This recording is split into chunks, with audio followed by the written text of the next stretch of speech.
Ladies and gentlemen, boys and girls, hello and welcome to the iQOO Battlegrounds Mobile India Pro Series powered by Loco. Now, my name is Angad Singh Chahal. I usually go by the Experiment, and joining me is an entity we know, we've all loved. He was formerly known as a little bit of a pain, but now he's just Fixes. Fixes, how are you doing? Lovely having you here, buddy.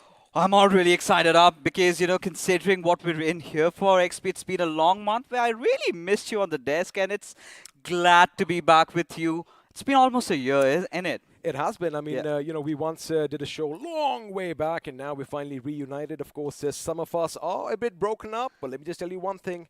I feel like a bionic man right now with this little brace on. A bit of a cyborg leg, right? Back in the cartoon days we used to have. And of course, you just mentioned Cyborg. Of course, it's all machinery. And speaking of machinery, we have a few bad boys in our hands right now. Of course, I am talking about the iQOO Neo 6. And let me tell you one thing, you are going to have the opportunity to get these bad boys in your hands soon enough. But you know what? Before we do that, let's actually have a look and see what all we have in this device, because, oh boy, it packs quite a punch. Now, I've been playing a lot of BGMI already on this device, and I've got to tell you this. Considering how we started off in the previous titles, the phones have gone way advanced than what we're talking about right now. It's the Snapdragon 875G processor that I'm talking about. And even to, just pack it up, you've got that 80 watts of flash charge. Wow. And, not just that, XP, in 12 minutes, you're going to get your juice back up to 50%. And in just 32 minutes, ladies and gentlemen, it's 200. So. Wait. Are you sure about those figures? Because Oh, that yeah. is phenomenal. So what he's saying is, let me just, put it down in one little thing. The time it takes for you to complete one game of BGMI is basically when you can be all charged up and ready to go and battle it out once again. And of course, if you want to have, the best gaming experience, you've got to have the most powerful device in your hands. That is the iQOO Neo 6. Now, of course, a big shout out to iQOO for making all of this possible. Oh boy, buddy. I mean, we did have the BMOC just a few days before, and now we are here in the Pro Series. And you, of course, have a lot of knowledge about the teams. What can we expect? What a journey it has been, right? And sadly embarking another journey on. But today, I think we've got a little bit of a giveaway for all the viewers out there exclusively over here, the esports channel of BGMI. All you've got to do is head over towards Google, and that is where you type iQOO Neo 6. Head over to the website and click on that Notify Me. Now, 3 lucky winners, not you and I, XP. We've already been yeah. banned from this because, it's all for you. These giveaways are for all our lovely viewers out there. Make sure you have your account set up. All you have to do is, like he said, type iQOO Neo 6, and, you can win yourselves this beautiful phone in our hands. And, you never know. Maybe next time we have BMPS Season 2, maybe you might be the ones we're going to be casting about. But now, coming to what's going to happen. It's going to be an epic month-long show. We have 24 teams who are going to be battling out. But the question is, what are they fighting for? What is all this hullabaloo about? Because, well, let me tell you one thing. A lot of money is involved. And the bragging rights as well. But the money, the moolah, is where we really have our interest in. And it's a whooping. It's the record being broken this time. The first ever, the highest prize pool, ladies and gentlemen. It's 2 crore rupees. And the winners out here are going to get 75 lakh rupees right in the pocket. So that's a lot of money we're talking about, XP. Now, it certainly takes me down where I really need to consider if I have to get back into being a player. I'm thinking the same thing, because don't be alarmed, boys and girls. If you do see 7 zeros after the 2, you are correct. It is a whopping 2 crore rupees. And as he mentioned, 75 lakhs go to the first place, 35 for second. And as we keep going down, it is going to get shorter and shorter. Of course, we do have some special prizes as well. I'm talking about the MVP, the most finishes, the lone survivor. But the thing is, Fixes, how do we decide who's going to be, walking away with all that moolah? Well, there you have the point distribution up on your screens now. Now, this has been pretty standard, right? We've been seeing this happening since the BGIS, transitioning into the BMOC. It's the pretty same old standard.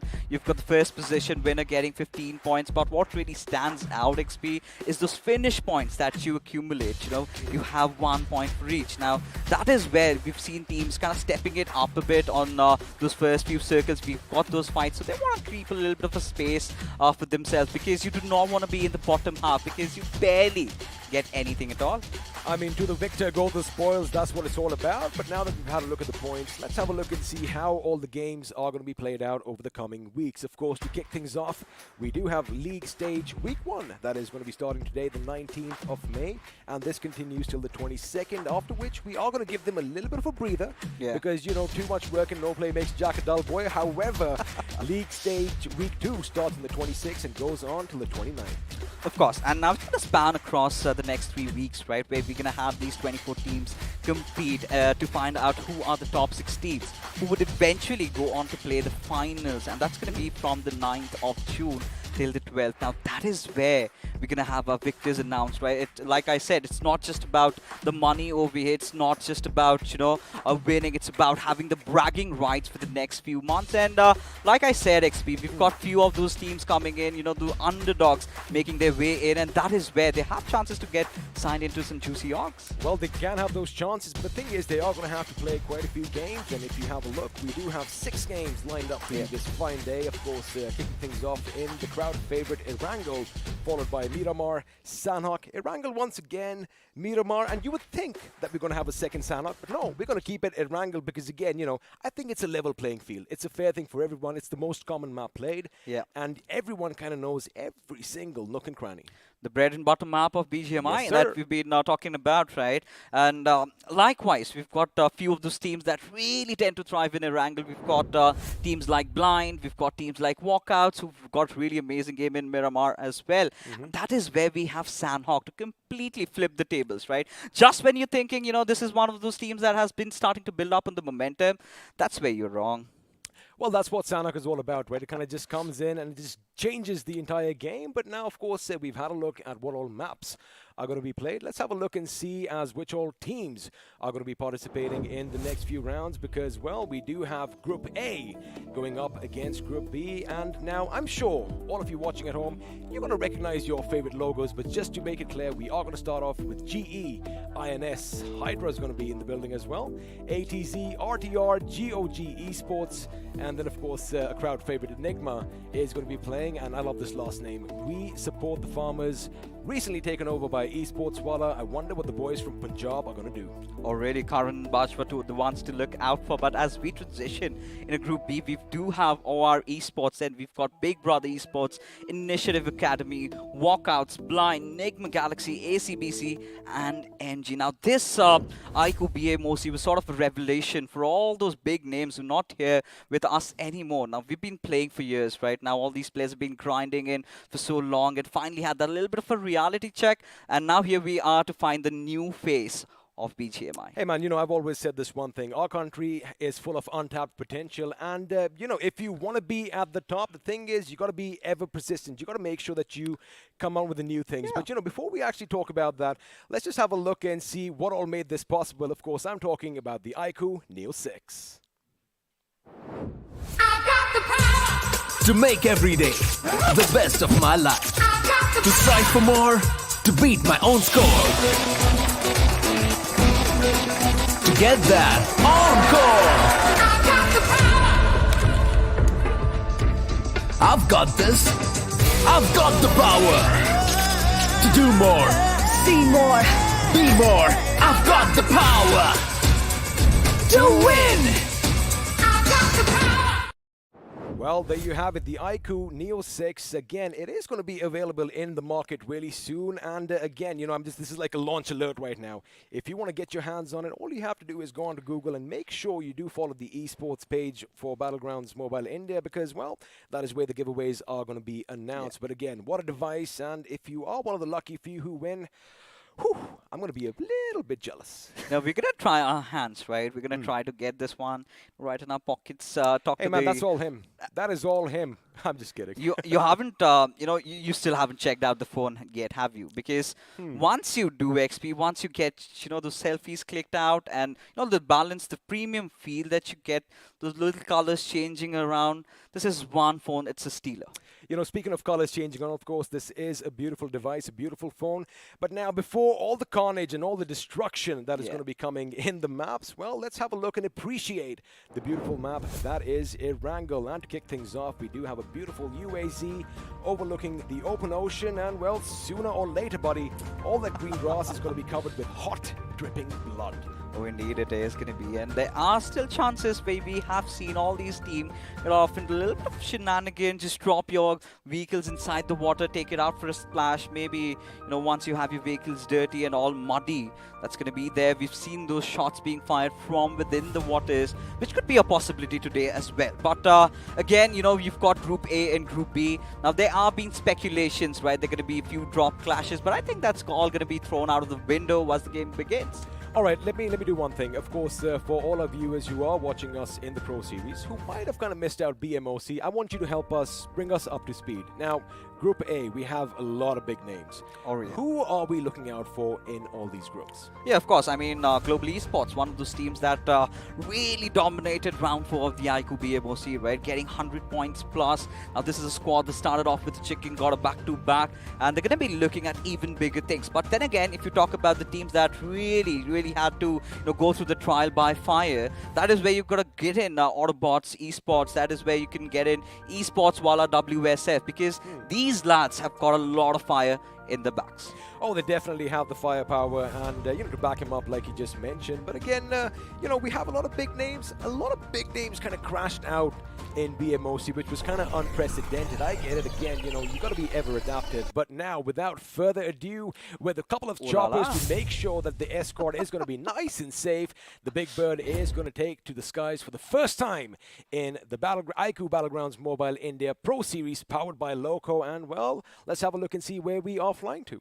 Oh, there you have it, right? It's all the way from prison to Wirtz per Mosque. Not the ideal flight path trajectory you would want, but again, it's a long series, right? You're going to get a lot of games. So this is where you're going to look out for teams heading over to their drops A or B, and then you have that plan C also coming into executes. What I really think is that teams are going to start off a little bit slow, and once they get the hang of it, and that is where you're going to go and look after them racking up all those finishes to their names. It could be, because again, I love the fact that we kind of did tweak the point distribution a little bit. It gives a little bit more emphasis on those finishes, which means you can't really be too passive in BGMI these days. But now, as most of the teams are going to be dropping, as Fixes mentioned, to their favorite spots, I doubt we're going to see some early clashes, because this is just the beginning of the league stage, and well, all these teams have a lot of time, Fixes, to kind of gauge one another and see what the other team is up to. This is what I was talking about, right? Now, when we sort of went in before the game,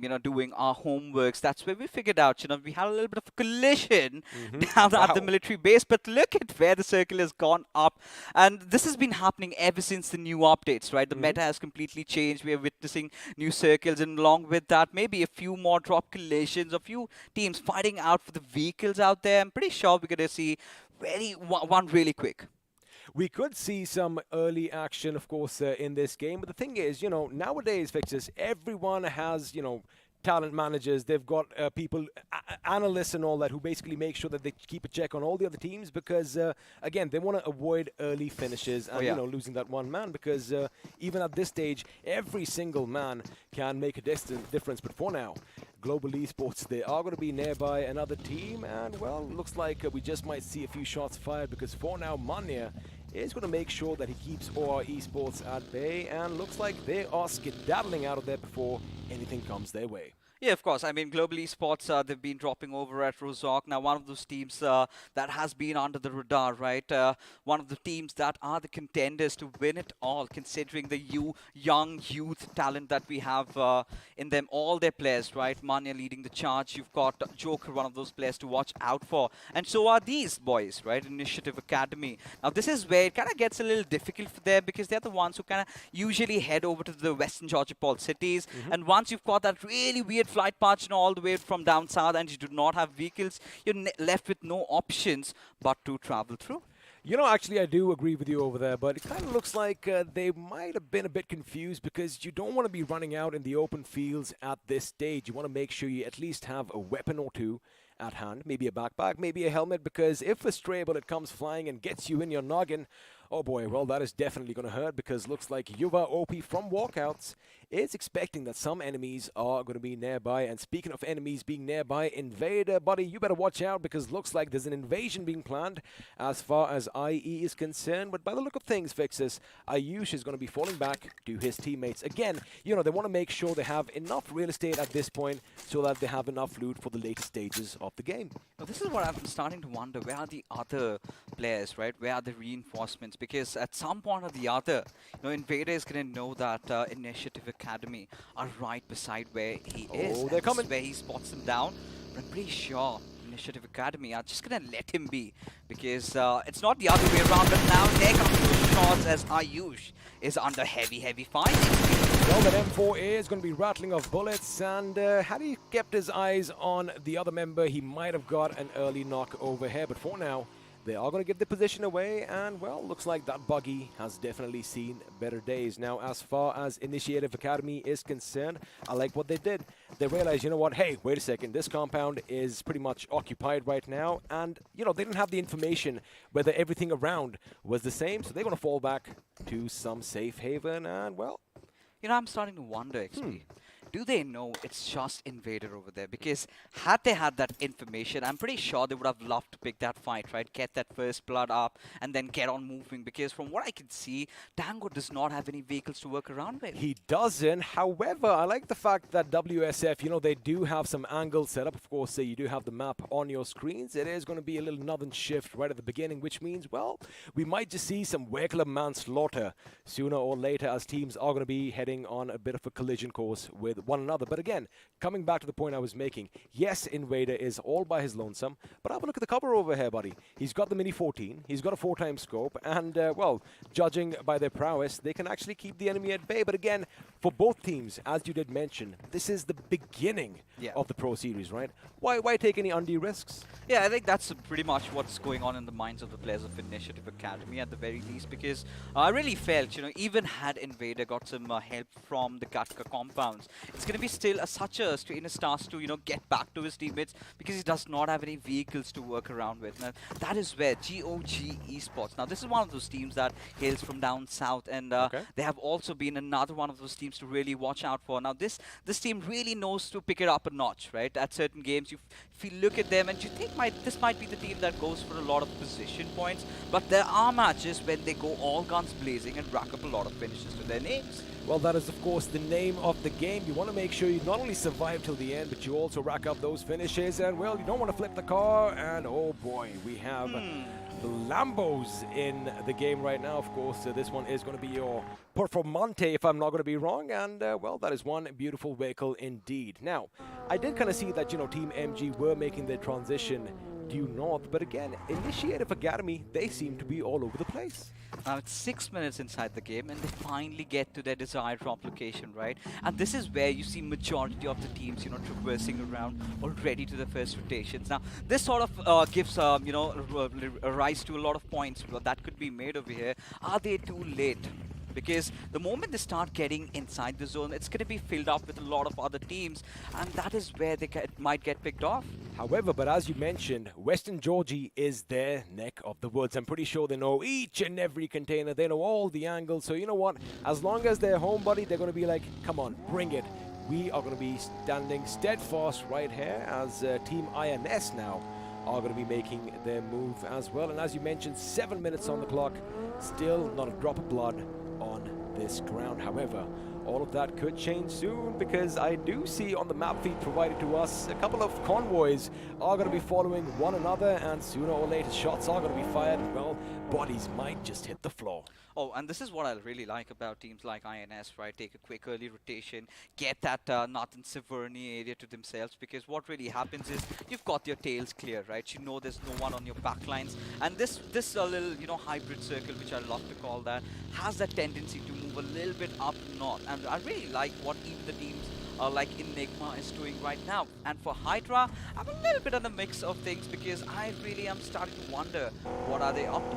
Are they contesting for the center XP? Well, they could be, but my eye is going to be on the bridge down south because looks like ACBC Esports, they've made their way across, and it kind of looked like Retribution RTR had an idea that someone's going across. And now, if you keep an eye out on those green markers on your screens, ladies and gentlemen, you can see that Evil definitely did alight from his vehicle, and, well, it looks like RTR are going to be just a little bit careful as well, expecting a little bit of an ambush, a little bit of a blockade set up on the bridge. And, well, let's see if Craniax is going to get a bullet in his cranium, or are they going to be dishing out the punishment to the enemies who are lying in wait?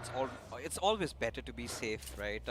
It's always better to check every nook and cranny over here because, after this little bit of a rework around the bridge, you've got a lot of, podiums to play around with. You've got that little side, standers over there, and that is where I believe Retribution, think that it's all clear and fast for them, so they're going to try and rotate it around. So we were kind of expecting that little early skirmish between ACBC and RTR. Did not really happen. Fix is painting me a picture right now. We are going to talk about RTR. Look at the circle. We've had a northern shift. How do they traverse around, especially since they know a couple of teams are going to be, lying along the periphery, waiting for them? Do they go head on, or are they going to go a bit east or a bit west? This is where the trouble arises, right? You can see a plethora of teams, a splash of colors from the western side. Now, what would be really ideal is, you've got to take that northern route. Now, that's something I was talking about, right? You still have options to play around the shorelines, and that kind of is applicable for teams like, Autobots. You even have Initiative Academy. This is what I was really worried about, right? The next shift, and this is where Initiative do not have a lot of loot to their names. Now, all those compounds which they could have picked up had they rotated earlier on, now they're going to have a lot of trouble to find that safe haven to themselves. Well, they could have a little bit of trouble, but looks like trouble is going to be ringing over here for Autobots, who are assembling, thankfully, as Hell is going to make sure he picks up his fallen comrade, and, well, the first aids are going to be administered soon enough. Now, again, since we do have a little bit of a map feed, skirmishes are going to be breaking out in Severny, in and around the city, in fact, as a lot of teams are trying to find some hot property in the city, but sooner or later, come on, we want to see some bullets fly, we want to see some bodies drop, we want to see some carnage, death, and destruction. Well, I think we've got to wait for the next few circles over here. 10 minutes already into the game, and not even a single soul has been wiped out of the server. Now, Walkout's another team, they represented a big org, and then suddenly, it was all in shambles. They had to start it off from the round one itself. It's such a tedious process, to make it through the qualifiers. Then you get onto the 512 teams and make your way. The biggest steady climb was, of course, that round two, but we do have some gunfires. It's going to be Enigma rattling a few bullets out at MG. Well, Rex did let loose a few shots. Unfortunately, looks like that little metal plate on the backside of that buggy is going to be saving his life, but now he's going to be alive. He's going to make a run for it. And, of course, we have a Car 98 rattling off a few shots, but it's going to be Rex's DP28 that gets that first taste of blood, as I should say, as the Dawn himself hath fallen.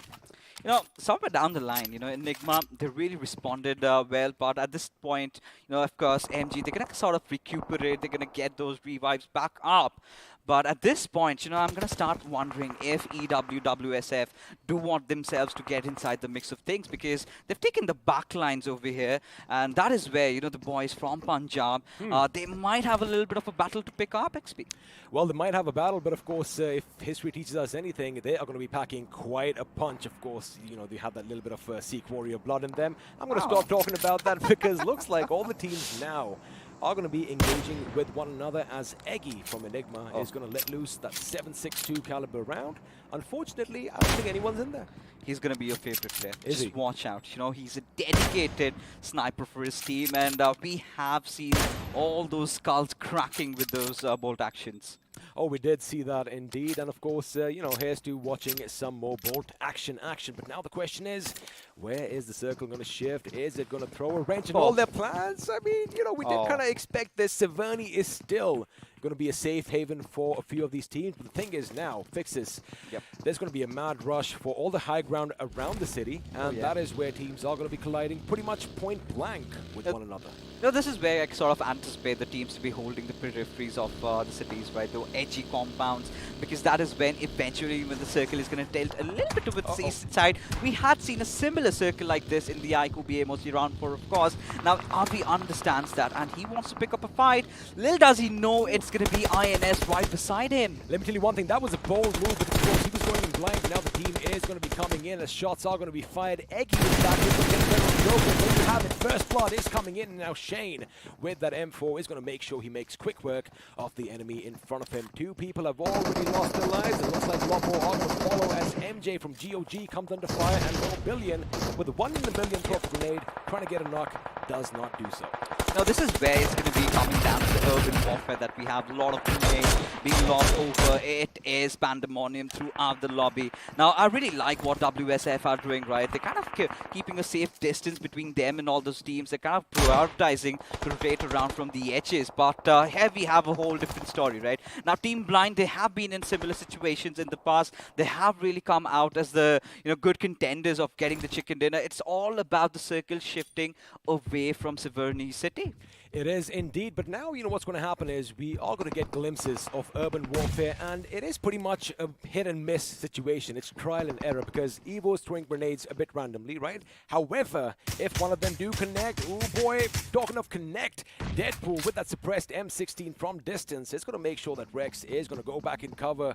Oh boy, another shot could have been a different story. But coming back to Eggy's point, Fixes, if one of those grenades luckily connects, they know someone's in there, they know someone's going to be down. And, potentially you can reduce the other team to 2 members because one of them might try to pick them up. But for now, it's going to be Williams from Blind. He has an idea that someone's nearby, but the question is he going to get a taste of blood?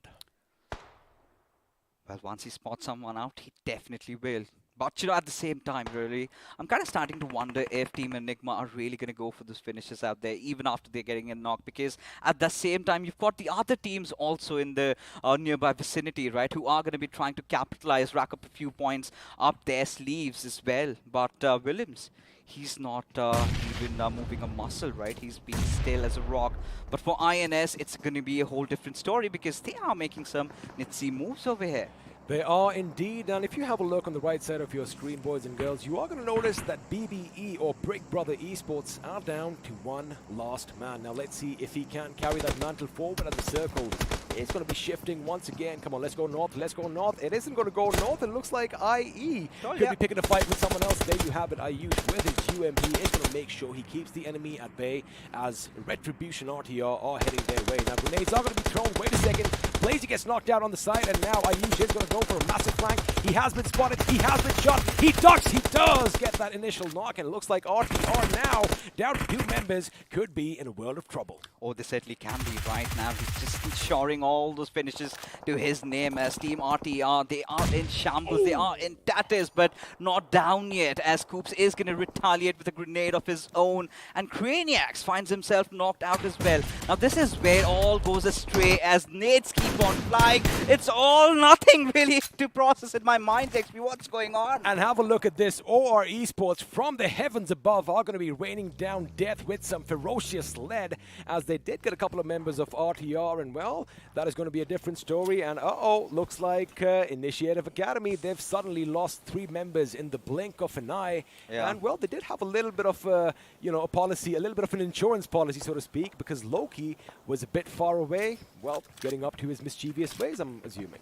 Yeah, I mean, he did that pretty early, right? It was sort of a contingency plan to survive till the very end, to accrue as many finish points. But Retribution RTR, I'm kind of shocked at the same time, because how on earth do you survive with multiple players of yours getting knocked out? As now they've got to make a dash inside the circle. Almost all the compounds are well being taken care of, and you've already got OR Esports having that little bit of a vantage point looking out at you. I mean, we've talked about this next point I'm going to make a lot of times, right? The meta has changed, and they're really paying attention in physics classes, because you need to make sure you get the angles right for the grenades, and well, those grenades need to make for now. It is going to be GOG. They are pushing in. One of the members is going to make sure the enemy sets up he connects, he knocks one down, and well, puts him 6 feet under with that AK. And now, although they did deploy a lot of smoke fixes, looks like their position has been given away, and well, that Molotov could be deadly right about now. Leader's got nowhere to run and hide, right? Stuck between a rock and a hard place. Eventually gets picked up, blown into smithereens as Blind. They're going to be collecting all those 4 finish points to their name. Would get that revive. Be safe for just about now. Well, of course, you know, their name might be Blind, but they have vision on everything around them because they are making sure that they dictate the terms. But now, elsewhere on the other side of the map, we do have 2 teams facing off. OR Esports are going to be out in the field. We do have another team in a little bit of cover. You know, all that concrete definitely helps. INS on the move. I do hate it when, you know, beautiful cars do get all those puncture holes through them, but again, that is the name of the game, and well, that Lambo is going to take a few shots, and AJ now has enough time to relocate to greener pastures. Now, this is what happens when you have one of your scouts, you know, trying to just scour around through the City. They did lose out on Manya, and ever since then, they've been a little bit on the back foots, right? Being a little reluctant to engage in those fights, and it's a good thing that GE is playing around the edges. They still have Autobots in the nearby contention to take a fight up against, but they really need to find some definite covers, right? Because with these buggies, there's still going to be a few shifts, and that's going to be so troublesome. But yeah, we've been having this for a while, you know, just the players hiding themselves in this murky smoke and then trying to get onto the pilot seat and then have a little bit of a lookout, right? All these little things really help at the bigger stages of it all. Oh, they definitely do, and looks like Initiative Academy is going to be wiped out. The center that shifted further down south, just on the fire. Orba with that M4, he goes down to the last bullet, and well, there you have it. That's why you never reload when the enemy is in your crosshair, ladies and gentlemen, because the car went boom, and well, with them, it took one of the enemies.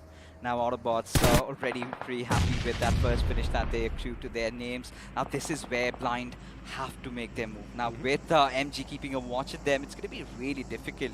Now they have that little bit of a trail of smoke flying around, you know, a little soft cover to escape from. But then again, look at Kosti's position, right? The moment they step out from the city, he's going to go ham.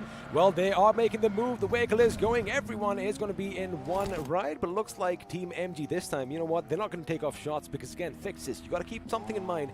There are other bigger, badder wolves out there lying in wait for them. So, you know, you don't want to make a lot of ruckus and draw all that undue attention to yourselves. And it looks like it has worked because Team MG has made it in as Enigma's Avi is going to get the better of Dead.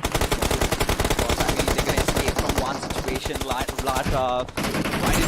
the next moment as you've got walkouts also racking up a few finishes to their names. And of course, Mr. Spray, one of their primary players, right? He has to deliver for his team. And Yuba, he's been the young sensation for this squad. You know, ever since he's joined them, they've got a whole lot of firepower to pack inside of them.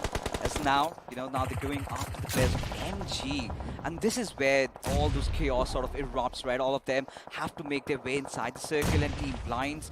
Oh, now they're going to start falling down on the numbers. They are going to start falling down. It looks like we do have Yuba OP coming in with the grenade, and walkouts are going to be swinging another one in the direction of the enemy. It looks like that is going to be a good one as well. However, it looks like they are going to be coming under fire from elsewhere. But you know what? This gives them a little bit of a deception, right? They can finally make it to greener pastures, make it to safety as Sadi. Oh boy, he is low on HP, but lucky for him, he does have 5 first aids, and well, that car is already blown to smithereens. It isn't going anywhere again, as Hydra are going to be joining the fray as they rack up a few finishes for themselves. We've got Phillips, he's making some real bold moves out there, out in the open, but we have a whole different fight. Hydra, they're on a man-hunting spree. It's a vehicular manslaughter, ladies and gentlemen, and here comes the Ramid. Of course, we want to do a few finishes to their name as Doro just marches in through that smoke, spraying through, still connected. Well, he is Zorro, the master story, if you know what I'm talking about. He's going on guard, and well, he just took on an entire team and wiped 3 of them all by his lonesome. Now he is going to rack up another finish for himself, and looks like the opponents in the form of Esports Walla, they were caught off guard and were shot at from elsewhere. Now this is what's going to happen at this stage. 11 teams still remaining, 30 players still alive and kicking, but sooner or later, they're going to be toppling over like dominoes over one another. Oh, there you go. The edgy strat really not working out for Global Esports. as this is something that they have not really witnessed in the past. This is one of those uncommon circles we've gotten to see over the time as Autobots. I really like how they've been performing the first game, right? Really sturdy, start things off a little slow, wait for the right time to strike, and once you get it, just hit the hammer. And Enigma Galaxy, one of those teams that qualified in the last final day, in the last final match with a chicken dinner. They've got a lot to do as well. Fun fact, Autobots were the first ones to lose one of their members down to their knees. They haven't lost a single one as yet. Yeah. They were the first ones to have one of the members knocked out, but for now, oh boy, it is going to be empty outside the gates right now because it looks like Dionysus isn't going to be catering up to the Greek gods just yet as he is going to be wiped out. And well, you mentioned the Autobots, mate. These guys are here to play and they are here to dominate. All 4 members still alive, 6 finishes to their names already. This is what we wanted to see, right? This is what we wanted. Some new teams really coming in and displaying what they are made of. As we've got Retribution, RTR going after the players of Enigma Galaxy as Max will come out of his compound. Would lob that grenade. Did he land that knock? Yes, he does. And would eventually follow it with a Molotov. Now, of course, this Molotov is also making sure that the enemy is kept at bay, which is really smart on Max's part. But now the grenade is going to be coming into his weapon. But before he can get the better, there was somebody else on fire, figuratively and literally, as Coops is going to make sure he snuffs his life out. And, well, he's going to make sure that he is still alive and kicking. 6 finishes for RTR as well. And these boys are looking good. Now, Enigma Galaxy, they know that their compound is coming under heavy fire, and they're going to give it their best. Wait a second, did that grenade bounce off the wall? Oh yeah, it did. Just ricocheting off, not in the right angle though, but Enigma Galaxy, they're still not out of gas, right? They still are going to pack a punch and do whatever it takes, as we do have a few teams also getting wiped out, and this time it's going to be Walkout getting finished off with 4 finishes to their names as the fight still continues. Retribution, RTR, as grenades are going to be traded off by the players from both the sides as Apollo. He's watching all those pesky movements, right? This is somewhere down the line. I start kind of thinking that do they have any more utility left to use? Because had they had that, they had the player's position, they know exactly where they are. They sure would have taken few measures to try and mitigate the threat that's looming right in front of them. Well, the threat is going to be looming nice and large in front of them. However, you've got to keep one thing in mind. They still have eyes on the back of their heads because, other people are going to be watching. If they come out for that little grenade toss, chances are someone could let loose a few bullets, as MJ is going to find out because he does throw the grenade. Unfortunately, it's going to be outside the building, and Oops is going to retaliate with a grenade of his own. Well, have a look at that lone member from Hydra in all the smoke, and now we have Maniac is making the move. He does have to use strong combat, and now switches to the M4. Coming back to the gun, of course, you want to make sure you use the right weapon for the right. Got himself up elsewhere. Dynamite finally is going to be coming in a little bit of action himself. His West is pretty much out. He just has that level 1 helmet, but looks like, Fixes, the enemies are oblivious of his position. Oh yeah, he's going to be a slithering snake, one with the nature just about to strike, all coiled up and ready as Enigma Galaxy. They do have the first floor to themselves, have that information that Craniacs and S24 are down below, get that knock, eventually go into the finish, and there goes down Retribution, RTR, back to the lobby. Well, they definitely had a good run. 6 finishes to the name so far, and now it is going to be the Autobots who are going to come under fire, taking a fight with OR Esports. Those grenades look good, and there you have it. Mr. IGL himself is going to make sure that, well, IGL is taking out the fire. Now Jelly is going to be spraying for his life through that tall glass, and, well, if he does connect a few shots, he is going to be one lucky man. Jelly going to make sure he's going to be right. The left, I beg your pardon, but his position has been given away. However, that's quick thinking. Getting behind cover, and now he's going to make sure he slithers back away from the buggy before it goes boom. Oh yeah, he's doing the right job, but then again, Mr. IGL following it up with all those grenades as now the smokes have been laid out, right? They need to get their players back up, and OR Esports haven't really been the ones being pretty much proactive inside the game as Aditya falls down again with Jelly out of the picture. It all comes down to Ducky. How long can he survive XP with the circle starting to close in? They're of course playing around the peripheries, and this is where Autobots have a little bit of a room and space this time going after the players of Enigma Galaxy. Well, I was expecting Mr. IGL to be Optimus Prime. However, looks like he is going to make sure that his Autobots are going to be firing on all cylinders. All 4 still alive. 8 Dynamite just gave his position away because, well, that hit marker definitely comes in handy. Mr. IGL once again rattling off the rat-tat-tat-tats with the AK, trying to find that one man he knows is slithering with the cross.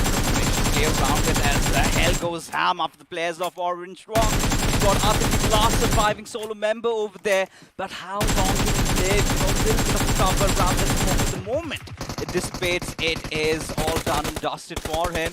As Orva having spotted it from elsewhere, but it's going to be Mr. IGL that does take him down. And this is the moment where Tanki, before going out, had a little bit of a grenade spin at him. Did work out though, but eventually he's going to get himself back up. Well, he did kind of have the last laugh for just a split second because although his life was snuffed out, he's going to make sure Autobots have a little bit of their work cut out for them as Zali. Oh, he knows where the enemy is, and he's going to try and sneak his way as close as possible before he lets loose with that M4. Now, Autobots, they do have the position, they do have the zone, they have the only bit of concrete for cover. But of course, the thing is, when grenades are being lobbed from the heavens above, chances are you could get knocked out, as we just saw that on our screens, as Apollo, the god, is fighting that Ligma Galaxy are going to be short another man. 3 teams alive, 6 players still vying to be crowned, well, the winners in Game 1. Sadly, he's making he left right it from too the late. back lines, a little too late, and Autobots are the winners of the first game, ladies and gentlemen, of the iQOO BMPS, and that too with a lot of finishes to their names. And I mean, what a game has it been, right? Especially right from the very start, where they were kind of focusing on the rotations a lot, and eventually when the time did arise, you were the one who pointed it out, right? They were the ones to get knocked first, and eventually they recovered, and they did not have a lot of safe ground to play around with. And despite that, coming up top, anticipating that perfect circle shift towards the eastern side, we knew it was coming, and so did they. They did take a little bit of a gamble as well, Yeah. but again, I love the fact that it's Autobots esports. I'm pretty sure the IGL is going to be like, Autobots, assemble! And, you know, everyone congregates on one position. Yeah. But that's the way they did it. 14 finishes, if I'm not wrong, in Game 1 of the Pro Series. They are really setting the standards up a bit high. Oh, of course they are, and this is what we wanted, right? Some new names to really come up. Autobots, a team hailing down south, and they have made their presence felt. This is for all the other big guns out here to try and understand that if you do not deal with them, they're going to be a menace to you guys. As I think it's time to take a look at all the action unfolding before us, because it was sort of a steady start inside the game. You know, all the teams were kind of taken aback with the circle a little bit. Everyone focused on the rotation. When once we had that big shift down east, that is where all the action began. Well, if you missed any of the action, there you have it. The highlights are coming up. Make sure you set your clocks to the right time for tomorrow. But for now, the action fixes did kind of start a bit late, as expected. You know, it is Game 1. Everyone's going to be testing the waters, so to speak. But boy, oh boy, Severny, I'm going to rename that to Ghost Town right about now. I mean, I think that would be the right name for it, because the moment the circle kind of shifted a little bit towards the northern side, and then that lateral shift towards the east, that is where all these teams were caught off, and that is where we had majority of the fights breaking out. And this was a little bit on the shorelines. We had Initiative Academy after Retribution RT, a little bit of a help from above from Team OR Esports. This is where you could see, you know, the players of Initiative Academy could never really recover. Despite RTR being shot at from either direction, they still managed to make sure that 3 of their members were still left alive and kicking after this little skirmish. And well, that is what, you know, champions are made of, because you got to be ever present in any situation. And over here, Blind, we did say they fended their position well. They knew the enemy was coming. GOG was wiped out in the blink of an eye. Oh yeah, they definitely were, right? GOG never really seemed to be in contention of those things. Now Blind was one of those teams that really rotated late into the game, and they were also being looked over by the players of Enigma. And eventually, somehow, they did make it to the final few circles, but that was all they had to write. And this is where, you know, having yourself congregated to that one little area susceptible to all those grenades coming in, and that is what happened. And for walkouts, looked a little lost, but it's still the first game, nothing much to scoff at them. But we were really hoping for some, you know, of these vehicular actions. But Enigma eventually just walking right down to their graves. Did you just see that? Because I thought they drove past, they would know that the enemy is going to be right at their feet. Unfortunately, it looks like there might have been a little bit of miscommunication over there, because they were caught off guard, and well, they paid a heavy price. Now, Blind as well, Fixes. They've had a good game. I do believe they did rack up 8, maybe 9 finishes by the end of this game. And, you know, overall, I'm actually happy with all the action that we are witnessing right now. Oh, we certainly are. And you know what really again caught me off guard was Team Hydra Official surviving for quite so long, and with I guess around 8 to 9 finishes to their names. They've always been one of those teams that have been playing under the radar, right? Haven't really been very flashy with their moves, getting really up loud, being quiet but still racking up those points and making it to the top 3 or top 4, I guess. That is something that they've been looking out for. But wasn't quite an eventful start for a team like Global Esports, right? Losing out on Manya pretty early on, just playing around the edges, could not survive for a longer duration. I definitely believe the bigger you are, the harder you fall, right? The thing is that there is always a negative aspect to everything, right? There's pros and cons to everything in life. So for bigger teams, I believe there's a lot more pressure on their shoulders right at the beginning to perform, because otherwise, you're kind of disappointing your fan base. But again, that is what champions are made of. They're going to get back. As you have a look at Coops, the man on fire goes in, guns ablaze, and with that AK, he's going to make sure that, well, his enemy is going to be put 6 feet under. Hydra over here as well. Keep in mind, the last man standing for his team, making sure his team get those crucial placement points. Oh yeah, of course. And this is where he had to survive for quite a longer duration, right? This is where Enigma Galaxy also chimed in inside the fight, but despite that, they could not spot him out. They were wondering where were the shots fired from, and this is where, Retribution, they were clearly out of options. They did whatever they could, and the moment they got that knock, all they had to do was rush and get the final finish to their names. That's the confidence, because as soon as that grenade went boom, MJ was already in the house, basically just one door over. Yeah. That is the confidence you got to have as a team, because hey, if I get knocked down, my teammates are going to be right behind me to clear things up. And of course, we did see grenades going off, but that did seem like he was out of the little fragment zone. However, a little bit of shrapnel made its way to his body, and well, that is all she wrote, as hell trying to rain down hell with that AKM. They had the perfect vantage point, right at the right position, having that little cover around the shacks, and they had those vehicles also to help them out. As Enigma Galaxy, they did push in, they did dig in as hard they could go, but eventually, again, it was a top 4 finish for them. That is something that they can really live up with. But the stars of the show, the ones who are yet to make the headlines for tomorrow's articles out there, has to be Autobots. The way they've performed today, hats off, kudos to these lads. And it sort of instills that little bit of confidence that you need when you're going in for the big games, right? Now, you've got a little bit of a momentum building up. And once you transition into Group B, in the next few matches, you're going to have that confidence up and running. That's what it's all about. Again, it's the momentum, it's the confidence, and, Rolling Stone gathers no moss. So if they have that momentum, keep going forward, well, the sky is the limit. But once again, of course, congratulations to our winners. But let's have a quick word from the organizers who made all this happen. I'm, of course, talking about the iQOO Neo 6. To make every day the best of my life. To strive for more, to beat my own score. To get that encore. I've got this. I've got the power. To do more. See more. Be more. I've got the power. To win.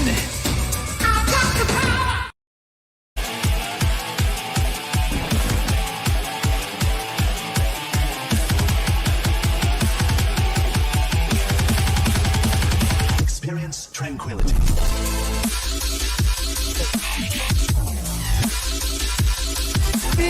यहाँ पर 14 finishes निकालते हुए Patole. Are you freaking kidding me?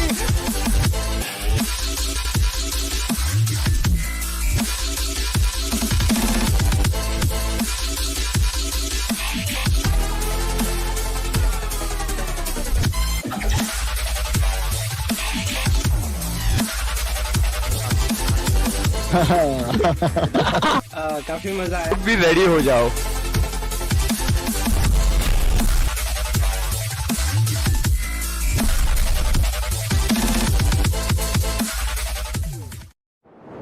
Of course, we did just see what this show is powered by, Loco. But again, none of this would have been possible without iQOO making sure that they do what they do best, give all of you lovely viewers the best platforms, the best devices to play all these amazing games on. And, well, fixes, maybe you might want to tell them some good news right about now. Of course, all you've got to do is head over to its Google and get on the search bar, iQOO Neo 6. You've got a little bit of a link. Go onto their website and click on Please Notify Me. Now, 3 of you lucky winners, right, do have a chance to get your hands on this beautiful device which I'm holding right now, the iQOO Neo 6, and it's the winners are going to be announced on the official BGMI esports channel. So might want to be sticking out till the end of the stream to find out if you are the ones who made the cut. Well, before that, you better go over to Google and do exactly what he said, and you might just be a lucky winner. And speaking of winners, we know who walked away with the chicken dinner in the last game. It looks like they racked up quite a few finish points as well, 14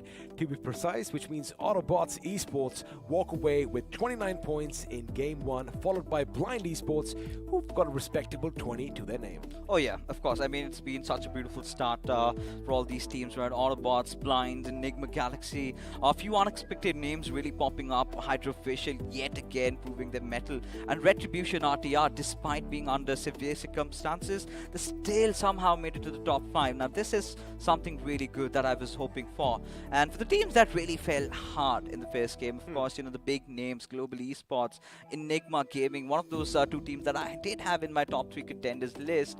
And that's the tell about Erangel, right? I will say one thing though, they were picking fights, buddy. They were in the thick and thin of all the action, which is something that, I'm going to be happy about. But now only one man or woman is going to be crowned the iQOO MVP, and this time around, no surprises here. It's the IGL himself, Mr. IGL from Autobots Esports. Have a look at that damage. Of course, 1,070 plus points of it, and this comes down to showing how good he was throughout the entire game, especially that one fight that he picked up against OR Esports. As we transition into the top 5 players over here, it's going to be a lot of names coming in from Enigma Galaxy, Autobots, and Blind, with Orva really also displaying some good amount of performances for his name. Oh, absolutely, and of course you can have a look that, they do have 3 of their 4 members up on the screens after game 1, which means, well, the Autobots are definitely a force to be reckoned with. And as far as finishes go, everyone, they have an even amount of finishes, which means that teamwork is definitely on 100. But now, of course, if you did miss any of the action, well, we have the match summary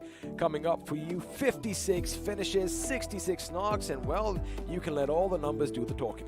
Oh yeah, of course. I mean, we did see some vehicles being trampled over, but those were not the finishes secured, right? It was just those knocks, hence did not really result over here. But again, it's been a beautiful game of Erangel, and something that we were really not anticipating was that northern shift, right? Then we had a little bit of a radical shift towards the east, and that is where the teams were kind of got caught off guard and had a lot of trouble rotating, and that is where it all fell down under.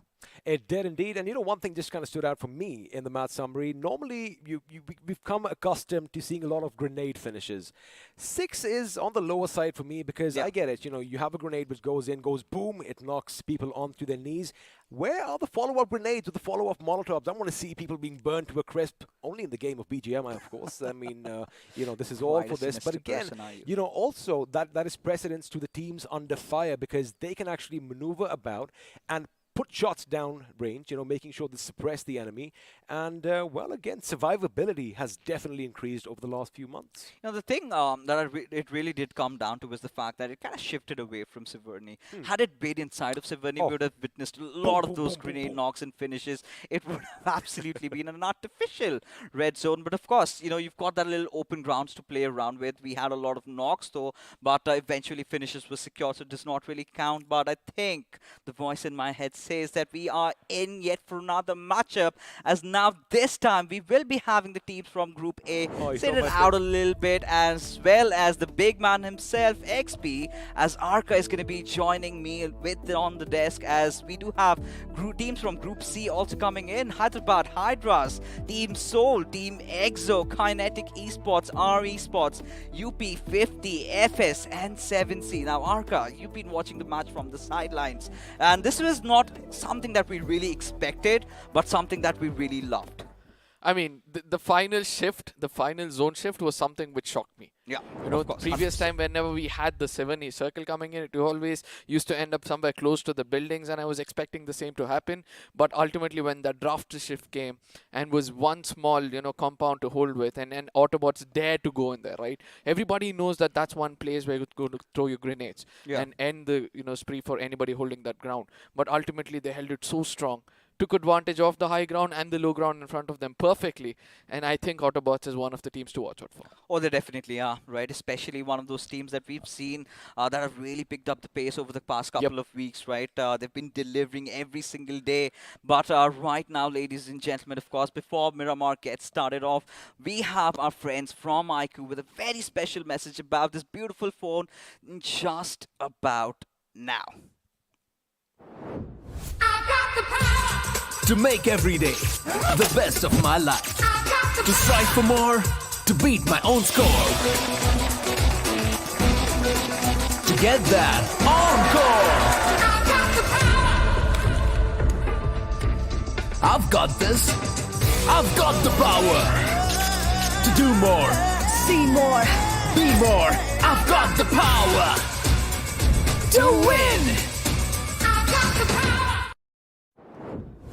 All right. I mean, this device, we've been talking about it for quite a long time, and I've been playing on it, and the exact smoothness that I kind of get is what I expect from such a premium smartphone. And well, it is not going to burn a hole in your pockets, ladies and gentlemen. And 3 of our lucky winners do have a chance. All you've got to do is head over to its Google, search for iQOO Neo 6. That is where you get sent to a website, and that's where you're going to click on Please Notify Me. And towards the end of the day, that's where the results are going to be announced, and you might be one of them, one of the recipients of this very beautiful phone. I have Just to tell you imagine this. you have this device even before it's a market, and you have the bragging rights that I own something so Oh, yeah. beautiful right in my hand. So this is one part of the story, where the other part of the story is going to be this, that the next teams which are going to be playing with one another, we have big names coming in, right, who have proved themselves, and they've made sure that they give a challenge to the so-called underdogs who are now the new pros, who have come out to show that even they are capable of doing it, right? In the previous round as well,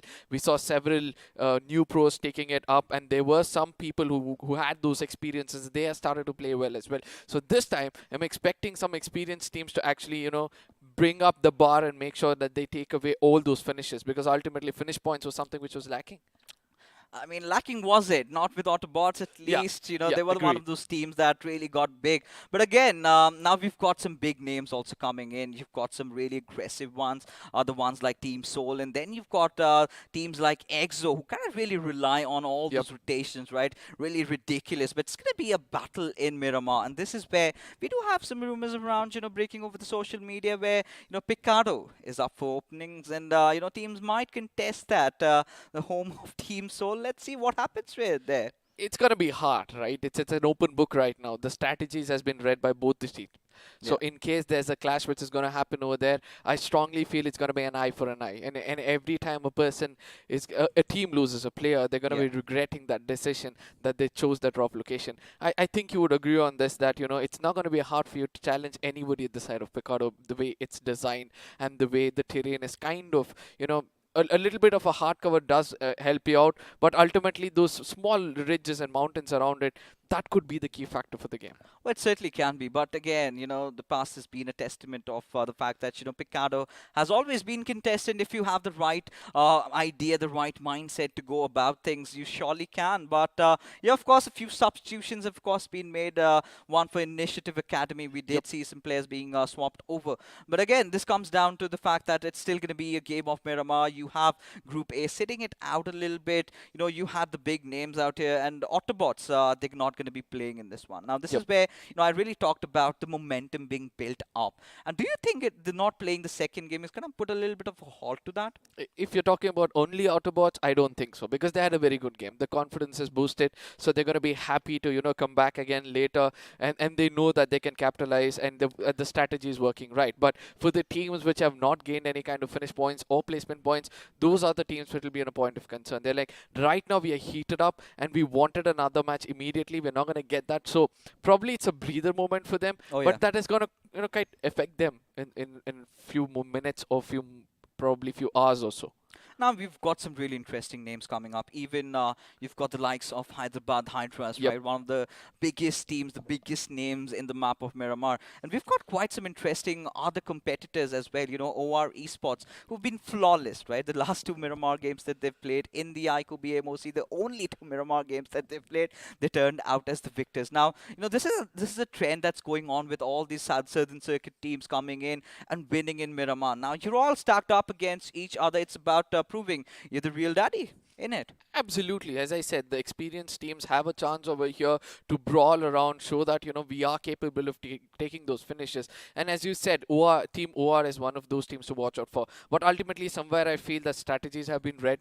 Two good games they had, and both the teams, you know, the rotations were so perfect that they're going to be, the strategies already read. So I want to keep it this simple that, you know, OR has to watch out for their back, because ultimately you need to take down the kings to be the king of the hill itself. Oh, of course, you certainly do have to, right? But again, we do have Blind Esports and teams like Big Brother Esports also coming in, who've had a fairly really good game of Miramar in the iQOO BMOC round 4. But I think it's time, Arca, it's time to enter into the desserts and get into the house of the boss, maybe inside Hacienda del Petron. We're going to be witnessing a little bit of a bloodbath early on, or maybe not, because, you know, all these teams, a beautiful shot at all these warehouses, all the action about to erupt in front of us as a little bit of a casino view over here. And have you ever tried your luck?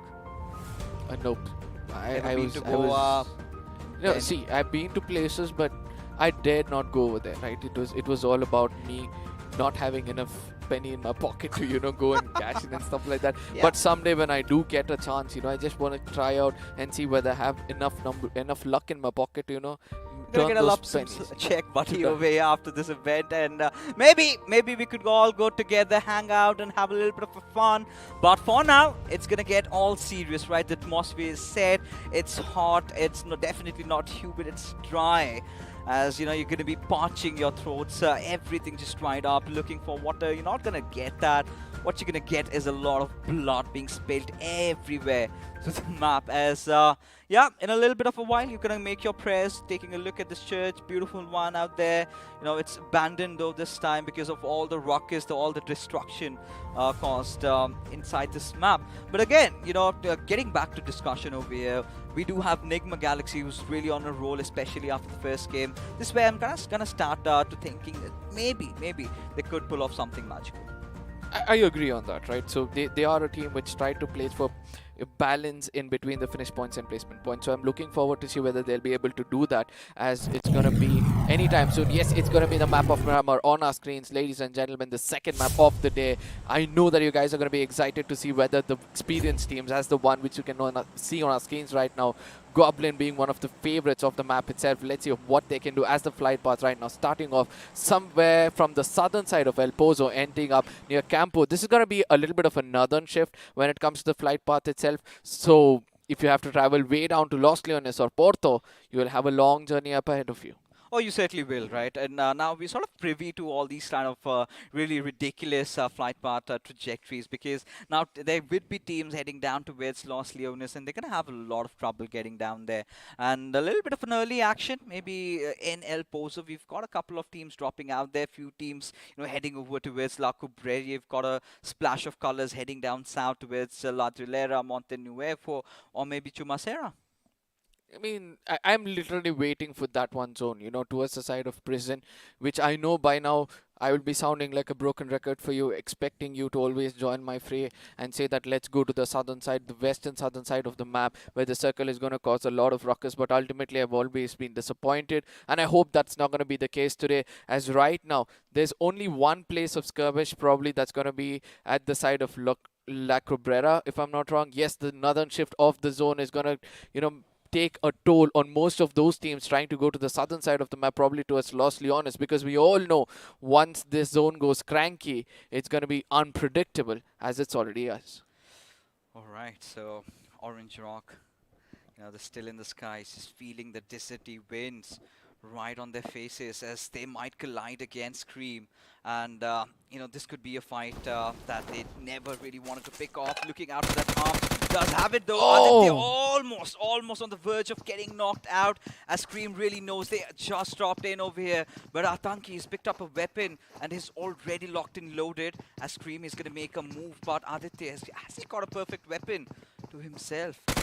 I mean, there's one more person in the air, and that's where the shot's going to be fired. A cover fire is obviously going to be inevitable from the side of Atanki, but ultimately it's not going to happen, right? So we all know that Scream does have an idea that there's a person right in front of him behind that compound, and that's why he's holding back a little at this point of time. But ultimately, Atanki, as soon as he got to know that it was the right weapon for him, he just held on to that round. But on the other side, Hellgod is going to be holding the perfect off angle or the perfect vintage point where he can actually strike against the side of Atanki in case he comes out from his cover, but let's see if that's going to be the case or not.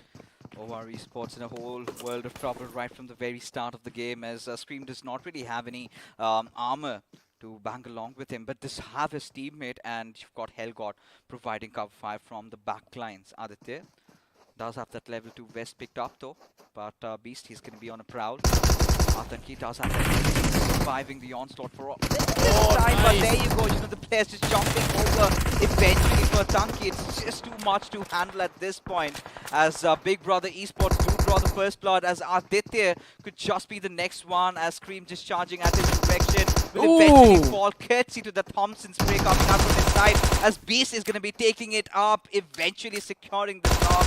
As OR, one after the other, the numbers start dwindling, and they have no intentions to get themselves into the midst of things.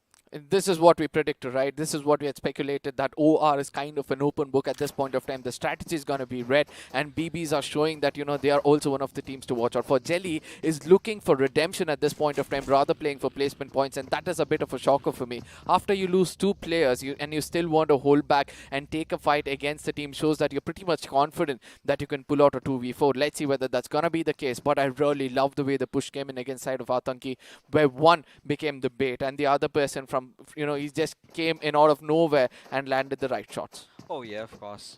Now with ZOP, he wants to end things now, and he knows it's OR Esports, right? He wants to take out the big guns pretty early on, but this is where he needs to understand. He needs to push in tandem, right? Aru, he's also joining the mix, and Jelly's making those moves, right?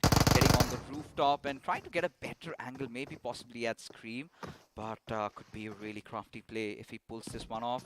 We somehow anticipated where he could really be, as Jelly spotting out OP. Now might have got himself in a really hard position eventually, just to be taken down by Scream, as it is going to be Aru, the last surviving player, given his position away with a sliver of HP to his name, and steps out of his cover just to get wiped out. And OR Esports, one of the biggest names in the map of Miramar, well, they are eliminated. Expected is what we can say, but at this point of time, I really regret that decision coming in. It's not only me, it's the players who are going to be regretting that decision of going on the rooftop and going to the other side. Probably if he'd held back on the rooftop and the side which he got up, he could have had an off angle to cover his teammates so that he can make it into a different kind of a hard cover. But we all know that BB had executed this to perfection. They came in when the time was right. They hit it when the iron was hot. Oh, they certainly did. Now, with this northern circle, right, a lot of teams would, eventually want to kind of rotate a little bit early on. Now, EXO, they've made it to their favorable drop location. We do have Snacks also coming in. A player that was not really visible in the iQOO BMOC has made his way into the iQOO BMPS though. Now, 2 big names, Team Soul and Team EXO. And they're still, yet looting on, as, ladies and gentlemen, we will have a little bit of a glimpse of that first fight, where I think he did want to make some nifty moves. Eventually, just got clobbered down from 2 sides. Absolutely, but this pre-fire coming in from the side of Aditya was really, really commendable. But ultimately, it was the second fight which he was not ready because of the damage which he had dealt, and Beast OP struck when the time was right. But on the other side, Oro was one person, he didn't have much to do. It was like he was walking into a fight with a knife, and ultimately the opponents had the better guns. They had the better of it. They did strike when the time was right. But ultimately, I'm just looking at the teams which are over here, right? You have UP50, you have 7Cs, you have Soul, EXO, HH, we have have ACBC.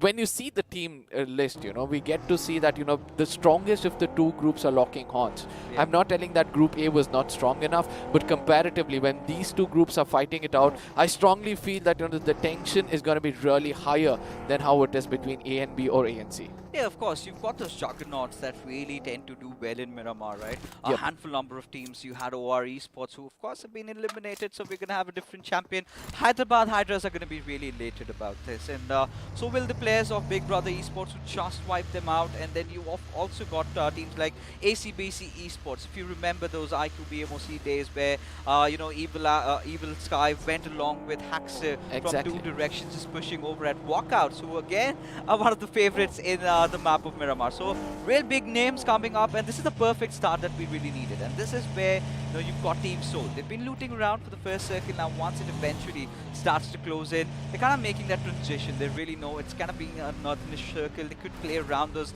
San Martin hills, and that's a little bit of a free space that they're going to be going and getting and securing themselves for. But now our esports. Now what are your thoughts about this teammate? Our esports is one of those teams, right? Previously, when you compare them to the previous round, they were trying to play for placement points, trying to be as safe as possible, but never went back when a fight was given to them, right? So they also were raking up a little bit of finish points for themselves, but we all know that, they were one of the strongest contenders when it comes to their group itself. But I would like to grab our attentions towards the side of walkouts at this point of time, because ultimately walkouts in the previous group, that's, the previous round, I believe, that was round 3, they were all like, attackers. They wanted to go all offensive. But suddenly, in the previous round, before they got selected, they were becoming a little defensive. Now, somewhere I feel that walkouts have nothing to lose now. They all know it's a round robin format. They have to rake up finish points. I think the team to watch out for in this map is going to be the walkouts. I certainly, kind of second you on that, because of course walkouts, they've been one of the most consistent teams throughout the iQOO BMPS, Agreed. performing and delivering whenever it was required. And when it came down to qualification, it was the final game of Erangel where they got the chicken dinner and ensured their berth into the iQOO BMPS. As there you have a circle shift all the way up towards Creator Fields. You've got a little bit of that water treatment also into the mix. Now teams like MG Spots, you've got FS also trying to take over the center, but for teams like ACBC, they're going to be the ones who are the happiest, right? At this point, they have that northern area to themselves, a beautiful map control, and this is where I'm going to start to wonder if they're going to be taking some of those high ground areas, right, to themselves, and secure those vantage points and not let the other teams pass. Now, this topography is something which I feel is going to be the most challenging in the map itself. The amount of dunes which are present here and there, and that is where most of these teams will be looking out to, place themselves. We have been seeing that the dunes of death have actually not been, speculated so far, or the dunes of death have not been witnessed so far, but somewhere I feel in this game those grenades are going to be something different. But at this point of time we can see that MJ is the person who gets taken down. That is where we've turned out to be, and Abrar is also down on his knees, he's bleeding out. Probably Mr. Spray has to do some wonder to revive his key teammate. Yuva OP on the other side had also got some shots towards him, but right now he's trying to run out in the open. Apollo was busy healing up. He couldn't land shots, but ultimately that gives a ray of hope. No, it's not going to be the case, as pixels are going to be visible. He's going to get taken down, and Apollo is going to be very, very happy to probably hit the final nail in the coffin, up for just one player, to be specific. Now, as they say, never show your back to your enemies, and Yuva, the little kid, has packed a really good punch, but not this time. As all the big names, we were sort of speculating that would perform really well in Miramar, are eventually going down. Enigma Galaxy, now this is what I was talking about, right? Carrying forward the momentum that you just built up and stepping in, getting those 3 early finishes to your name. This is going to give them that little bit of a push to try and get there and secure the chicken dinner this very time. Absolutely agreed on it, but let's see what's going to happen as the kings of acquiring the placement points, or the kings of rotation at this point of time, trying to take the Northern Island. I really love the way they're coming in late into the first few circles, and that's been the key for success for them. They come in late into the circle for the first few, and later prioritize the zone as they, as the number increases when it comes to the zones itself.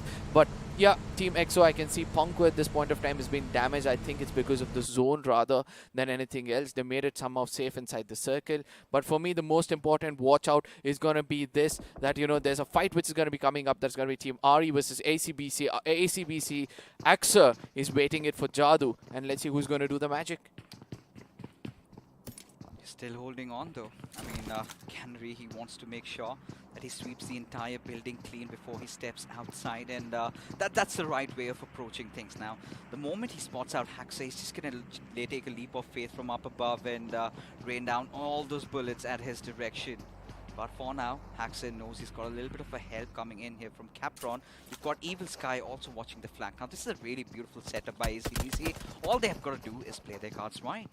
Absolutely. Now, Aksar is going to be that point of attraction for everybody. He's going to be making sure that he's going to pull in all the enemies in the open and give an opportunity. But that projectile of grenade is going to be something which is going to be costing him a lot. And Rain has to give the right kind of cover fire, because in case Jadu's grenade connects, which does, it's going to be Aksar down on his knees. And this is going to be the pressure building up on the shoulders of ACBC, as the smoke is going to be thrown immediately to make sure that, you know, there's been a small opening for the side of ACBC to go in for the revival. They might just have dug their own graves, because the moment, you know, Jadu can really step out of his cover through that smoke and get the finish up, as now he is aware of Rain's positioning. The cover has been blown. You still have Evil Sky watching out from the skies though. But it's not going to be really working out well for the players of ACDC. Now Evil Sky even giving away his position. This is not good news for this team right in front of us. As RE Sports, they're going to be taking their time. You know, they're buying as much as they could just to get that rest back up, as UP50 find themselves in the mix against Team FS, as Hitman has caught quite astray and would eventually just get bombarded with that grenade, all to go down.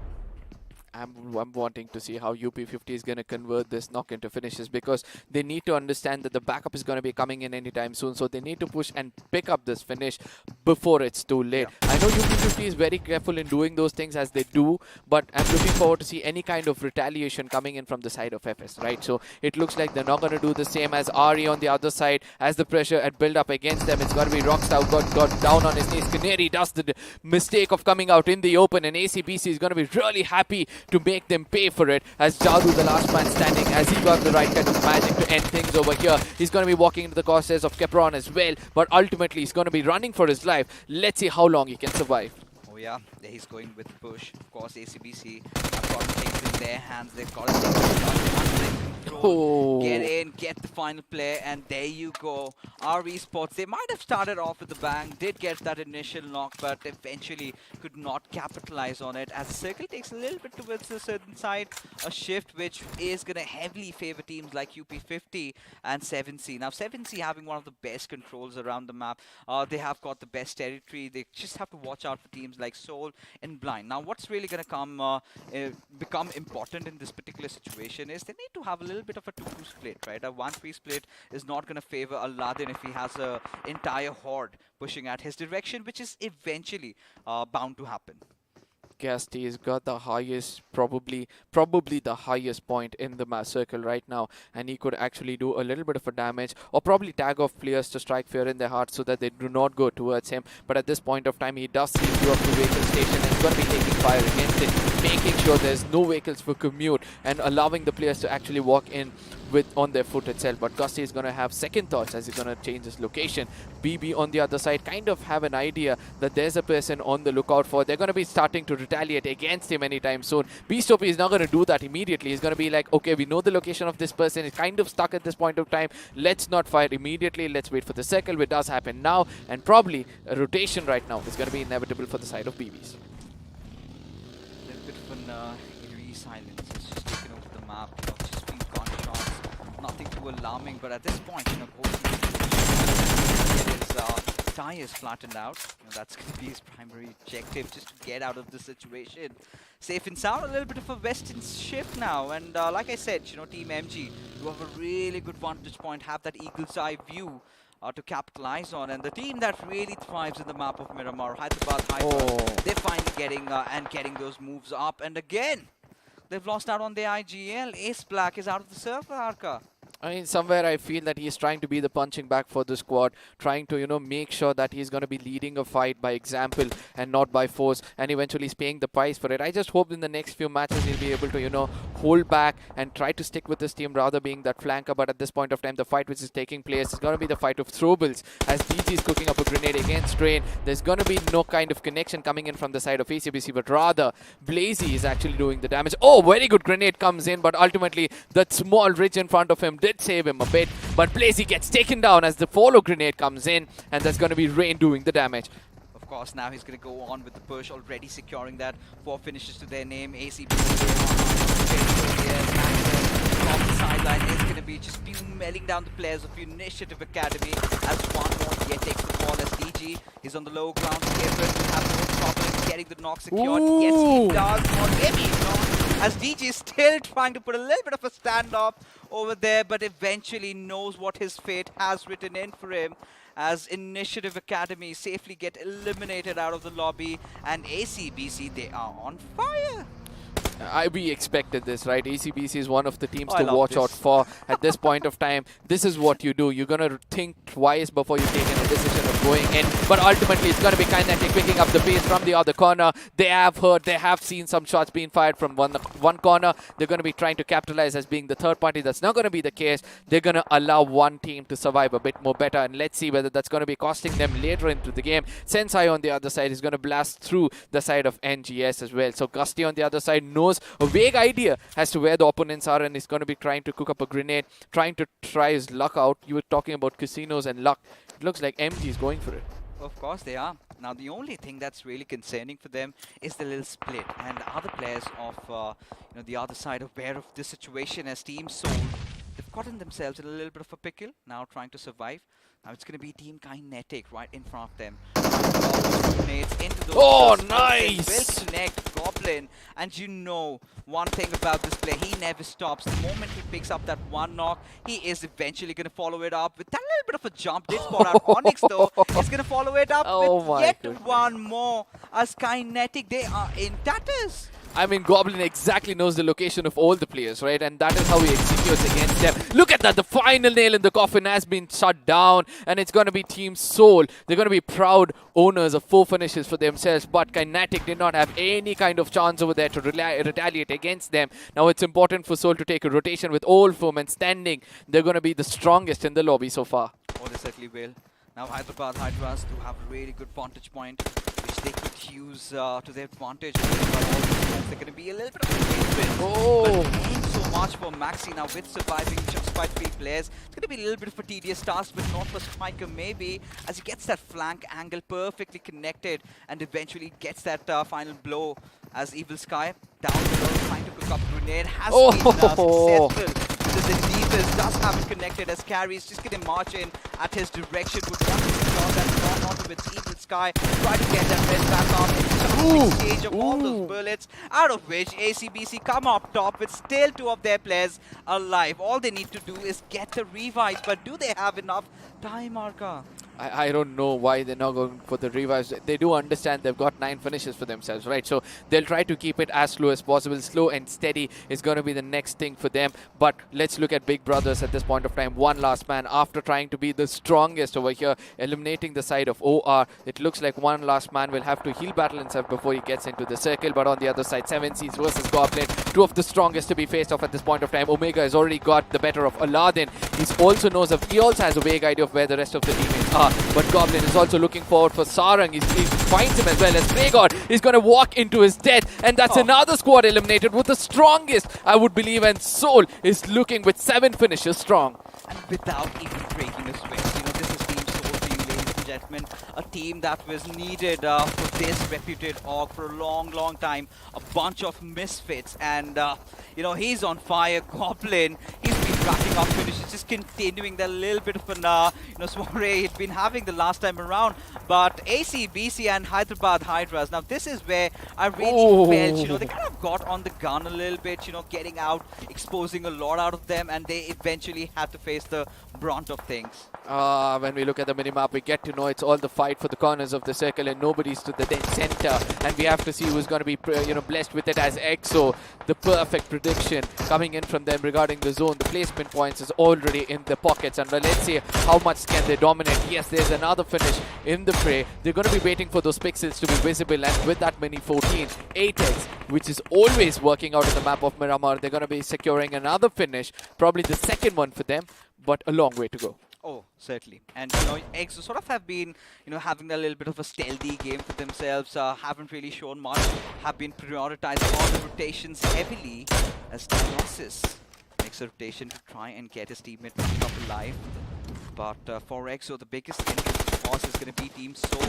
Right beside them is now Team MG coming in from the higher grounds. Ghosty being dealt with by Snacks. Sort of back angle of himself. Oh, as nice! Snacks gets yet one more, and this sort of instills all that confidence that is needed for the players to try and go in for the push. Oh, I don't think so, as Snacks will be the last man standing. He has a lot of job to do, as Blind is going to be rushing in towards the side of Team EXO, picking up all the 3 finishes, which is lying right in front of them. But at this point, I would like to see how what EXO Snacks is going to do. I'm so sorry. Is he going to fall back and play for placement points, or is he going to take the fight towards the side of Blind? As we all know, he's kind of in a position where he's sandwiched between 2-3 teams.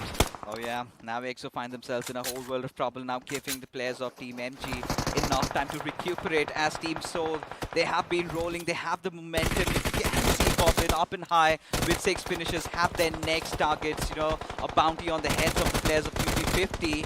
As Harkar, his head has been cracked, but Omega, exposing a lot of himself, might have himself knocked out.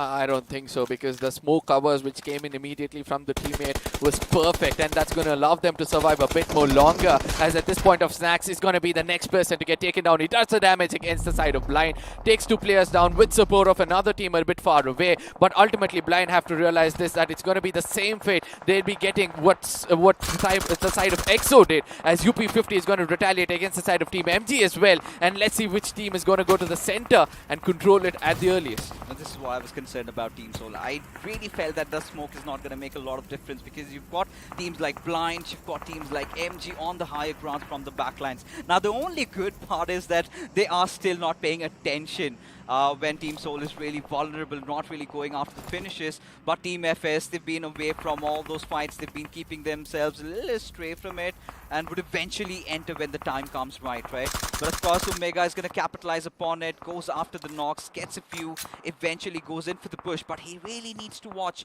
for the threat that's looming right in front of him. But it is going to be Team Blind who are the ones trying to make a run to the zone, and had to pay that hefty price with them getting eliminated. Oh, Omega is going to be using those grenades. He wants to pick up as much as possible before he gets taken down, and let's see whether that's going to be the case, as the grenade is going to be connected perfectly at this point of time. Takes a player down. The follow-up grenade is also coming in. This carpet bombing can be something Soul was looking out for, as the molly is going to be coming in right next to it. Is the finish points being taken from the side of Soul? Rather, it's going to be FS47 on the other side picking it up. Omega was able to land at the right point. 3 finishes is what he's got. 12 finishes for the side of Soul. The final lane in the coffin is visible at this point of time. It's the zone as well, but ultimately Omega pulls out a wonder, and he's able to put up another finish for himself, and holds up a very good hard cover where he can heal himself and strategize better. Oh yeah, he's certainly been playing with fire, but Dionysus from up above, he's been spotting all that action, and this moment Omega steps out, he's gonna meet his makers, maybe.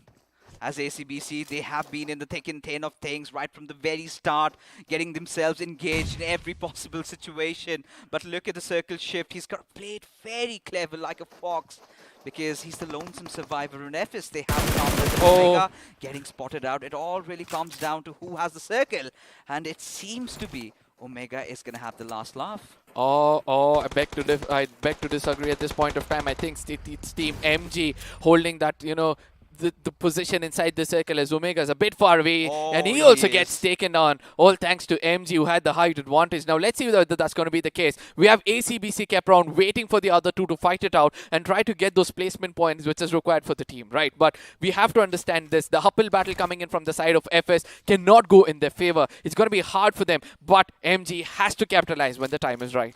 Now Capron, he's going to rely on towards all the meds he has on him at any given moment. It's all gonna, get off. But for now, he's got a clear view at where Clutch was. But there you have it, 47 making a push, and Dionysus gonna have no trouble in taking him down. They are pushing in tandem, eventually to secure that final finish. And there you go, the winner chicken dinner coming into the game, ladies and gentlemen, as we do have Team FS Esports winning this one out.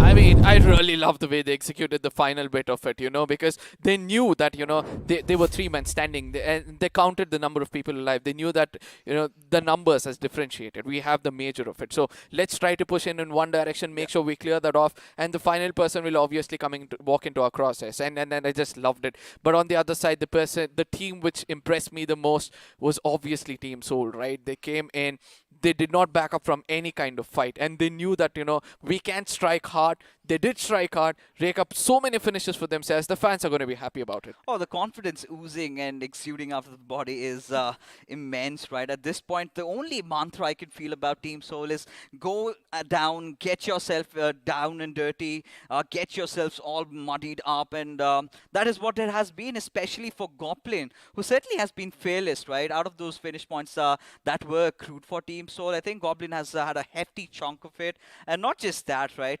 We've kind of seen the contrast between a lot of teams, of course, with FS trying to be the ones, who were focusing a lot on those positioning points, were waiting for the time to come. And once it did, they kind of went in, got that chicken dinner to their names. But Team Soul, of course, did manage to accrue all those points themselves as we transition into the highlights, ladies and gentlemen, as it all went south for OR Esports right from the very get-go. Absolutely. It was Cream, the person who kind of did not be the person to grab all the attention, Yeah. but ultimately he did the job for the team, right? But BB on the other side, they did lose a player initially, and that kind of hindered their performance from there on. And I do believe that they could have taken the fight a bit more better against the side of OR, being the person who had information about all the positions of the player and also having a little bit of a hard cover for themselves. Yeah. But still, a good job. Now, that is where I really felt that OR Esports should have backed off, right? It was not their fight to pick because ideally, that, all these players have come down together. They've kind of,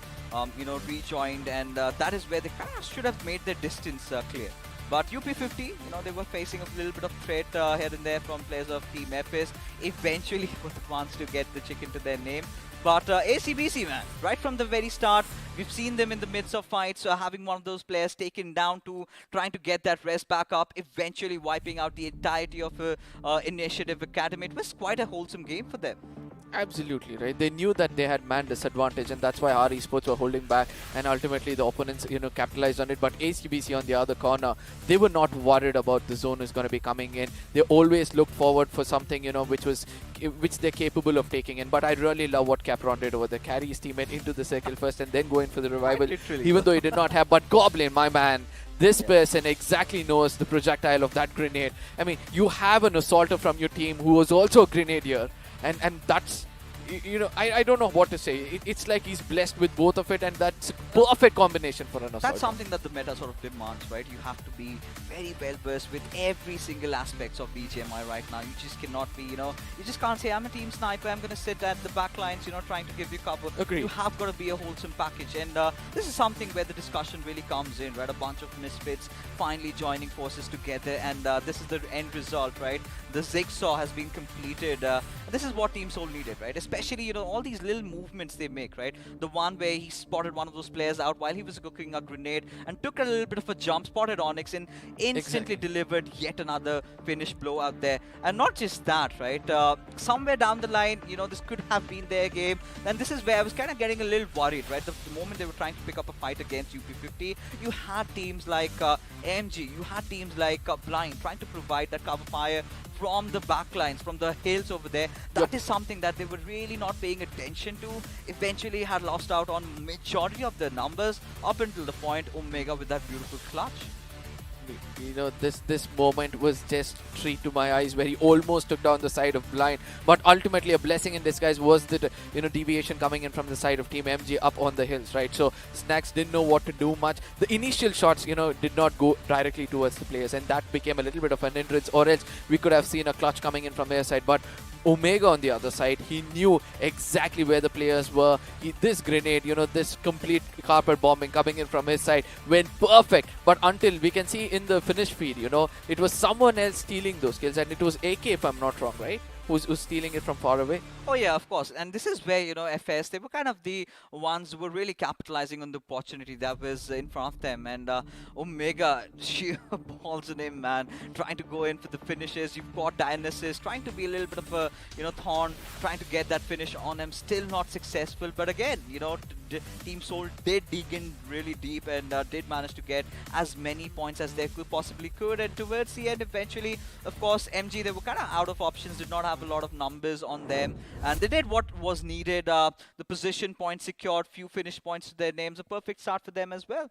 Agreed, completely agreed on this point. There was one other team which I want to speak about is Team OR, right? Before the starting of the game itself, you did say they were the strongest amongst them all. But as I said, an open book they were. The strategy was read so well, and BB's, the way they executed it, we could see the composure coming in from the new pros, right? They exactly know when to execute. And that backup which came in, even though the initiation came in against the side of BB's at one point of time, they used, that people from far away, they stuck together when the time was right. And OR, even though they were on the top itself, the position of BB, as you pointed out, was so perfect that they could take down the side of OR easily. This is where I really felt that, OR Esports should never have really picked up the fight, because they kind of were blindsided by where the other players of Team BB would be. And of course, the reinforcements coming in. But of course, this is one power pack phone, ladies and gentlemen. And our friends from iQOO have a really special message to deliver to you guys just about now. To make every day the best of my life. To strive for more, to beat my own score. To get that encore. I've got this. I've got the power. To do more. See more. Be more. I've got the power. To win!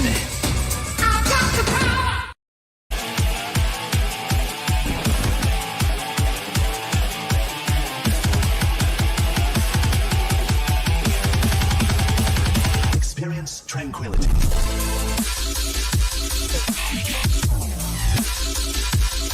Team Soul यहाँ पर 14 finishes निकालते हुए but Goblin, are you freaking kidding me?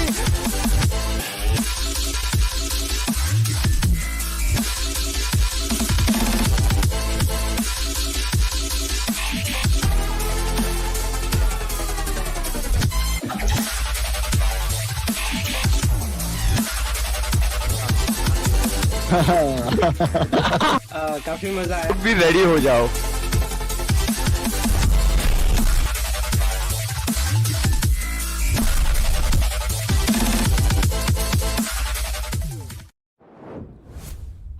This beautiful crafted phone, ladies and gentlemen, the iQOO Neo 6. And three of you lucky winners can get your hands on this beautiful device, right? All you've got to go is head over towards Google on that search bar, search for iQOO Neo 6. You're going to be redirected to their website, and that is where you've got to click on Please Notify Me. And three of you lucky winners who are watching the stream from the BGMI official esports channel might have yourselves this at the end of the day. But again, huge shout out to Loco as well, India's biggest gaming and live streaming platform, where you can find all your favorite professional BGMI players and the other titles also, trying to stream their games over here. And you might as well, the ones like me who really think that they still pack a punch and can show their skills to the world, certainly can find your home in Loco. And yeah, the best part is you can still get paid for it, even if you're starting off really early.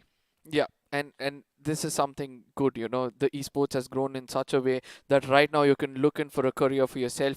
But yes, the point standing is going to be telling us this story as what has happened so far. It's ACBC, still on the top. They performed really well with 10 finish points and 12 position points for themselves, with 22 total. But look at that, even Soul did perform so well, get those finish points for themselves. The lack of position points had to throw them down to the third position.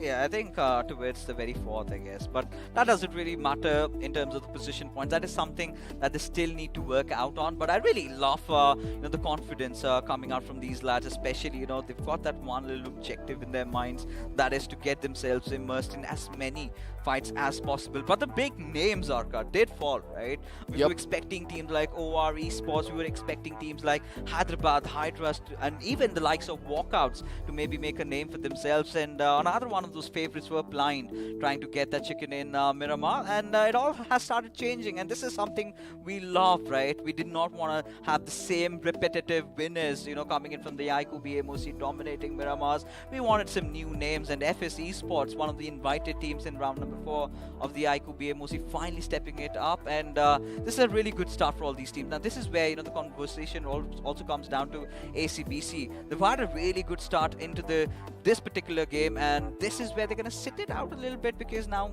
Group B, they're done with their matches, and they're going to be hoping to watch the teams from sidelines, especially having to not face the wrath of Sanhok. Absolutely. Now, one thing which I want us to look on the screens for is the finish points, right? The first 5 teams are the teams which has the maximum number of finish points. That shows that the aggressive teams were able to, execute much better and get it. So in the map of Miramar, it was all aggression which came out, but at the same time, iQOO MVP for match 2 is gonna be the Soul Goblin. I mean, the way he was able to put up 7 finishes with 800 damage, precision was the key for him, and he was able to land those grenades, able to land those bullets, everything into perfection. 1 headshot, 1 assist, but survival time of 21 was more than enough, and he had done the job for the team. Well, of course he did, right? He was sort of the face of the team, just going in and dealing all those blows. But I really loved the cover fires also coming in from his teammates, ensuring to try and keep him alive. Sort of takes me down to a certain team called Godlike, who are apparently not with us this time. Of course, a little bit of a similar play style coming in out of Team Soul. That confidence is something that we all love as we transition into the top 5 players, ladies and gentlemen.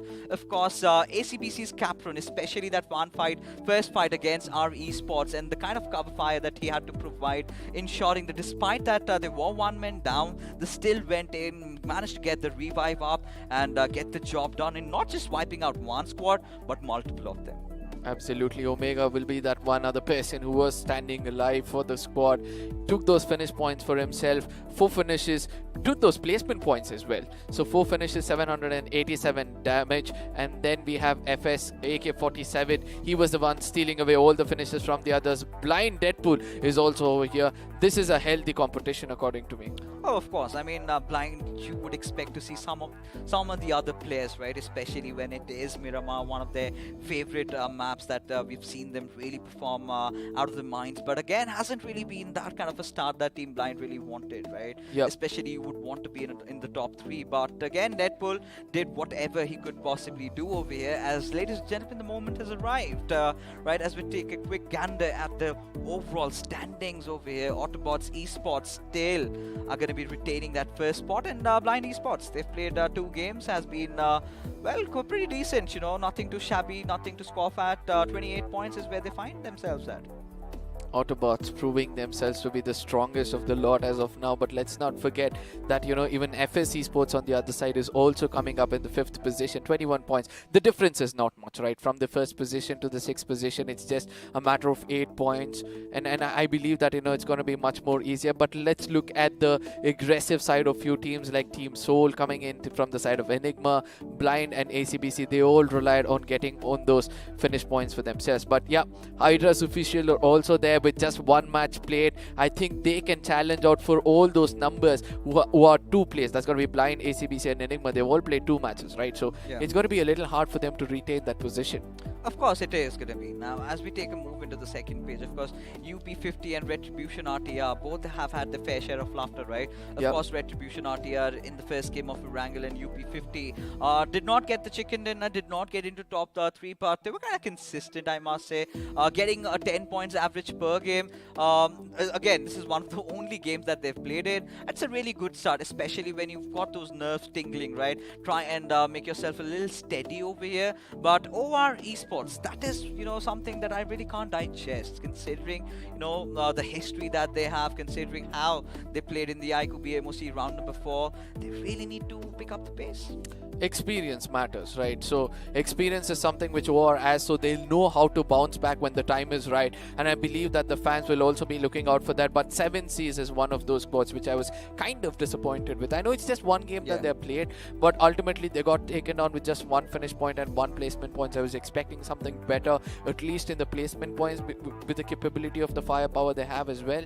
But Global Esports, with the team which looked the strongest when it comes to their group previously, right? And they took the fight to the enemy's face. But this time, it looks like even they are having a little bit of a trouble. Yeah, I mean, it's still, just one game that we've seen so far. A really ridiculous circle shift up north in Erangel, where, they had one of their players picked off really early on while he was trying to scout out all those territories. But eventually, the approach from Global Esports, they ended resorting to the edgy Yeah. style of play and did not have a lot of cover. And that is where even XP and I were sort of having this little conversation that they might get picked off, which eventually happened later on. I think it was the boys from Autobots who were on fire. But I Yeah. think we're going to get to see a lot out of them because they're going to be back into the mix. We're going to have Sanhok, the rainforest, where it all gets really messed up. Yeah, before all of these things, I want to ask you one question Oh, about yeah. Initiative Academy, right? Right. Because they play two maps, but still they're on the bottom of the table, right? So what is going wrong according to you regarding that squad? The butterflies in the stomach right now. Of course, this is the biggest stage that they're playing, right? Never before have they played in a BMPS, a pro series. It's a month-long tournament. Now the approach has to be completely different, and this is somewhere, down the line we're gonna cut some slack to all these teams, right? Because they're the newcomers into the scene. You've got a lot of experience now, a lot of data to work around with, and a lot of bad decision making. Because that one little fight against ACBC is Yeah. something that I really have to bring up, because they had a really good vantage point. They could have capitalized, but kind of staying together a little bit. All those nades getting their work done. But somewhere down the line, I feel they've always been the late bloomers. Even if you talk about the iQOO BMOC, they kind of stepped their game up in those final few games. We still have Yeah. a lot of games to go, though. Maybe in game number 4, game number 5, whenever they come in, and that's where they're gonna strike. Yep, but those teams who have done the heavy lifting from the get-go itself has always been blessed with a few games later on where they can kind of chill out and Yeah. then come back when the time is right, or probably start to play for an average, which is going to be considered in a few games to come. But yes, one other thing is also there that, there are several teams who have taken this pretty seriously, right? So let's consider the side of Team Soul. We have already spoken much about them, but the reason why I'm saying this is they've already understood that, they are going to be those big dogs who are not going to be challenged anytime soon because they have experience, Yeah. they have the firepower. So anybody trying to take a fight, already that element of doubt is there inside them. Can we take this team down? And is it necessary for us to take this fight? And that is where I feel they're kind of capitalizing on that. Do you agree on this point? You need bigger forces to take down Team Solo. I think one of them, the nearby contenders were Team EXO, who I really felt had a very rough start. Yeah. Especially when you have the first game, you have the little bit of jitters because a lot of teams a lot of fans are rooting out for you to perform really well. And now this is where I have to also get EXO into the conversation, right? Yep. We had two little contrasting players over here. We had Team Soul who were all guns blazing, just going after squads one after the other. And then we had EXO just prioritizing heavily on position points. Now just kind of stuck in that little wooden shed and eventually just wiped out. And this is where it all comes down to it. Right now, Team Soul, after getting that one really good game, they're going to be looking to carry on the mantle forward, have a really good game in Sanhok as well. But this is where the trouble arises, right? In Sanhok, you really cannot do what you just did in Miramar, right? You just cannot go heads in just like that because you're going to be having a lot of prying eyes looking Yeah. out for you. Such a small map, and that is where you have to be very picky about your fights. Make sure you have that little cover because in Sanhok, it's all about the center of the circle. Absolutely. The tropical forest is Oh, not going to allow you to go for a mid-range or a long-range battle. So those teams who are raking up finish points from a distance now have to make sure that they have the assaulters going in for a close combat and perform much, much better in the map of Sanhok. But ultimately, we all know the Grenadiers are going to have a very, very good time when it comes to the map of Sanhok. But If you yes, find as them. we always say, the evolution is going to hit back from humans to reptiles as we're all going to go down on their bellies and trying to be those snakes and strike when the time is right, ladies and gentlemen. The next map is going to be Sanhok. But one other thing what you guys can do is vote out for your favorite team and have a chance to get some goodies for yourself. Oh, yeah. And that's going to be starting right. Oh yeah, of course, a zipper and a t-shirt for you guys, which we might also have our hands on. Maybe just hoping if production is going to be blessing us with them. But regardless, now talking about Sanhok, more than grenades, I really feel it's going to come down to that infamous healing battle we have. Right I'm now, looking you've forward. got teams like that. You've got Team EXO coming into the mix, and we know they've always got that little trick up their sleeves, right? Yep. They kind of tend to have Immortal or someone, if they are going to play him in this game, get all those first hits collected, the Southern Belt. I'm starting to wonder why are teams not really capitalizing on this situation, because right from the very start, you have the players branching out, everyone in their own territories. Now, if I was one of those teams, I know Yeah. that Team EXO is going to be a force to be reckoned with. I Yep. would eventually go on and isolate all their players and pick them off one after the other. And that could be the right way in stopping a team like EXO. Kind of gets a little annoying towards the end with, those 40, 50 Yep. plus first hits to their name. Yeah, but one more thing I would like to point out about Team EXO is once the mindset is fixed, telling Yeah. that we did not have a good game, now we have to make sure we get one. They stick on to it and they capitalize on it, and that's the best part about them. Let's not forget the IGL is so strong in the zone prediction. He's gonna take you somewhere close to the circle, and then in the final moments he's gonna give one person to go in for a heal battle where nobody's gonna come and backstab him and take the rest of his forces into the circle and try to rake up as many finish points as possible. We all know that Sensei is capable of something greater. So let's see whether that's going to be the case in the next map itself. Oh, 100%. This is where I would again get that discussion coming in, right? Now, they're looking for a little bit of a consistency. What Yeah. better way to be consistent than, try to survive till the very end, right? At least get those 10 to 8 finish position points to your name and have all three players stationed inside the circle. Try to get the better of it because, yes, in Sanhok, you really need to make a run for the zone right from the early start. You have to understand where the next radical shift is going to be, and you've got to play it around the centers. Now, ever since that update did come, right, we've seen a lot of the other circles that we were not really accustomed to see before. Yep. We're starting to get those little southern circles. We had circles around the cave area where, I think Team EXO did manage to get the chicken over there Yep, against yep, yep. Enigma. And then we had that little bit of a Painan circle as well. But again, Paradise always Resort also sometimes. sometimes. It was Yep. before the update. We got to see a lot out of Paradise Resort. But ever since, after the update, we're seeing those little newer circles being formed up. Yep, I somewhere feel that this time probably the circle will go a little to the southern western side as well, towards the side of Thambang or Ruins probably, because gonna be that is dreamers, one man. place which we have not been seeing for a really long time. So let's Yeah. see whether that's gonna be the case. But as of now, if I have to ask you, I'm so sorry, if there is any place where you're gonna be the initial knocks taking place or the early skirmishes, which is that place gonna be for you? It has to be Paradise Resort, right? We've been seeing of that from quite a long time. Just two teams battling it out. Yeah. But then again, it's the BMPS, right? This is where teams kind of give each other respect and stay away from each other. Someone has to back off because you would not want to get off to a bloody start. You do not want to have a really bad start in Paradise because that never really ends in a smooth manner for either of those teams because eventually you kind of have those casualties being dealt. Yeah, but the reason why I was pointing at you is one good thing.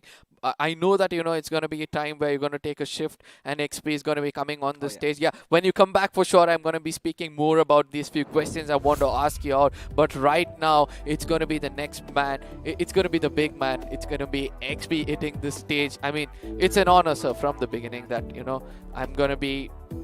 I'm gonna hold myself as much as possible, not to become a big fan moment at this point of time, but still I can't stop myself. It was fixes from the initial where I was a big fan, and that fan movement kind of took a little toll on me in my casting, but ultimately it's you at this point of time. Thank you so much. Wow, thank you so much for that amazing introduction, but thank you again for putting a lot of pressure on me right about now, Arka. And, it's a pleasure and a privilege sitting here next to you as well. But again, what a match we had in Miramar. And of course, I was sitting on the sidelines just, watching these gentlemen do their thing. And boy, oh boy, was I surprised.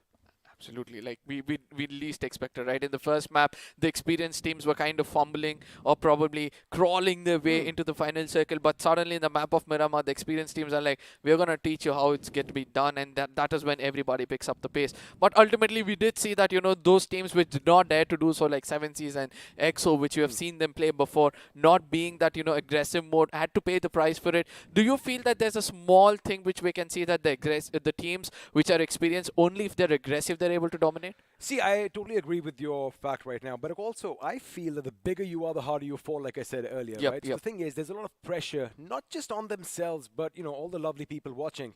Because, us Indians, oh boy, we are a vocal bunch. We will let our feelings be known, whether it is good or bad. So, I do believe that kind of pressure does, kind of weigh on your shoulders. Yeah. And that is where teams who, well, aren't in the limelight as such, the underdogs, if we may. I mean, they come in and steal the show. So again, it's a give and take, really. There has to be some balance. Yeah, but there's one question which keeps lingering in my mind. Probably you'll be one person. So just imagine an underdog who's trying to come in and make his name in this fray. Okay. You know, he'll be trying to take a circle. He'll be trying to take a position away from these well-known teams, right? And eventually the circle is going to be shifting in towards him, because we can see the new update is going bonkers when it comes to the circles. Do you think these underdogs, that fear of taking away from the previous circles, is actually helping them out to perform better?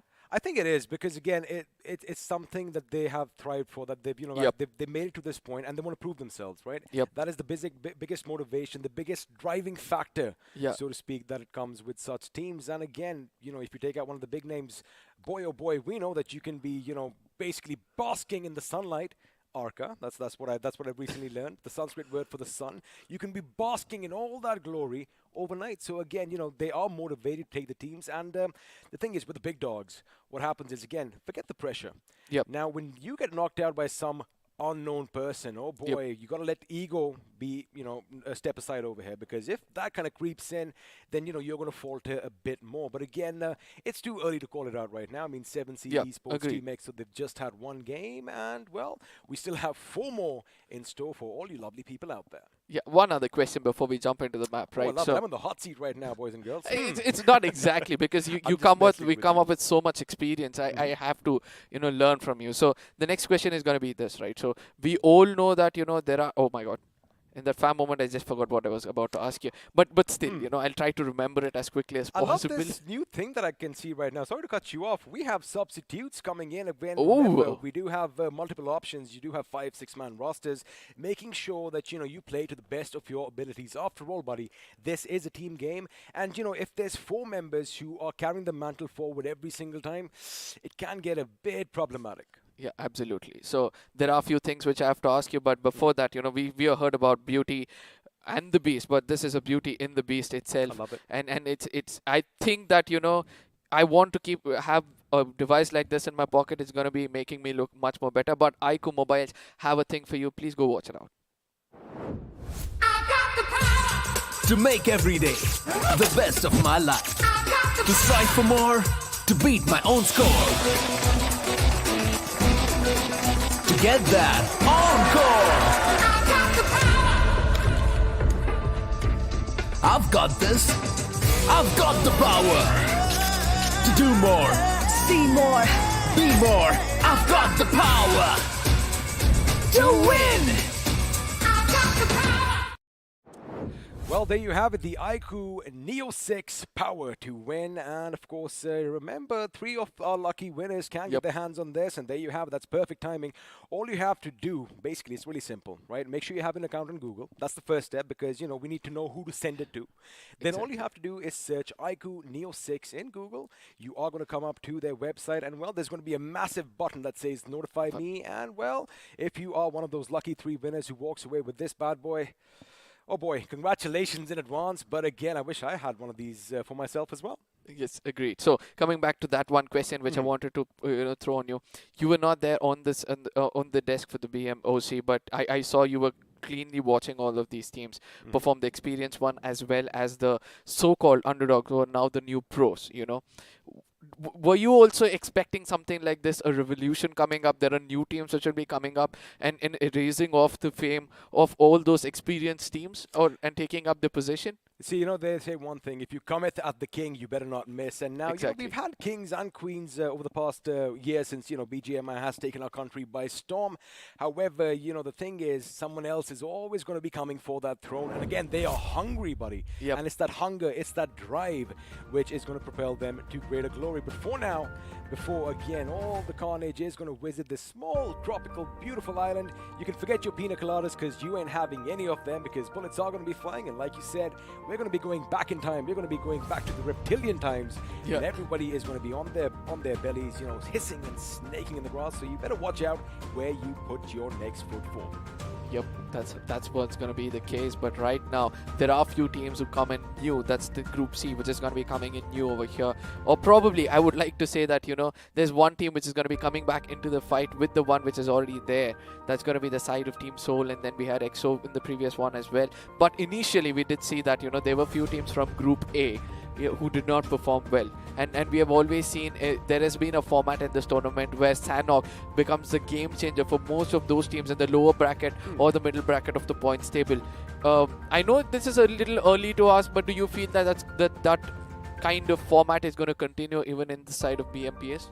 I think it will because, yes, of course, Sanhok has that RNG factor, right? Anything can happen, and the real estate is already so small. It's the smallest map in Battlegrounds Mobile India, so, the chances are that you are going to be up in each other's worlds right at the beginning. But again, if you are good at traversing the terrain, you can kind of capitalize that to your advantages. Once again, the Big Bird is going to be in the sky, and, well, by the look of things, we are going to be flying kind of near the center, but again, Sanhok being Sanhok, it doesn't really matter where the plane path is because all your favorite drop spots are going to be in jumping distance. But now the question is, as you guys were predicting earlier, Fixer said he expects Bloodbath to be basically breaking out right at the beginning at Paradise Resort, and, well, judging by the colors I see on my screen above it, I think he may be right. Absolutely, but there's been a little bit of a difference when it comes to the side of bootcamp, right? That was one place where everybody wanted to go in for an initial takeoff and make sure that they rake up those finish points, because ultimately in the map of Sanhok, you would want to have that initial 3 to 4 finishes so that then on you can play for placement points, and at the end of the day, you'll be blessed with some. But the zone is going to be forming up towards the side of Camp Alpha, which has been the new thing for most of these teams, right? So this has been that one circle which is favored for most of those players who tend to rotate from the southern side in the waterways and then try to take the northern side of the Camp Alpha. That has been happening, and let's see whether it's going to be the case today as well. Well, looks like shots are going to be fired right at the beginning. It's not Paradise Resort, but it is going to be those compounds just a little down south from it, as Jadu is going to have some magic in his fingers as well. He is going to rack up the first finish in this game. Now, I did see a shotty being used. Of course, you want to have that DBS for close quarter combat because, well, you go boom, boom, and, well, anything in front of you is going to be obliterated. However, I like that he has a UMP as well, making sure he can engage enemies at a little bit of distance. But for now, action breaking out early, just as we expected in Sanhok.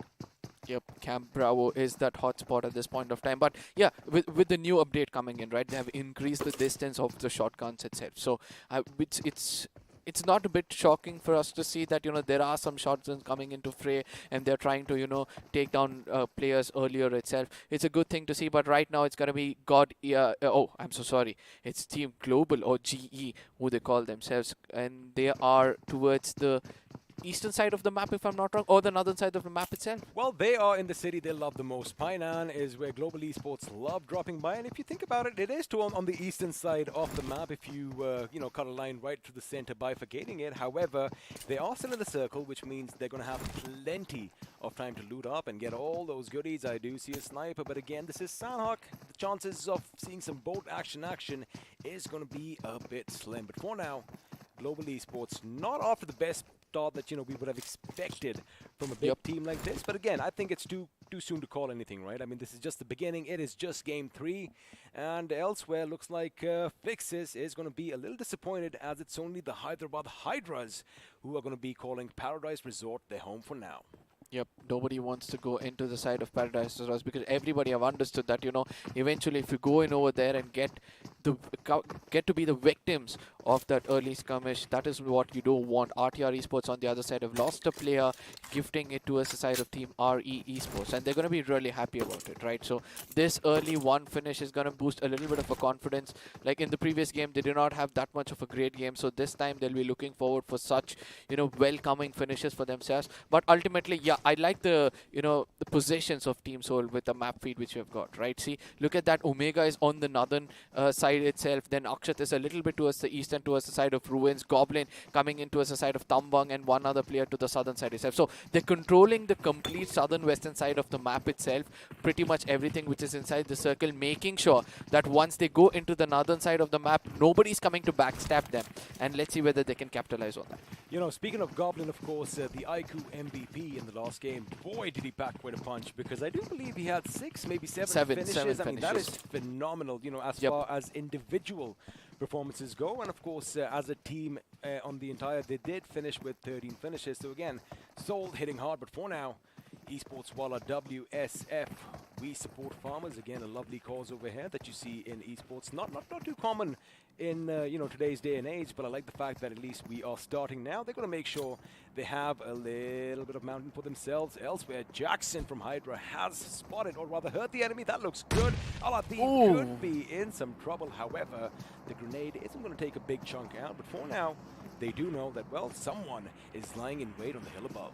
Yep, this is going to be a Huppel battle, which is going to be hard for the side of Seven Seas, as Hydras kind of know that the location of Seven Seas are behind these trees. And right now they're showing their back towards the side of Seven Seas. Can Seven Seas capitalize on it? No, that's not going to be the case, as Parv from the other side comes in from a windage point or an off angle where he could strike exactly when the high rune was out. And Sarang is gone in for the revival. Zoro is also coming in. As you said, the mask of Zoro. Can he see through those, you know, probably, what do you say, the binocular kind of looking, the eye cover? Well, he definitely has that hood on his face right now, but the thing is, you know, I love the fact that they went for the flank over here. Now, that completely caught 7C off guard, but have a look at how well they have recapitulated right now. However, Zoro is going to be lobbing the Molotov. That's going to be good.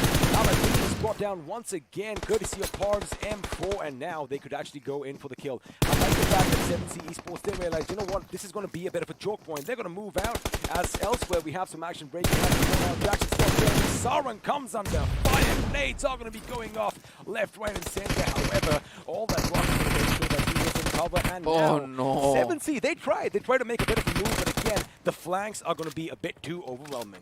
Sarang is going to be cooking up a grenade. That's going to be the Always last ray of hope for them at this point of time. Doesn't connect it well, and it's going to be Jackson trying to push in as quickly as possible. He kind of knows the location of both the enemies, right? So he's going to be jumping and striking when the time is right. Spray God is going to be grabbing around. It's the jiggle which is avoiding these two to come in for a, you know, direct clash. But ultimately, Bob comes in closer. It's the grenade which backfires towards him. But ultimately, it's going to be you 7 kidding me? Cs.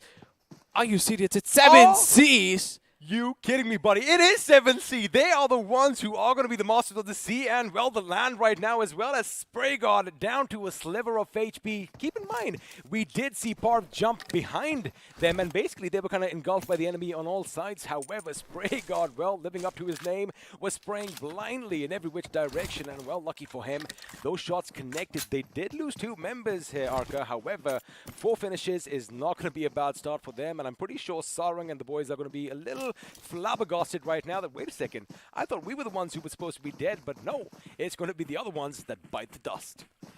I don't know how they executed at the last moment, right? There was one person doing everything, giving out information, but ultimately 7Cs, the composure with they held out, the lower ground, they knew that, you know, there's a little bit of a cover above our head. Let's try to take it to our advantage. Welcomed everybody with the pour of lead, and ultimately they all jumped into the crosshairs of 7Cs, like literally, and all they had to do was get that proper trigger discipline and ending it up. This you know, instant replay is going to be telling us the complete story. Well, if you missed that action, because it was blink and miss it action, have a look at this. I love this camera angle right now. Now, keep an eye out on Sarang. That grenade is going to get the better of Parv. Parv is going to go boom, but now they quickly do a U-turn, and there you have it. Dynamite, unfortunately, does jump in the crosshairs.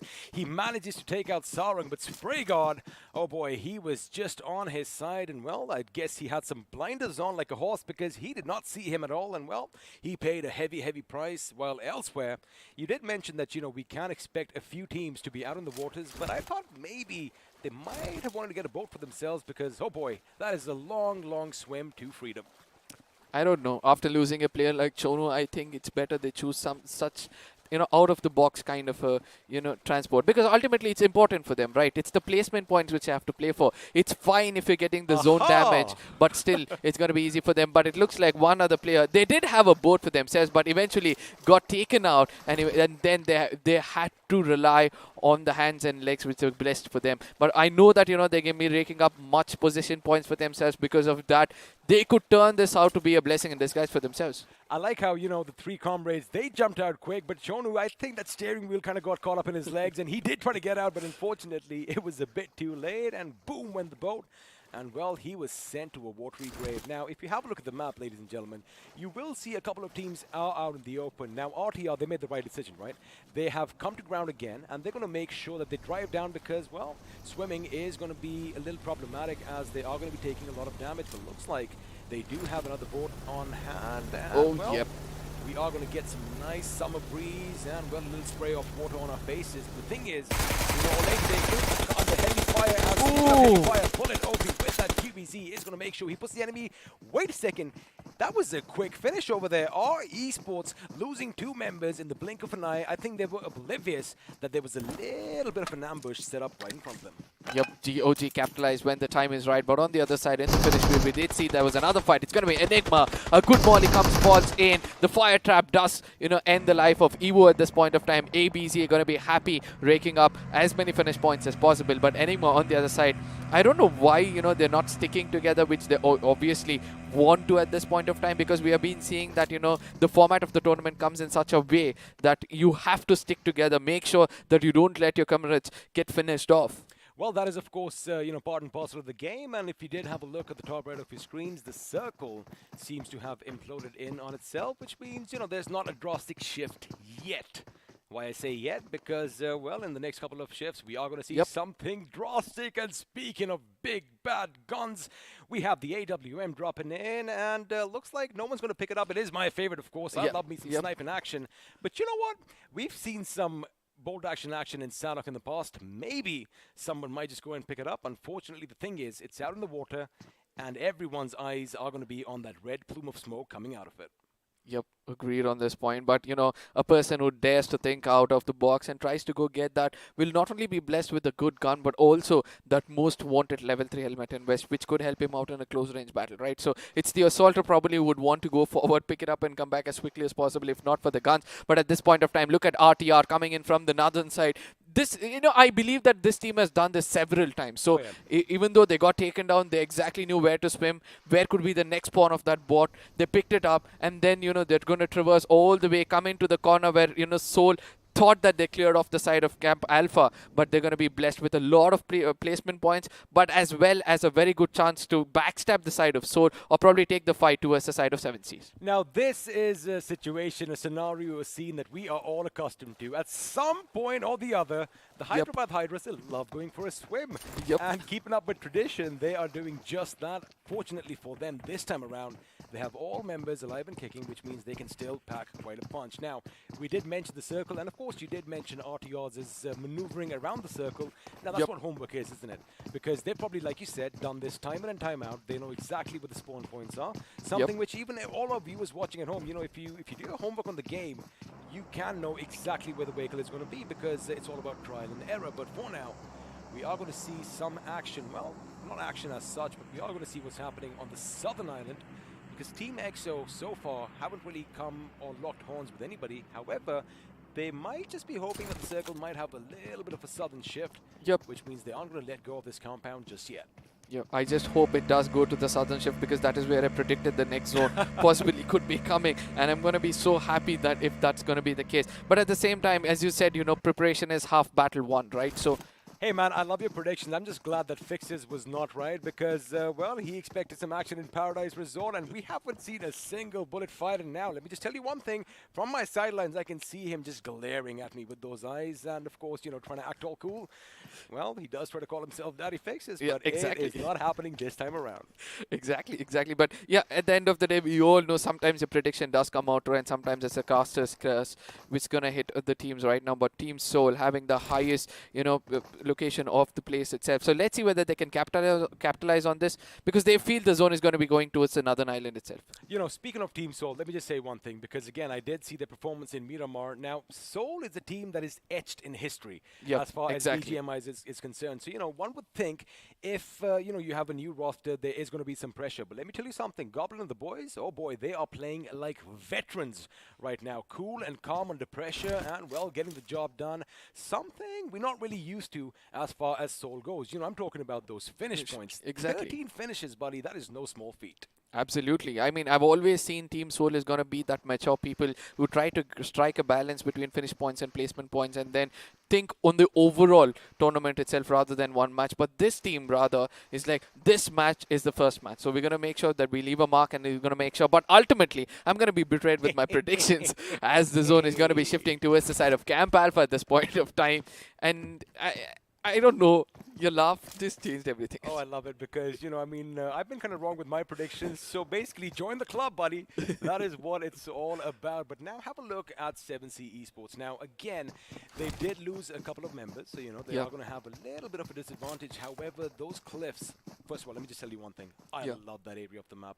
That is, it can go either way because one little slip of your foot and you're going to be crashing down to your own death. Let's see if that is going to be the case because for now, we are going to have a bit of a mad rush coming in from the northwest. I'm talking about Hathin and the surrounding areas because if I can see the map, which we have access to, I can count 1, 2, 3, maybe 4 teams in close proximity to one another, and looks like we already have shots fired over distance as a member of Kinetic did take a few shots at Global Esports, but hold on. This action is going to break that Global Bridge. 2 members of GOG are going to be taken down. It's going to be Avi. I mean, an unwanted fight which GOG have gone into, and at this point of time, Enigma is going to be so happy. I do understand that Avi is the one man standing over here. He's not even bothered that his teammates are going to give him any kind of cover or they're going to come in case he gets taken down. But still, he's doing the right kind of damage. It's going to be Rex from the other side, shorelines, who's going to make sure that he has that Renegade eyes, and he's going to be communicating through, making sure, giving information for Avi to actually, finish the complete squad of GOG. Let's see whether that's going to be the case, as one person has gone into the waters and trying to play for placement points, clearly visible. That's going to be Bullet OP. The zone damage is coming in. He's trying to, push his luck too much. Let's see what's going to happen next. Well, he does seem to find a little safe spot over here, just a little look for himself, but unfortunately no footing means he can't administer any first aids elsewhere. Global Esports coming under heavy fire, and this time it is going to be your winners in the last game, the Chicken Dinner Eaters. Ever Esports making the move. Hitman is going to be spotted. He ducks the nick of time as the ball is passed over. Coming in from the side, they take the fight to Connect, and well, looks like they are going to be losing a member. However, they're still going to hold their ground and wait for Kinetic to make all the mistakes. K47 has a grenade. Unfortunately, it's a bit too far to the right. Now we have to see whether he's going to be welcoming them with the crosshairs because his grenade has not worked out. But we have to watch out for this one thing, that Kinetic are the people outside the circuit. They'll have to fight their way. It's going to be a sandwich coming in from the side of FS, as it's going to be Global who came in. They heard the gunshots, they heard the grenades, and they came in third partying, picking up all the finishes as quickly as possible, as they know Kinetic is going to be striking hard against them, and that is going to be the case, as at this point of time, KU has landed Knuckle down on his knees. Well, Team Kinetic's KU did get that knock. Unfortunately, unfortunately for KU, his opponent is going to be picked up. And once again, Global Esports are going to be a 4-man squad, and looks like the gods of BGMI are shining down upon them because they have a drop at their feet. Now, they are did obscure his vision, and Joker was so close to getting another knock. But now, this is what happens in Sanhok. You make some noise, and everyone is going to hear it around you. So they've got to act quick and possibly try and get some cover elsewhere. Kinetic, still a 4-man squad, are going to hold their ground. Now, they want GE to make all the moves. Somewhere it's good for us to say that, it's GU came in a blessing in disguise for the side of Team FS. I'm so sorry, to the side of Team Kinetic at this point of time. Obviously, because of two things, right? One is going to be this, that they struck against the side of FS, allowing Kinetic to make it inside the circle.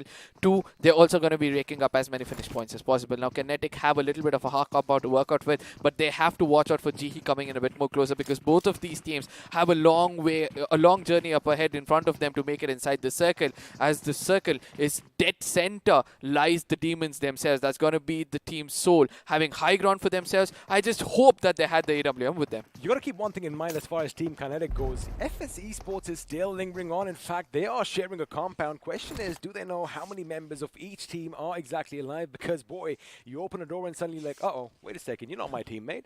And, their plans could be thrown out the window. But, of course, we did see some action. Looks like Enigma Eki is going to be brought down on his knees as a wake went boom and took him down with it. Just to keep a little idea about the zone, we are going to have a southern ship, but now we're going to have a battle under the bridge this time. It's not going to be the River Kwai, unfortunately, but it is going to be Sensei raining down death from above as he has the knife angle as Snacks. He is going to go in on the flank. He knows somebody is going to down here. However, it could be Shane. Oh, nice. Unfortunately, Shane did not have an angle, and now his position has been given away. Absolutely, Snacks comes in from the other angle only to give information to his teammates so that, they can come in and strike when the iron is out. Punko on the other side gets taken down immediately. A backup comes in from the side of Snacks. He exactly knows how to give backup. He's going to fall back immediately. This is something which I love about Snacks, He comes in, gives the cover, goes back to the location, goes back to the position which he was given to restrict the players to come in from the other angle. Now, throwables is something which we'll be looking out for. That's going to be coming in from the side of INS as a defensive maneuver to make sure they restrict from the side of the XO to come in closer to them. Well, that's what experience is, right? Snacks has been doing this for a long, long time, and looks like his grenades just might catch the enemy off guard, as elsewhere we did see 7C Esports be wiped out by Team Soul. Now, what I do love over here is that INS, they did get back on their feet, but now Snacks falling and beating through the bullet. He's going to take one down. Unfortunately, 3 guns are going to be just a bit too much for him, as Shane, against all odds, remember, at one moment, he was almost the last man standing. He's going to make sure his team is still 3-man strong. Curran, you got to be careful. Is that your grenade or was that a smoke? Because Kinetic God is going to hit the deck on a sliver of HP. He does have the first aid. Now he is one. Problematic shots are being fired. He is going to zig and zag his way. And in fact, who is going to be brought down is Onyx. Absolutely, a teamwork coming in from the side of Team Kinetic shows that, they're going to be blessed with a lot of finish points. Onyx is down on his knees. They need to pick him up, make sure that, they give him a little bit of a ray of hope to make it into the next circles, because man advantage is something you would want, and BEO at this point of time picking up his player, and this is something which we love, right? As soon as this update came in, we did think that, how can we make use of this? And the professionals have been showing us when the time is right. Carry your teammates into the circle, make sure you revive, and give another chance for him to fight out in the circle itself. Well, let me tell you one thing, never skip leg day, because you never know who you might have to carry on your back, because, well, it looks like it did work out in their favor, and unfortunately, Esports Walla WSF are going to have to bite the dust as they are going to be knocked out in the 13th position. Now, if you had a look, we still have quite a few squads, and that, of course, is that little gasp coming, because the circle has made a bit of a shift. We are now heading back. Fierce is going to come under fire, and Billion is going to try and make sure the enemy is kept at bay. GP, mind you, got through all this little commotion, and they've pretty much been untouched. Something that might come to bite these teams in their backsides later on. But for now, it is going to be Autobots as Mr. IGL. He's the last man standing. He knows where Jadu is. He's going to try and burn him alive. Unfortunately, that grenade will make him come out of cover. It does. He retaliates in time, but now Jadu is going to have a little bit of an advantage, and with that, another one bites the dust. Our esports playing it really well, but look at what happens. It's going to be the demon striking when the time is right. They're going to be picking up another finish, and they know they're going to look out for all 4 directions because they have the compound, right? They have the view into the circle itself, and they're going to be welcoming anybody inside it. And Pixels is what's required, and Hector is going to be placing his crosshairs to that Pixel visible, puts Carry down on his knees. They kind of know where the other teammate is, right? As soon as Carry got knocked out, he turned towards his teammate, giving out the location of his teammate itself. Man, let me tell you one thing. This is the new Soul altogether. I mean, these boys are infused with hunger to prove themselves. 8 finishes for themselves already as fairs. Can he get the first set in time? No, he cannot. Unfortunately, Team XO bowing out in 6th position with 7 to their name. Now, God, living up to his name from Olympus up top is going to be raining down death. And, well, this team is looking good at the moment. Meanwhile, Hyderabad Hydra's Ace Black, last man standing for himself. He knows it's a bit of a lost cause. He might, gain some time using these first aids, but unfortunately, looks like his days are numbered. His seconds are numbered at this point of time. And I do understand it's going to be hard for him to make it through. And Hector is still waiting it out. Look at that persistent coming in from the side of Hector. He doesn't want to let go of this one finish. Any given chance, he wants to take it up. And they know the value of each of these points. 9 finishes coming in from the side of Team Soul. Looking the strongest so far. Fierce is going to be coming in from the other side. A grenade tossed in. Takes down 3 players. And that was the key moment for him to finish off the rest of the squad. And I believe that 1v4 which bought in from his side is going going to be praised for a really, really long time. We did miss this out, right? But ultimately, Fierce being the most fierce and the person to watch out for in this game. Let's see what's going to happen next. Well, he's definitely a force to be reckoned with over here, as he did wipe out the entire team. Unfortunately, Team EXO, we're going to see them in the next few games, but I'm pretty sure all their fans are going to be really happy, as are the fans of Team Seoul, who have managed to make it to the final three. They are on the lower ground. They do have some cover for now. Unfortunately, Team Kinetic, they have a good position up on that hill. Now, K47, he does spot the enemy. I do see some M24s in action, and well, if KU isn't careful enough, he just might get a few 5.56 shots on the left side of his head, but he's been spotted out, unfortunately for him, as another one bites the dust, and now we are down to the final two teams. It is going to be between Team Kinetic and Team Seoul. I wonder if they have the momentum to take it forward, because now they're going to be raining down death, but one good grenade could spell trouble.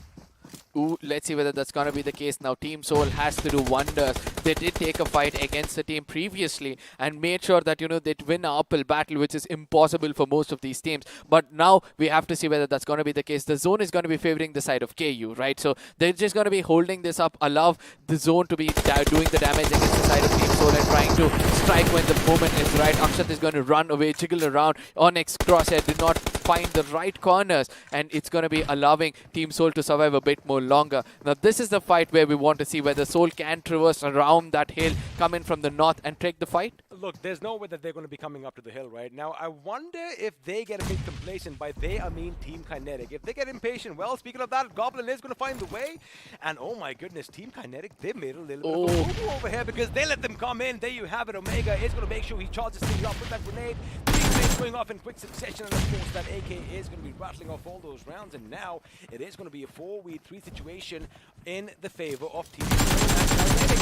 At all as Goblin takes a few more shots. Well, this grenade, if timed to perfection, could be devastating. He knows exactly where it is going to be flung. God could be in trouble. They do take some damage. However, this is where it's going to be like an artillery strike has been called on Team Kinetic's position. Absolutely. This is called carpet bombing coming in from the side of Goblin. He's going to push in to strike. Absolutely, when the time is right, and he does strike to get that winner chicken dinner. Seoul is going to be so happy with this performance. I mean, just imagine the odds are all against you, but still, you're going to challenge the gods of death, go in and take down the squad which had the highest vantage point. I mean, you have to give it to the boys of Team Seoul. See, that's what's happening. Hector, if you keep an eye on his position, he was in the house, and Kinetic was just focused. They had blinders on him. I'm not even joking, because they were focused on that position. Goblin, like the sneaky Goblin, he is snuck in around the back, which I thought isn't going to happen, but he let them come in. And then it was a level playing field because, well, the enemy was right in front. Again, like we said, the artillery strike was called in. All right, we have the position right over here. 5-6 grenades went off, and well, Goblin went in with his AK and did the rest. I mean, the one gameplay which we have to look at from the side of Team Seoul is, they had Hector inside. 28 medkits is what he was holding, and they knew that, the rest of the three players, all we have to do is make sure Kinetic gets hit so much as the zone is going to come in, they get finished off, and give his teammate a chance who's going in for a heal battle. And I believe that was the strategy which Seoul might be coming up with. That was definitely one thing. Yes, they did have a contingency plan, as Fixus loves saying, but again, it's just beautiful the way Goblin took advantage of all that misdirection, because the remaining members of Team Seoul were just running around making noise. So what they thought was, hey, there's no way that these guys are going to come up, and again, this is when you need to know your terrain. This is when you need to know the map. This is when you need to know, practice makes perfect, right? But again, a lovely outing. Again, 14 finishes here, but action did start early as well. Hydra, we did think that they're going to get the better of 7C, but have a look at how Spray God just went a little bit around the blind spot of this enemy and, well, took him down. Yes, GOG on the other strike was striking hard against the side of Team R Esports. Got that initial two, finish points for themselves. From then on, they were able to pick up one more, but it was Avi became that ugly thorn. He came in, struck when the time was right, took down almost 2 to 3 players, where the rest other two had to play for placement points and eventually had to bite the dust. They did indeed. And again, it's something that I do believe the enemy should have kind of taken into account, because when you do want to cross that particular bridge in Sanhok, 9 out of 10 times someone is going to be lying in wait. Someone is going to set up the flanks. And keep in mind, Enigma had members on both sides of the water. So, they were basically pinched in between a hard rock, a hard place and a rock, right? So again, that's what happened. But this was beautiful. Snacks over here.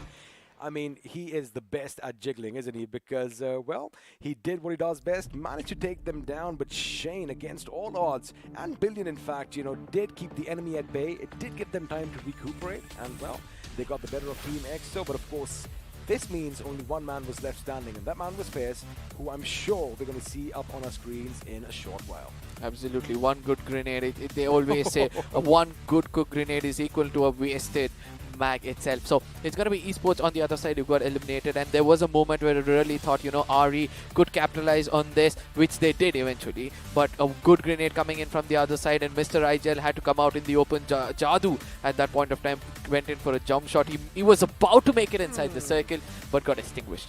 Well, that's what happens. This is the moment. Have a look at that. One boom is going to bring 3 of them down. Now, Face is going to be careful. He is still waiting. He knows that someone is going to rush in towards his position.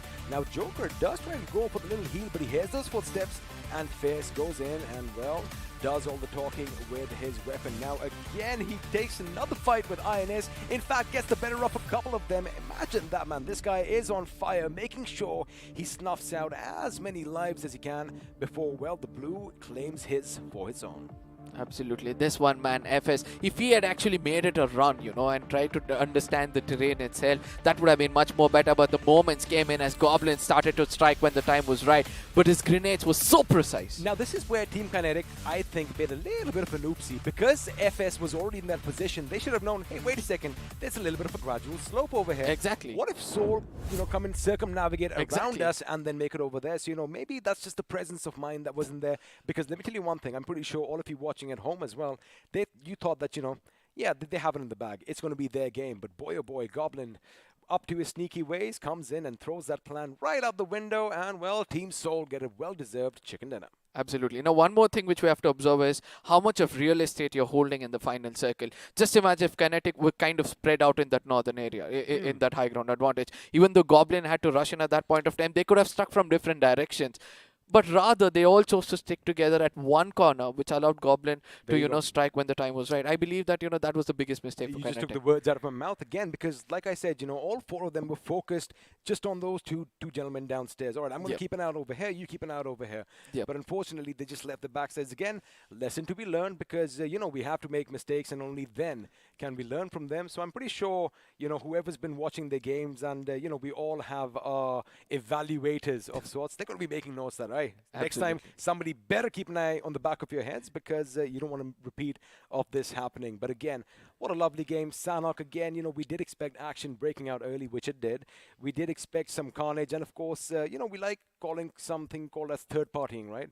Where, yes, 2 teams might be fighting it out, but someone from the distance is going to come in, take a few shots, and, you know, take the finishes for themselves. And, well, this game had it all. GE was the squad which actually struck when the time was right, picked up kind of 3 finishes over there, and they were happy about it. One man who stole the show completely, obviously, is going to be Fierce from the side of Team EXO. Man, grenade, what a well-tossed grenade. He exactly knew. I mean, I don't know how come the complete squad was rushing in from the door itself, and all he had to do was put one grenade over there. But at the same time, the follow-up is something which I liked. He immediately did not move. He just waited, right? You got to also keep in mind, just in the building right next to them, we had INS. They were lying in wait, because, you know, that's why he didn't really move out as soon as the grenade went boom. Because had he moved out, there was a big window, and, well, he would have been spotted, and he would have been taken out.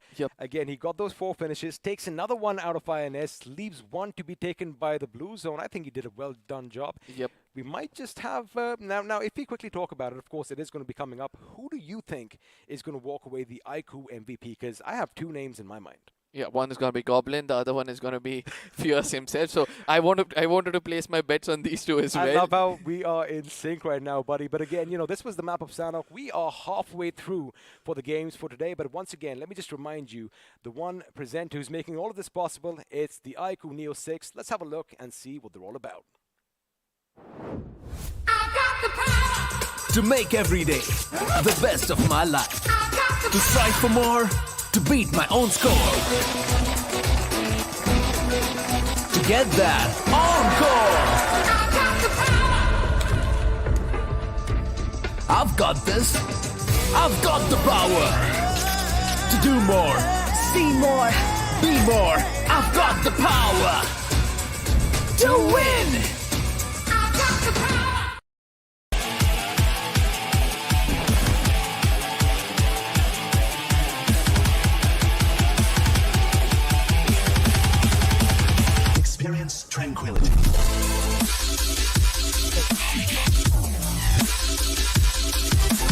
Soul यहाँ पर 14 finishes निकालते हुए Pakistan.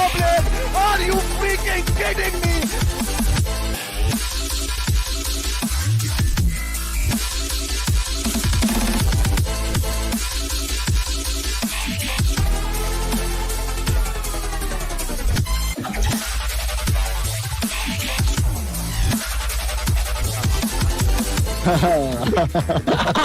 काफी मजा आया. भी ready हो जाओ.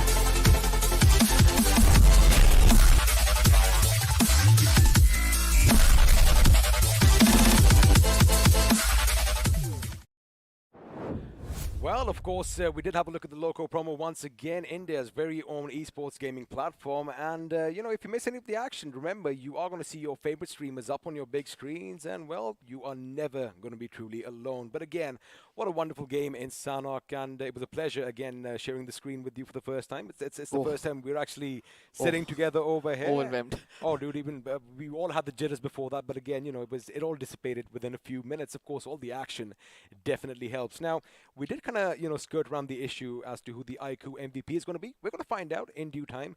But again, lovely plays coming in, and of course it was all possible because of the iQOO Neo 6, but I guess you might have a little message for all our lovely viewers. Absolutely. You're going to go to Google, have a chance to get this mobile for yourself for free. I mean for free. This is going to be gifted to you. All you have to do is go to Google, search for iQOO Neo 6, and then you'll find there, you know, as soon as you're done with the address bar and everything, you'll find the website. Click on that. As soon as you get in the website, there'll be a button which is going to be popping up over there that's going to notify me. Click on that notify me button. As you know, he said, it's important for you to first log in from your Google and make sure that, you know, we'll know whom to send it out to ultimately. So yeah.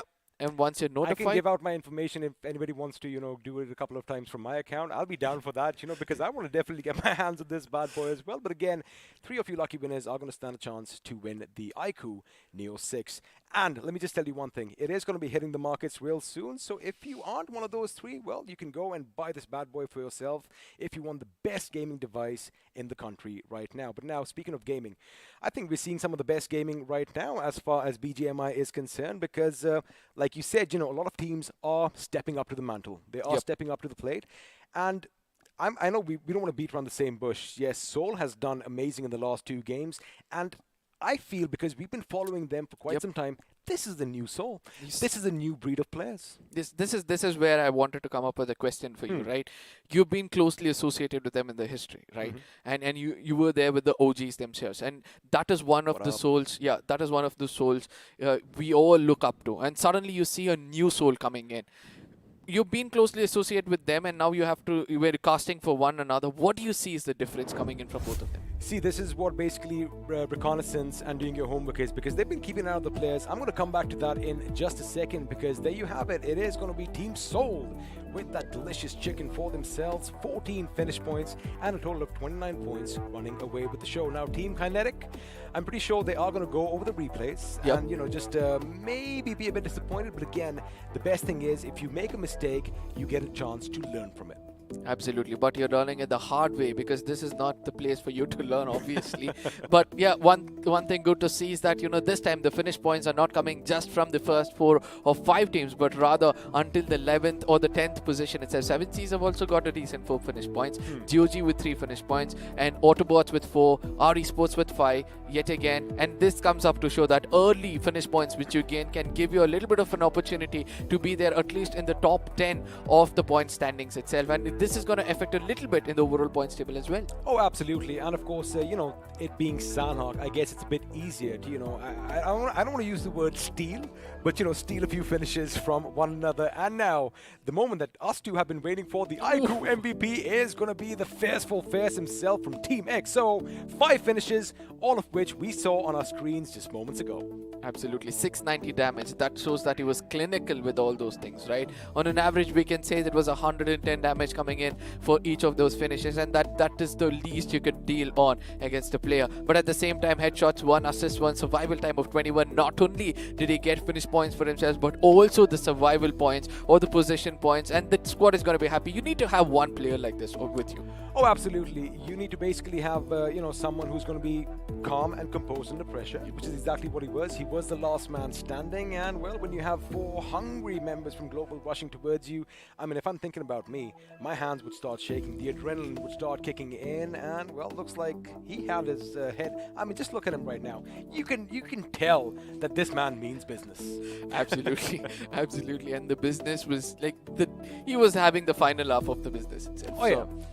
I mean, making it to the highlight reels is one thing enough, but when you have a squad wipe to add to that, oh boy, we love talking about bragging rights. Well, this guy is definitely going to be on a high. Now, we're going to be putting a few more facts and figures on your screens right now as the match summary is popping off. 8 grenade finishes this time around, and well, you can see the numbers for yourselves. I like that we did have a little bit of long distance engagement, as Soul Goblin does have the longest finish to himself, 268 meters to be precise. Yeah, 268 meters on the map of Sanhok is a decent long distance, right? Because it's going to be hard for you to find players through the topical trees, and it's going to be so hard for you. But yes, we can get to know that 8 grenade finishes shows that, Grenadiers were given a little bit of a job to do. Have a look at but the assists, mate.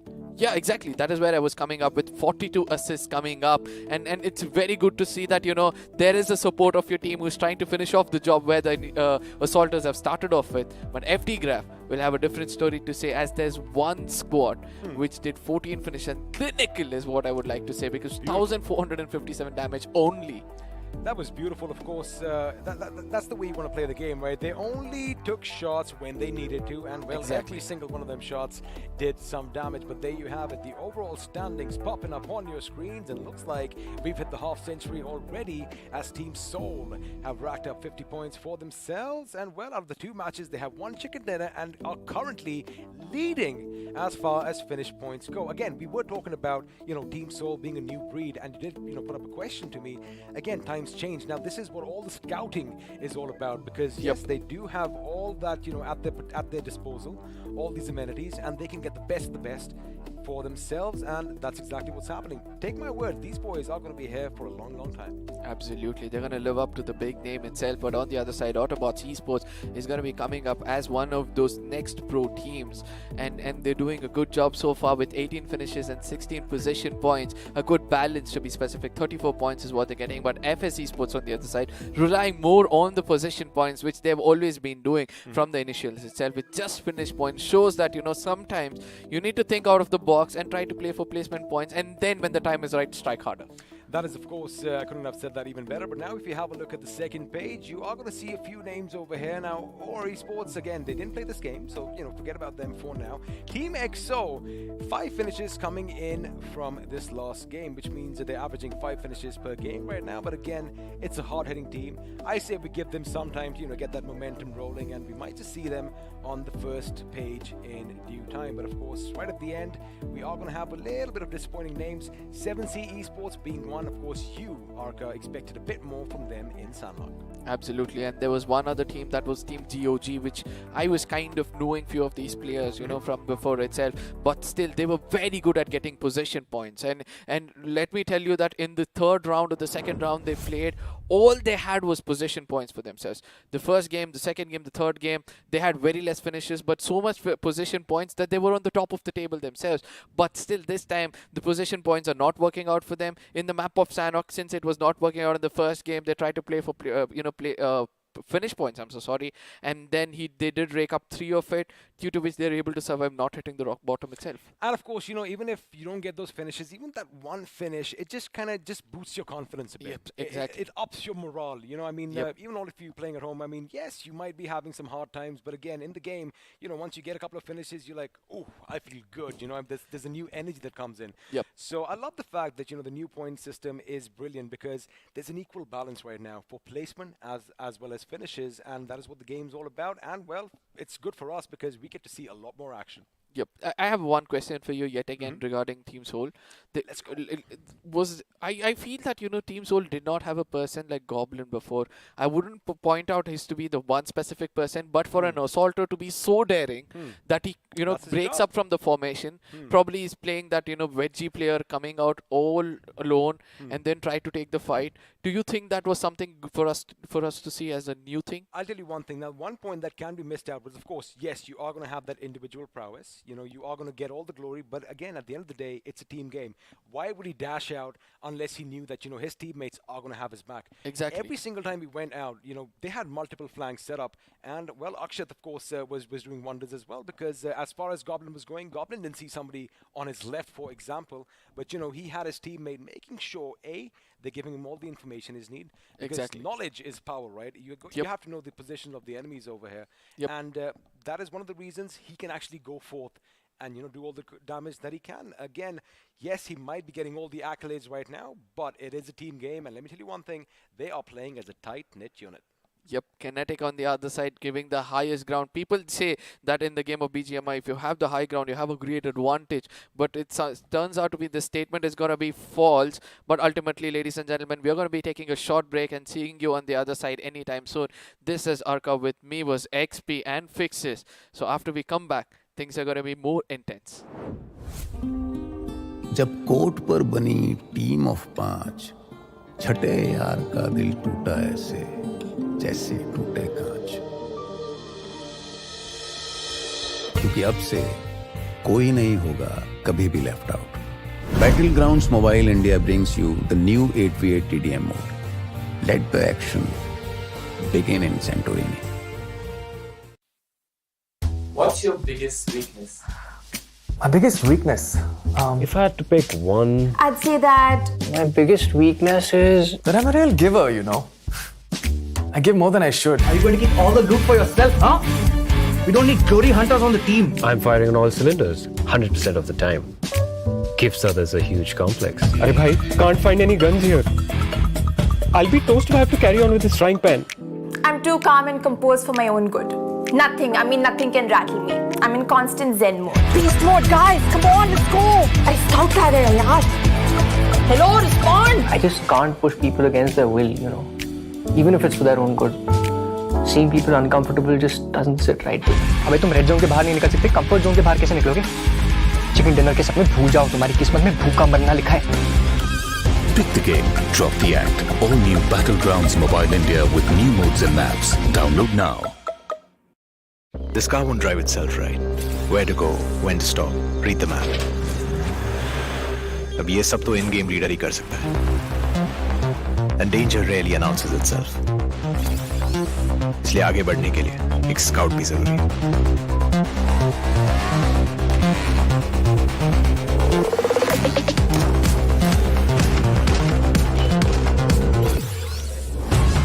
And without the fragger being there to wipe out the enemies, moving forward तो भूल ही जाओ.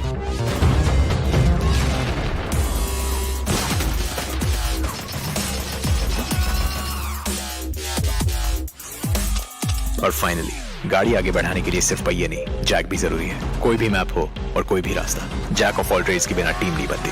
Without you as the support ये game नहीं चलती. Your friends are waiting for you on the battlegrounds. फिर से अपने यारों के साथ चिकन डिनर करोगे, साथ मिलके रैंक पुश करोगे. Battlegrounds mobile India, download now. It's not about being like everyone else.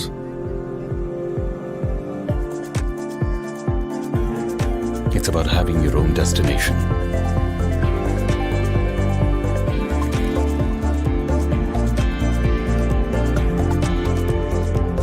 It's not about how you fit in. It's about the skin you choose to fit in.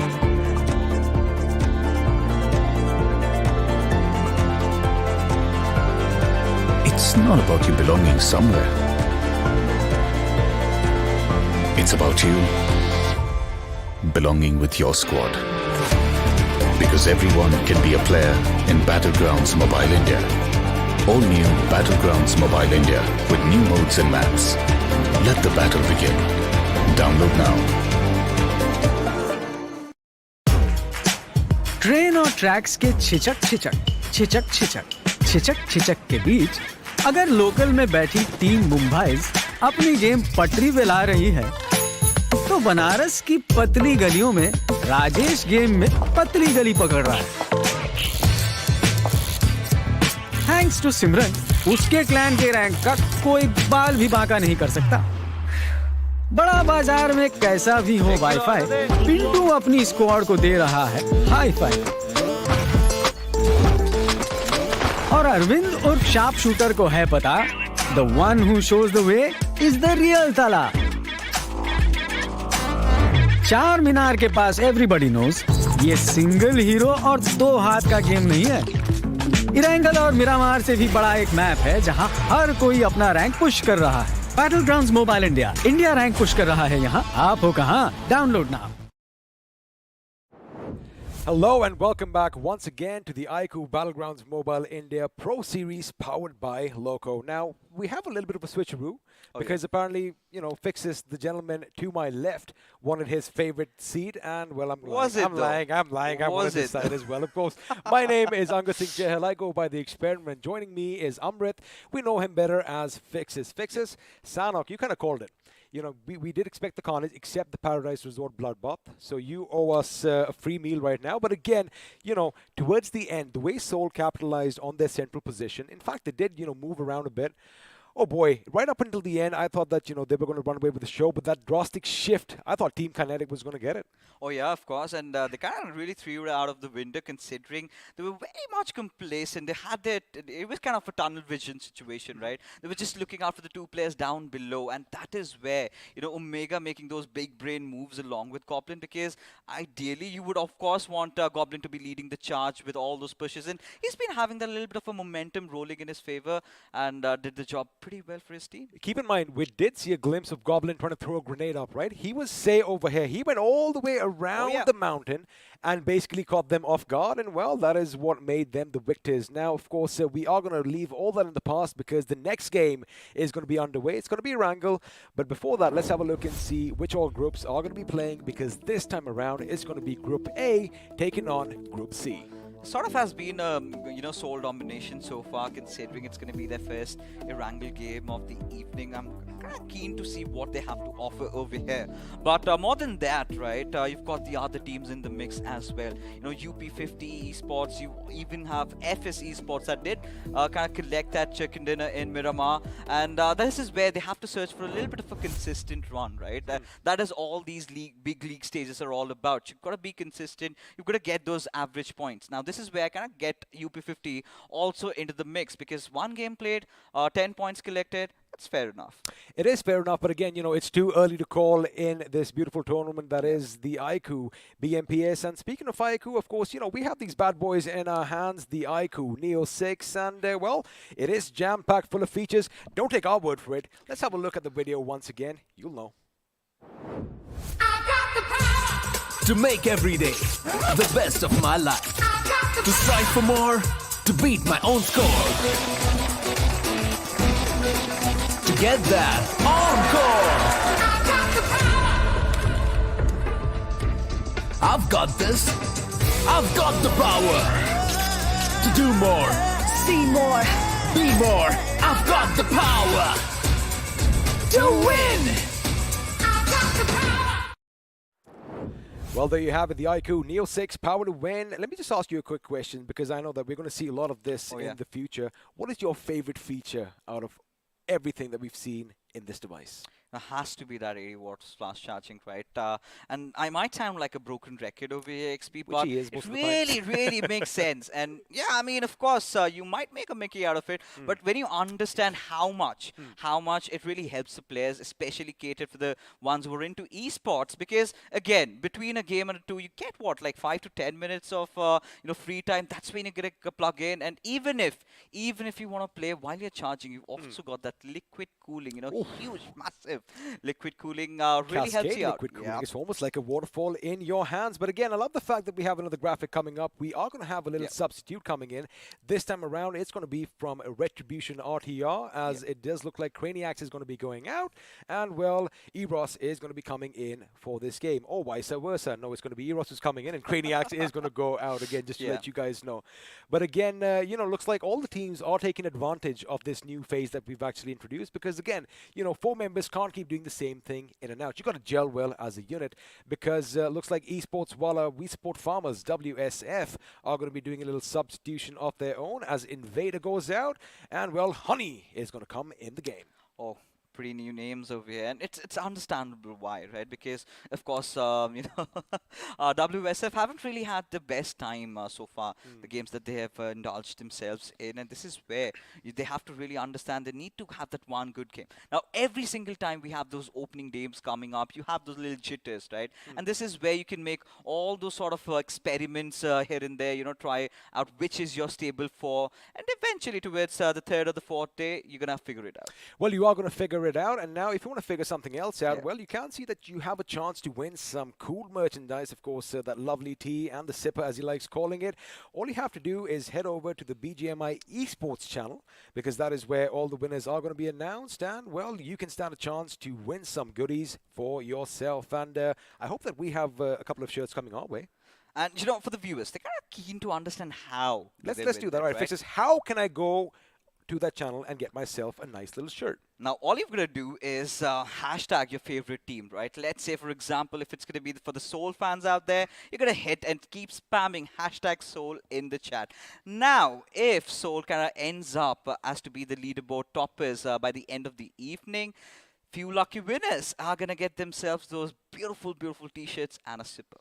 Well, they could get that, and of course, this is going to be happening over the entirety of the Pro Series. So if you miss out on one day, chances are the next day might just be your lucky day, and you might just get away with some nice BGMI merch. And let me tell you one thing, that shirt looks good in white. In fact, I think white is your favorite color. Even I like wearing light colors. I think it's going to look good on us. I mean, considering how beautiful this stage has been made up, I don't mind wearing any other color as well, but I love me this off-white, and the little pink. I'm going to spot that pretty quick, but right now, it's business time, right? Again, it's Erangel. You've got teams from Group A and C into the mix. Now, A and C, they've been playing for quite some time, right? They've met against each other in Sanhok. Now, they're going to be locking heads even in Erangel. And this is where we had that first game starting off a little bit slow, and eventually it sort of picked up the pace, and we had a lot of rough corners to fight around, and that is where, this is where I'm sort of kind of anticipating the zone to be a little bit around the Ghatka areas to sort of stabilize your nerves and start having a really good time around. Nah. I want something drastic. I want a military base circle. I want something down south. Why do you have such sinister thoughts, man? Because I want to see some bridge blocks. I know that it's unprecedented nowadays, but we did see some bridge action in Sanhok. I want to see some bridge action in Erangel. I want to see someone high up like Fierce was on top of that little. Oh, he just gave me a bad look right now. I wish the cameras were on us, because Fixes is giving me the look. I'm sorry, buddy. What I loved about Fierce was that clutch against Global Esports, beautiful. right? That was so beautiful, so well timed. He was so methodical with that grenade that he lobbed over, taking down those 3 players, and eventually realizing the other player might just go for a revive. Nah, chuck it, I'm just going to go in for the finish. And that is what he did. Both of them trying to move in unison with each other, had to lock ons, went down. But again, XP, this sort of brings us to the fact that, where is the circle going to head out next? Because we still do not have the teams from Group B this time playing around with us. But these new little features, the choppers accompanying the big bird, which has already taken it up to the skies, it's going to be all the way from Primos towards Starboard. Now, this is something that I really can live with, right? Because the first flight path trajectory of Erangel was too hard to digest, man. I mean, it was kind of like, skewed to the south. This is going to be pretty much in the center, which means, again, A, the circle can form anywhere, which, of course, is going to be exciting. And B, since we are going to have, 2 different groups take on each other, it's going to be Group A taking on Group C. We might see a bit of a drop clash over here. We might see a little bit of a change in their tactics or their strategies because, again, you want to keep your enemies guessing. But for now, all eyes, of course, are going to be on teams like Team XO, Soul, and, of course, the Autobots. Question is, are they going to be assembling, or is some deception going to be coming their way? I mean, could be, because they've got a bounty on their heads, right? Of course, the winners of the first chicken dinner, and Team Soul, they're hungry right now. I believe they've not had their lunch, breakfast whatsoever. They're kind of quenching all that thirst and that hunger in forms of the chicken dinner that they are accumulating a lot of finish points to their name. But what I'm really looking out for, XP, is, of course, the circle to be forming right this time. Somewhere down the line, it's going to be a little bit towards the eastern side, you had a thought? Before that, have a look at what's happening in Primorsk. We just might see some action early on, and lo and behold, Ghatka is not going to be in the circle. So Fixes again. Man, you need to work on your prediction game just a little bit. But ever since that new update, it's been a little off, right? Oh, I'm is going it? to take some time to catch up to I pace. see. But I yeah, see. I mean, but this is where I sort of have to wonder if Hyderabad Hydras are going to have themselves indulge in that early fight. Because what I can see, they're still gliding over, right? I think what their initial intention would be to try and head over towards their drop location, which is going to be the northwestern Georgopol cities. And that's going to be such a far journey ahead. Now that is where the IGL has to make a decision. You know, are they going to risk basically losing time and maybe a member or two, because you know you could be spotted from the ground below and a few shots could catch the parachutes, maybe put a few holes in. Oh, I wish that was a part of the game. And you know, you plummet to your depth, crashing down. However, that is not going to happen this time. You've got to make sure you hit the body fair and square. But for now, you know, speaking of the military base, that is exactly where I wanted the action to start off. Retribution RTR are looking good as they have all the buildings for themselves. I think your wishes are granted, XP, right? Considering how this hypercircle is formed in front of us, it could go down a little down south, especially like I've been it's going saying, down right? south. Oh, it is? Oh, it calling the is. shots already? All right, we'll see to that. But of course, I mean, we would love to see that because ever since the new Erangel patch has come out, we've seen those platforms on the sidelines, and we've seen, you know, teams coming up with a lot of new strats, how to approach the bridge camps, and that has completely changed the meta. But like I suggested, or like I felt, you know, Hyderabad Hydras, they're going to be moving all the way up north, and it's not going to end up well for them from what I can really think. Well, I guess what they can do is make sure that, yeah, maybe they can brave the blue for a couple of zones, because, you know, it's not going to be picking at their health that much, but that also means they have to make sure they get as much loot, as much meds, as many bandages, as many energy drinks as possible, because otherwise it is going to be a tremendous feat to make it to the circle. Now, of course, we are saying that assuming that the circle is going to shift further and further away from them. However, if it does come somewhere near Pachinki or the farm, well, they are going to be in good tidings. For now, Team EXO, your iQOO MVP from the last game. Oh, he's looking good. He is looking hungry. But again, I want to see EXO go up against Seoul at some point or the other. Oh, we all do want to witness that. And I really can feel that smile on the faces because, you know, of course, Fierce was the MVP in the last game, knows that this is exactly the circle that they wanted to play around with. They do not have to traverse around much across the map. And it really comes down to how they're going to deal with the threat, right?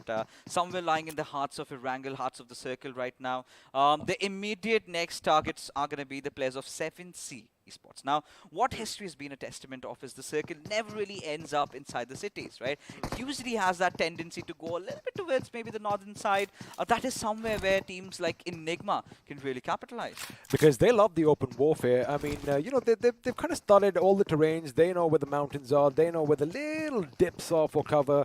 And again, you know, practice makes perfect. The more you do it, the better you are going to be at it. So let's see if Enigma is going to have their way as far as the circle and the zone goes, but looks like we might have some action breaking out early, because although the circle is, well, a couple of kilometers away from the position on our screens right now, UP50 definitely beat Hyderabad Hydras to Georgopol, and now the fact that they are in the western aspect of the said city, they could be lying in wait for Hyderabad Hydras to come. Again, you know, everyone does their homework, and us humans, right, we're creatures of habit.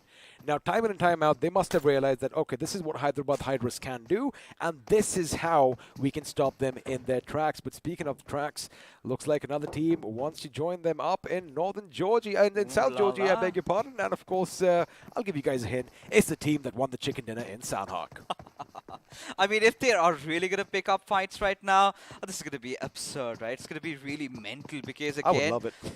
now this is the point where Team Seoul do have nothing to lose, right? They have accumulated enough points that they needed for the entire day, right? If you're talking about having 10 points on average, there you can see, right? They're making those moves, or maybe it just could be to try and search for a few vehicles for themselves. Now, the only worrying part about teams like UP50 and Hyderabad Hydras, they've made a pretty late entry inside their desired drop location, where we can have a little bit of a fight breaking out, and this is going to be the Novo Bridge over here, XP. Now, mind you, you do see Hero on your screens right now. Looks like he is going to try and be a hero for his team, because he's the only one north of the bridge at this moment. The rest of his team is still in Novorupnoi. Again, you know, they have plenty of loot.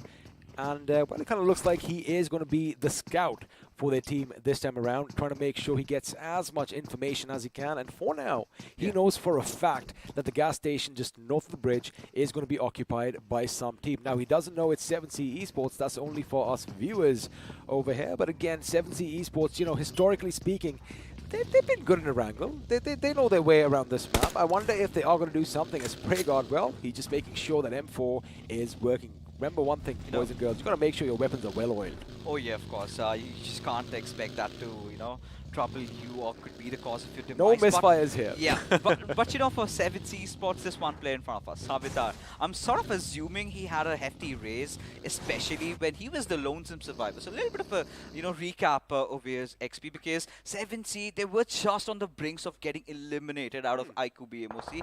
It was just that Savitar survived long enough for them to barely make it into the BMPS. Well, just like last game in Erangel, the first few shots at the enemies are going to be coming in around the 7-minute mark, but this time around, Esports Walla WSF, they aren't waiting around for the enemy to come to them. In fact, they are going to make the first move, trying to secure a compound for themselves. And it looks like they are going to be the ones to take this compound, because INS, buddy, they've had the same idea. In fact, they're going to be coming in from the other side, and sooner or later, there you have it, vehicles are going to be spotted. Crazy Soul over here, trying to relay as much information as he can. And have a look at what he's doing. Now, he's just making sure he's mapping out the map. He's also keeping an eye out on them. This is where... They're going for the chase. Of course, considering this particular circle, it eventually kind of takes a shift a little bit towards that shelter area, right? And now holding on to the snake compounds is a good idea, which I felt Team INS also had their eyes on, but I'm pretty sure they heard all the commotion right around the areas that they were traversing around. So in order to kind of ensure that they are a little bit safe and sound, they have taken a different recourse. However, not opting for that place, but Hydra official, man. This is one of those teams that nobody has been talking about. It's one of those teams that everyone sort of had disregarded in the iQOO BMPS round 4. Like, nah, they're not going to qualify. They're not going to make anything out of it. But here they are in the big leagues. But here they are again, like you said, they did kind of leave it just a bit too late, and they don't want to do that in the Pro Series over here, because every single match is going to count towards that, overall rankings. Because just to remind you guys, yes, we do have 24 teams, however, only 16 are going to get to week 4, but that is weeks away from right now, because it is week 1, and it looks like we just might have a little bit of a sudden shift, and now it is going to implode in on itself. Milta Fixes is going to be the next hotspot, as I do have a look at the few teams coming in. In fact, Hydra on a collision course with GOG. Another team. I beg your pardon. Oh. Is it GOG? Yes, it is GOG. You confused me for a second there, mate. Of course, I mean, this is one of those teams, XP kind of tends to drop around the edges of the maps. Now, Milta Power is somewhere they kind of resorted off to this time. And GOG, like I've been saying, right, has been one of the most versatile teams that we've seen qualifying in through the entire stage. Had the little trial by fire. They had to face every single round. And it was so difficult, right, when you know that your entire life, your career for the next few months depends on how you're performing today. And they had been so consistent, but now a little bit of pot shots being laid out by the players of Enigma. And two big forces are going to collide, XP.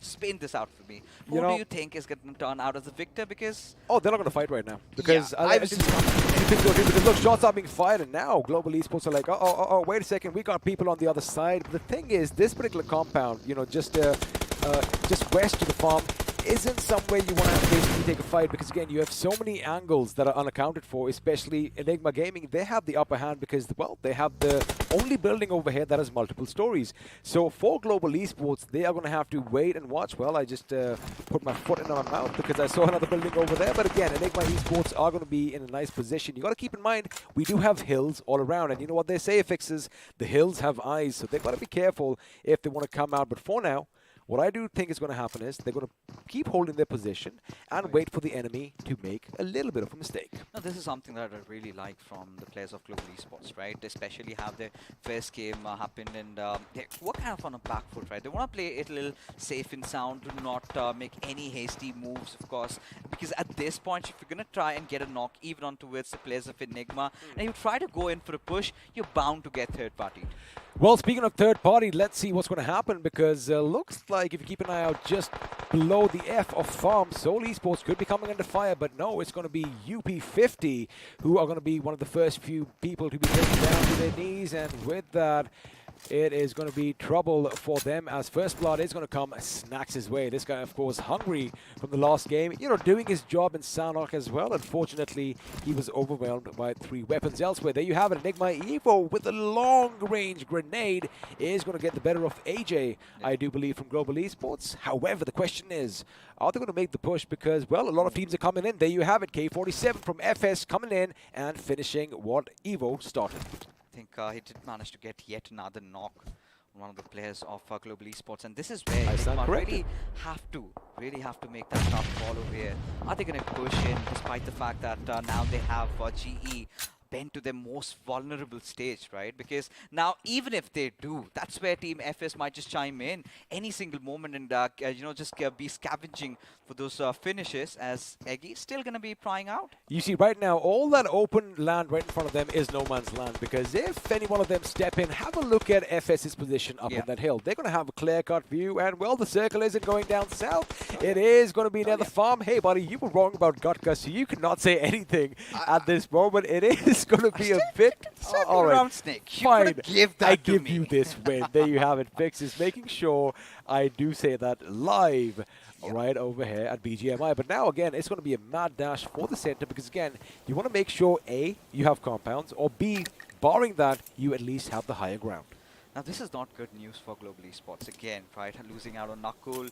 I do not know. This is not how they usually tend to play. Because, again, you talk about Global Esports, kind of is a little synonymous with Team Soul, with how they approach their games, right? They are the ones who kind of make those proactive movements. But Fierce, he is caught in a no man's land, XP. The vehicle has already exploded. How on earth did he survive? Well, his Master Sensei's been taken down as well, and now Fierce is going to be brought down by Eggy, and with that, he is going to try and make that vehicle go boom, and there you have it. Fierce is going to be breathing his last. Not so fast this time around, as Enigma now come under fire elsewhere. Now, I do believe they are going to have a couple of teams moving in on the position. Have a look at the presence of mind on display over here by Eggy. He just took one out on the other side and immediately laid down suppressive shots at Global Esports. That's a sign of a really good team, right? You need to understand it's just not one team that you have to be worried about. They kind of have that spidey sense of thing. They know there's a lot of teams coming in at the direction, and this is where even you've got Global Esports trying to unleash some lead, try to blow up that vehicle, just got that little bit of a mobility that Team EXO has. Now Team EXO find themselves under really dire circumstances. The big question is, how are they going to get out of that alive? Well, they are going to be hoping that someone else comes in and saves them, because we can see them kind of sneak past the enemy's lines in the last game. However, this time their position is well known. Until or unless someone comes and hits Global Esports' position, it could be problematic. And speaking of hitting positions, Hydra Official are going to be taking on GOG in their very compound. Now, I do believe we have leader OP over here.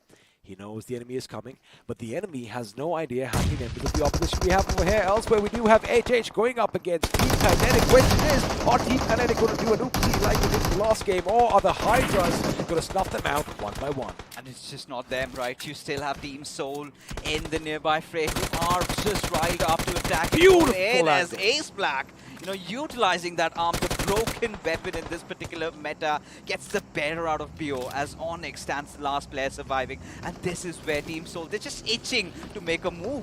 Also, have a look at how they crept in and got the high ground over there. They have the compound all to themselves. They're not making a move just yet because they're going to keep the enemy guessing, and that is what it's all about here, Fixes. You can't be predictable, and that is exactly the way Soul is playing. Now the question is the Circle going to take the drastic shift away from them? Or no, because for now, they are still going to be happy, and of course, I wish we had the cameras on us, because Fixes just did a bow as if to say, well, there you have it, you're welcome. Thank you, sir.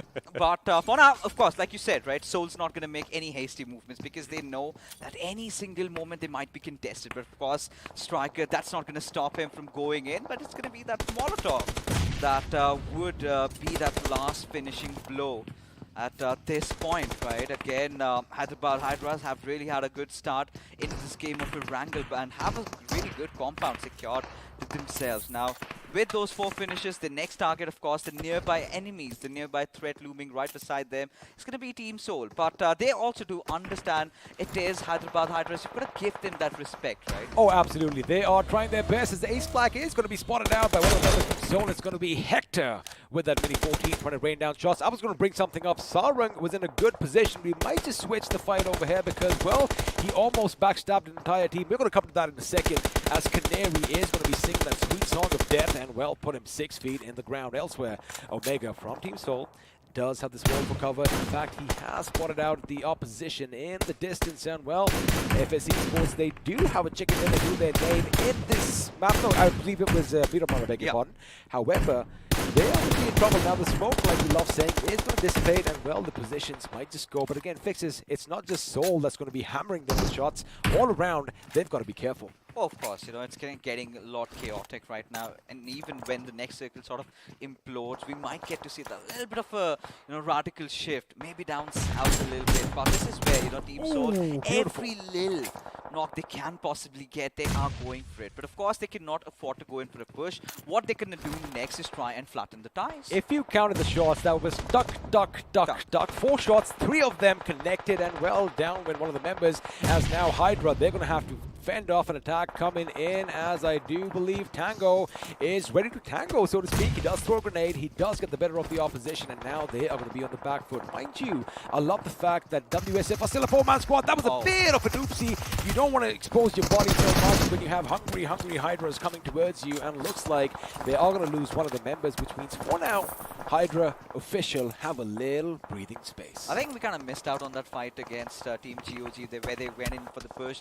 May have paid a hefty price, but there you go. GOG also walking out, bowing out of this game. They were also eliminated. They don't have a lot of choice, but for now, our esports, they've got their eyes right on the players of 7CS Spray God. He's built up that trail of smoke, needs to make it into good cover, but he's being watched at. You know, you asked me a question early on about Global Esports and Enigma. Let me tell you one thing. They are still in the same position. None of them are making moves, but for now, we are going to have a look at our esports as they know the enemy is moving. 17 esports, they are on the land, and, well, Souls are going to be snuffed out. No watery graves for them this time. They are going to be sent straight down to hell as well. Our esports are going to get the better of them. Canary doing his best. 4 finishes for them, 2 members still alive. And what I really like about Team SFS at this particular point is they might not have any cover, but they kind of are in the hearts of the zone, right? And the next moment, once the circle kind of takes a little bit of a shift. Oh my goodness. Now, I think the gods of BGMI have kind of had that little bit of a blessing. There you have it, an airdrop on top of them as well. Yeah, I mean, an airdrop. What else? What else do they need at this point if they were not already doing better? I'm pretty sure I can already picture a couple of messages in the chat right now because, you know, I mean, I wonder if you can bribe the BGMI gods. Of course, that can never happen. Or you can. Oh, you can? Well, there you have it, ladies and gentlemen. Looks like a little, you know, a little bit of piety over here definitely does work, and Soul Esports are reaping all the benefits. But now the thing is, yes, they do have a certain position. Hold on to the top. INS Shane comes rolling in, as does Crazy Soul. That was a little bit of a crazy move because, well, they knew the enemy was right there, and, well, the Autobots against all odds, still a 4-man squad. And, well, Billion, he's going to be like, hey, buddies, what did I just witness right now? It really did not make any sense, right? Especially when you know you're kind of playing around the peripheries, and you had to try and get inside the zone, trying to take a fight which has no objective for you. Team INS, they kind of looked a lot lost in this particular fight. Now survive with just Billion. All he can do is try and survive till the very end, try to get those position points to himself. Well, that is of course going to be the case. I believe, you know, they were trying to make sure that they regroup with their teammate. Unfortunately, the 4 vehicles in the way as Canary is now going to be coming into fire, trying to make sure he hits the deck and well elsewhere. Goblin is going to be opening up for Soul as Global Esports come under heavy fire, and I do believe they only have 1 man standing right now, and that man is the Joker himself. Question is he going to have the last laugh? It doesn't really look like it for now, as Evo from Enigma is brought down. Hell over here.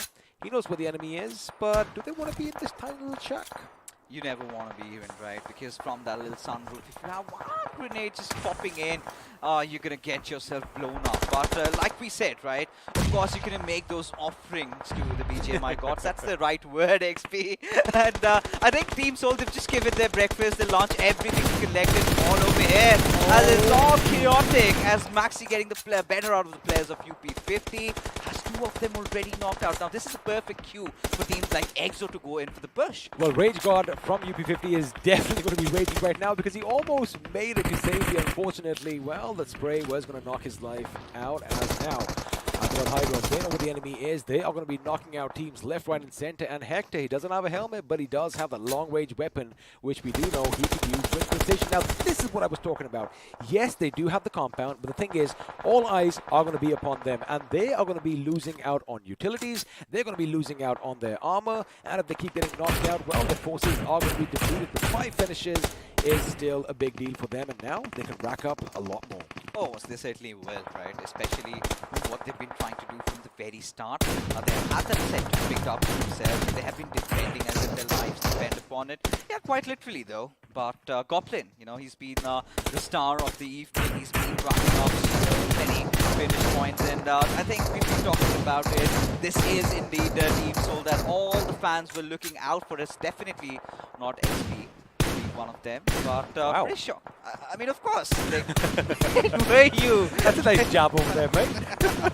But anyway, speaking of jobs, it does look like Omega is going to be jabbing away at the enemy with that single fire M4. As well, Explicit is going to be down on his knees, and looks like his work is cut out. And once again, see, this is what is important here.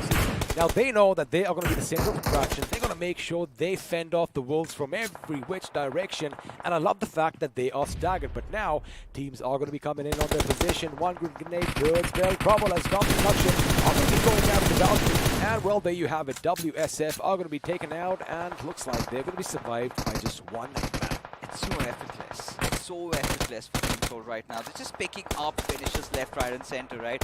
Every possible direction you can get, they are going in for the finishes. Now, finally, eventually bring an end to FS, and they're going to be putting a stop, right? Something that did not do in Miramar, they're going to do it now. See, this is what we were talking about. Remember when we saw two teams head over to this direction? I do believe it was Team EXO. They could have been in this position, but they went on the chase for another team, which kind of is going to come and bite them on the backside later on. But Soul, what they did was they crept in without making too much noise because they knew that, hey, if we have the highest ground, if we have the central position in the last few circles, the enemy and the kills and the finishes, I beg your pardon, are going to be coming towards us. Wait a second, I did see a grenade being lobbed in. Fortunately for Soul, it's not going to be that problematic, but now Retribution RTR are joining the fray as well. Oh yeah, and of course, Retribution RTR had a really decent first game, but at this point, you know, close proximity. Fox is going to make some hasty moves. He has a nade in his hands. Did have it. Sort of certainly not have himself pushing in, as Shonu will be the one aggressing at that direction.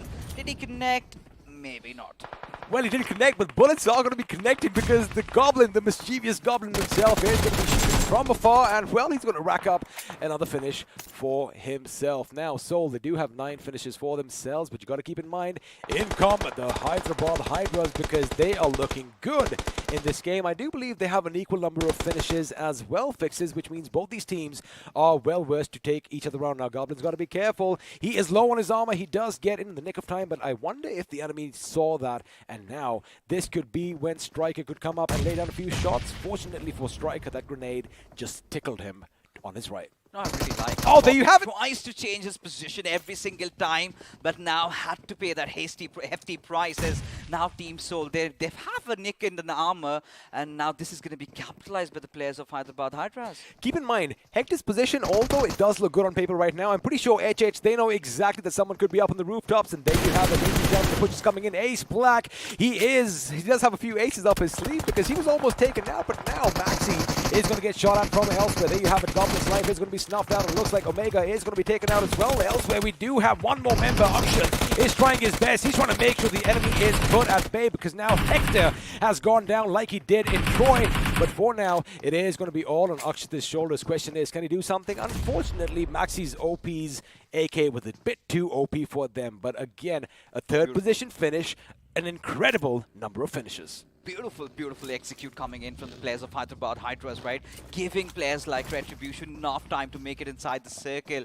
And now the tables have turned, right? This is where Hyderabad Hydras have got to make a move inside the zone where Retribution RTR, they're going to be the watchdogs over here, right? Look at that beautiful spread. Now they have, of course, given all those smokes away, but now the moment Hyderabad Hydras step out of cover, that's where they're going to get hammered down. Have a look at each and every smoke deployment. It's pretty much equidistant from one another, but there you have it. It's going to be Chono with a grenade who comes in, and of course a few backup grenades coming in as well, as Duty is going to get the best.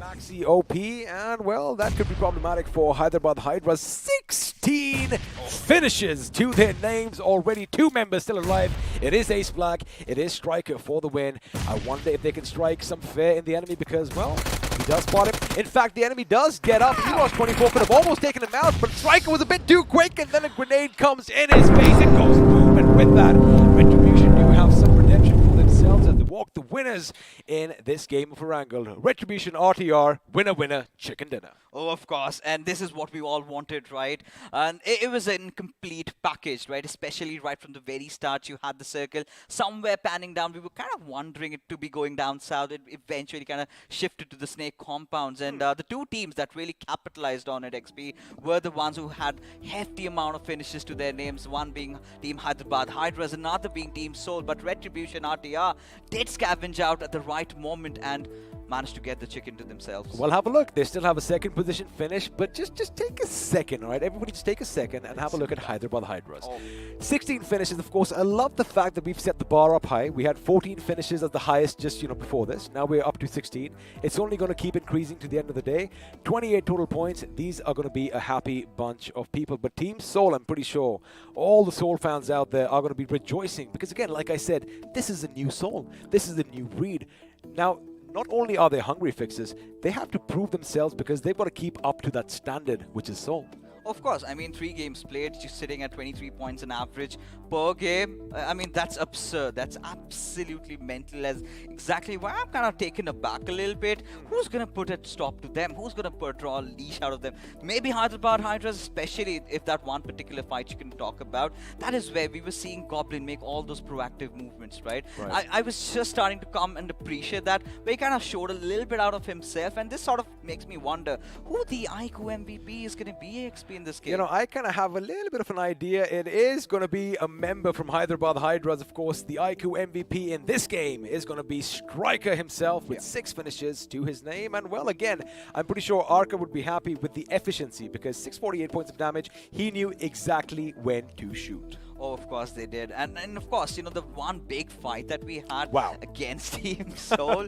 And this is what I'm talking about. That's what you call domination. Yeah, this is the entire lobby just in a picture that was absolutely all guns blazing through. And Hyderabad Hydra and Team Soul, they were having the time of their lives, right? Especially enjoying the fruits of their labor right from the very start. Let me tell you one thing. Again, both these teams, they showed a lot of patience because, of course, Soul, they crept in that compound and they made sure they were only fire when they needed to. Hyderabad Hydras knew that.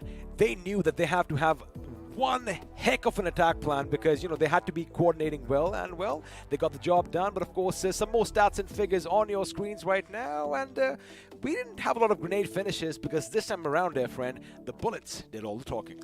And what really steps out is the number of healings, right? Ideally, you would expect 9,000 points plus in maps like Miramar or maybe Sanhok, where it kind of gets really preposterous going 12,000 plus, right? But this time was certainly not the case. But again, if you take a look at the map in a nutshell, Hyderabad Hydras was one of those teams that we were kind of pointing fingers at, right? You kind of... Yeah, I did.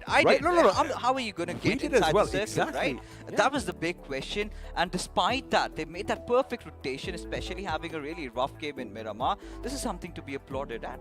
It is, absolutely. And, I love the fact that you said Miramar because that is, I think, historically their most successful map. I mean, and Erangel, they've always kind of just slipped through the cracks towards the end. But right now, boy, oh boy, boy, they showed patience, they showed consistency, and of course, having members alive till the end is going to be helpful.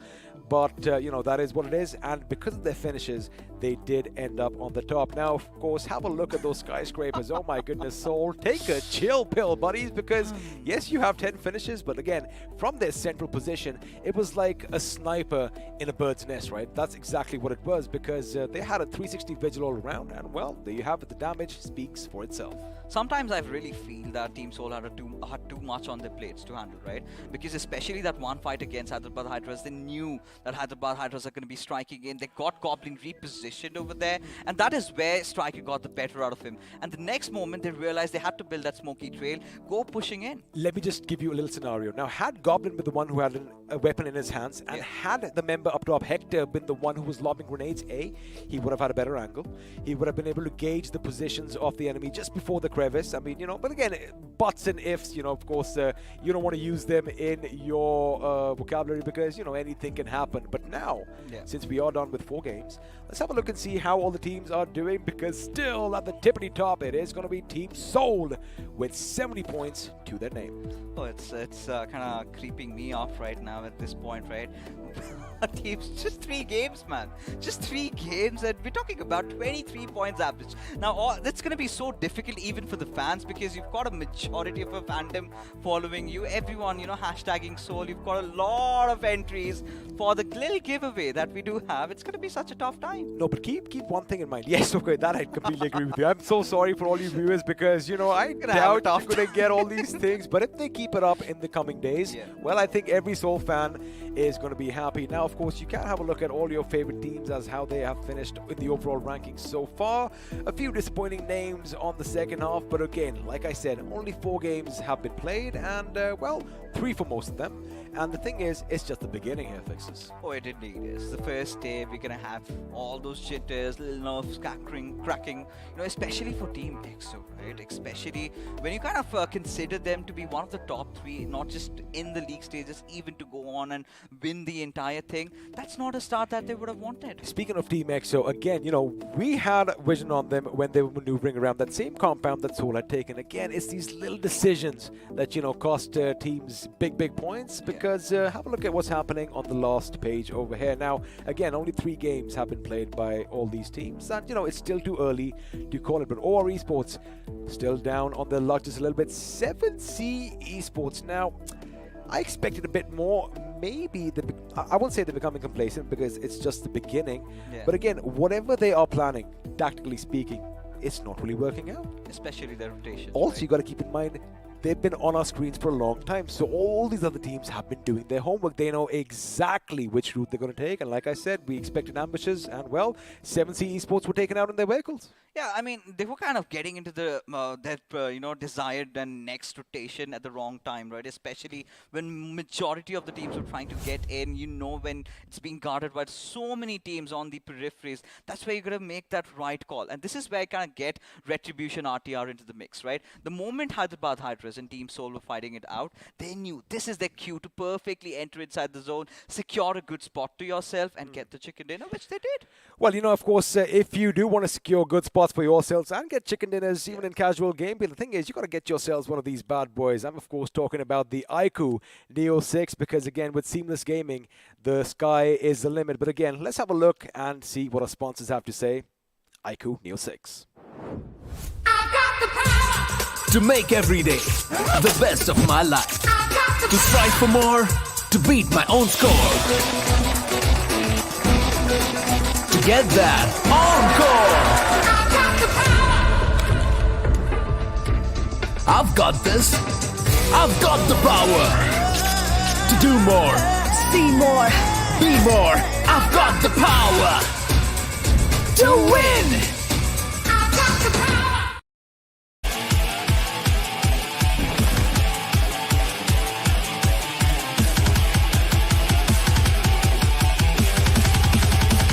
Experience tranquility.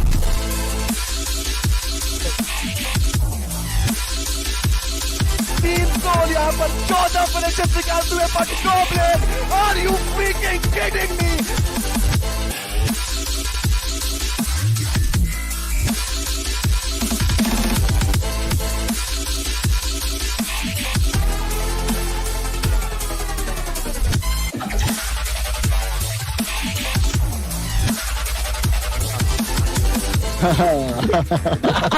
काफी मजा आया। भी ready हो जाओ।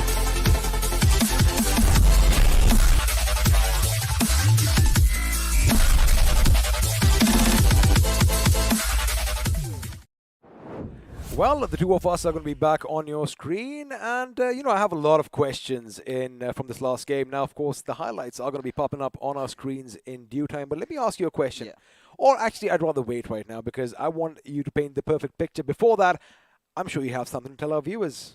Of course, the iQOO Neo 6, the beauty in our hands right now. Of course, you can have a chance to get a phone in your pockets, not just us, but you as well. All you've got to do is head over to its Google. There you have to search for iQOO Neo 6. They're going to be redirected to the website, and that is where you're going to press at Please Notify Me. And by the end of the evening, we're going to have our 3 lucky winners who are going to have this beautiful device in the hands. Well, they are going to have the device, and maybe in the not-so-distant future, we just might be seeing their highlights like we are on our screens right now. Now, I want to bring something up. Now, we are going to talk about a fight that happens towards the end of this game. I'm talking about Team Seoul going up against Hyderabad Hydras. Now, we did mention, actually, you know what, I'm going to hold on to that because, again, the other thing was, remember we were anticipating a fight between GE and Enigma? It never came to be. It never came to be, but despite that, you had the other teams, right?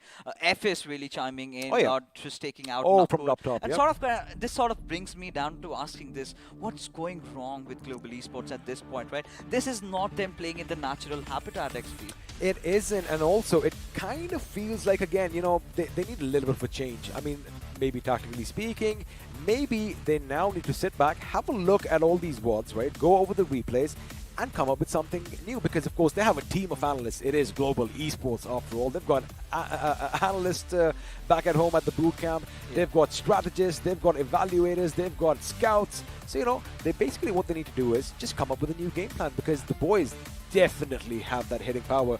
But whatever they are trying right now is something the others are already predicting. And this is where the problem really arises for a team like Global Esports, right? When you can ideally expect to play like teams like TSM, Godlike, or Team Soul, as a matter of fact, because if you're talking about Goblin over here, we've got a really interesting player in the form of Jokers in the making. And the way he played in the iQOO BMPS round number 4, that is when I started to think, this could be the team that could just go on and win the entire thing. Paint a picture right now. What did Joker do? Oh, he just went ham. After every single team, managed to get 2 back-to-back chicken dinners. And this is one of those fights that we really never thought would happen, because ideally, considering the fact that Billion was lying prone in that particular situation, this is the moment he would have really struck, because no one was really watching out for him, and him just trying to be very nervous at that situation, not pulling out the triggers. It kind of tends to force me into thinking, what on earth was he believing? What was he going for? I think what happened was, we had 2 fancy cars over there. We had a Koenigsegg, and of course we had the Lambo. So they were like, ooh, look, a pretty car. And they just stopped in their tracks, and well, they paid a heavy price. But again, we did see a lot of action, a lot of vehicle, not manslaughter. We did see a couple of knocks and finishes coming in by people driving over one another. But now this is when Seoul, they basically racked up all those finishes. If you had a look, they only had 2 at that point, and in the blink of an eye, they're going to end up with 10. Now, we are coming to the question that I do want to ask you. Now, Hyderabad Hydras, they took on Seoul, and I believe it was a nice coordinated effort. However, we did mention maybe had Goblin been the one who had the gun. That's my opinion. What do you think should have happened, or what do you think was happening? This is where I believe the players of Team Soul went a little bit overboard, right? At this point, you know that the push is inevitable. They're going to strike you in. You're going to try and maintain distance, right? You're going to steer off from those grenade ranges, and that is where, Goblin wanted to make those proactive plays, like which he's been doing for quite some long time. Had to pay a really hefty price, right? The moment the grenade was sort of clipped off, he knew that he's going to try and pull off something like that. And this is where, Hector and Akshat could not really come into time and to provide the cover fire that the teammates needed, because it was an ambush from a certain direction, just funneling into that squad house, and eventually turned out as the victors. Like an amoeba engulfs its prey. That's what HH did right now, because they surrounded Seoul and they just snuffed their lives out. It was like as if they were depleting their oxygen, and well, Seoul did pay a heavy price, but again, getting 10 points for position and 10 for finishes, buddy, that is no small feat. They are still on a high, but right now the last finish comes by way of a grenade. And of course, the best thing is we saw it right on our screen. You can just see it coming, like, oh, even Striker must have known, Alrighty, I'm going to done. meet my maker right now, but again, a lovely effort from Hyderabad Hydras, but it was Retribution who walked away the winners in the second Erangel of the day. You know, majority of the match, we were kind of watching our Team Soul, we were watching Team Enigma, where I really felt, creeping under the shadows were Hyderabad Hydras, right? We did not see where all those 16 finishes came in from, right? Well, I mean, they had a similar story as Team Soul did, right? Team Soul They're had, a of course, the different area to compound, themselves, yeah. a different area to themselves, and of course, they had the high ground. We keep yapping about the high ground because, again, So important, it's so easy to seeing people down below like ants, right? All you have to do is aim, take a few shots, and, well, you can rack up all those finishes. But again, like you mentioned, Team Soul maybe should have anticipated that coming in. And, it's all buts and ifs. But again, I think it was a wonderful game. And we saw a couple of other teams, finally step up to the plate and take the fight to the enemy. Oh, of course they did. And the best part was waiting for the right time to make those moves, right? It all came down to the timing, right? Even for Hyderabad Hydras, as a matter of fact, the moment the circle shifted a little down south, they knew they have to somewhere get in, and they were paying close attention on the finish feed. They knew Team Soul was right beside them. They'd not engaged in any fights beforehand, but they were waiting for Team Soul to make that one small little mistake, which did happen, and they instantly clobbered down, and they knew that if they're not going to make it, it's done and dusted for them. So that is where they had to make those brave moves. But this is again where we've got to give credits where it's due for Team Retribution RTR, right? They let the big dogs fight, and while they were at it, they kind of snuck inside the circle, had a beautiful spread, and once Hyderabad Hydras were done, that is where they were like waiting, come in, daddy's waiting.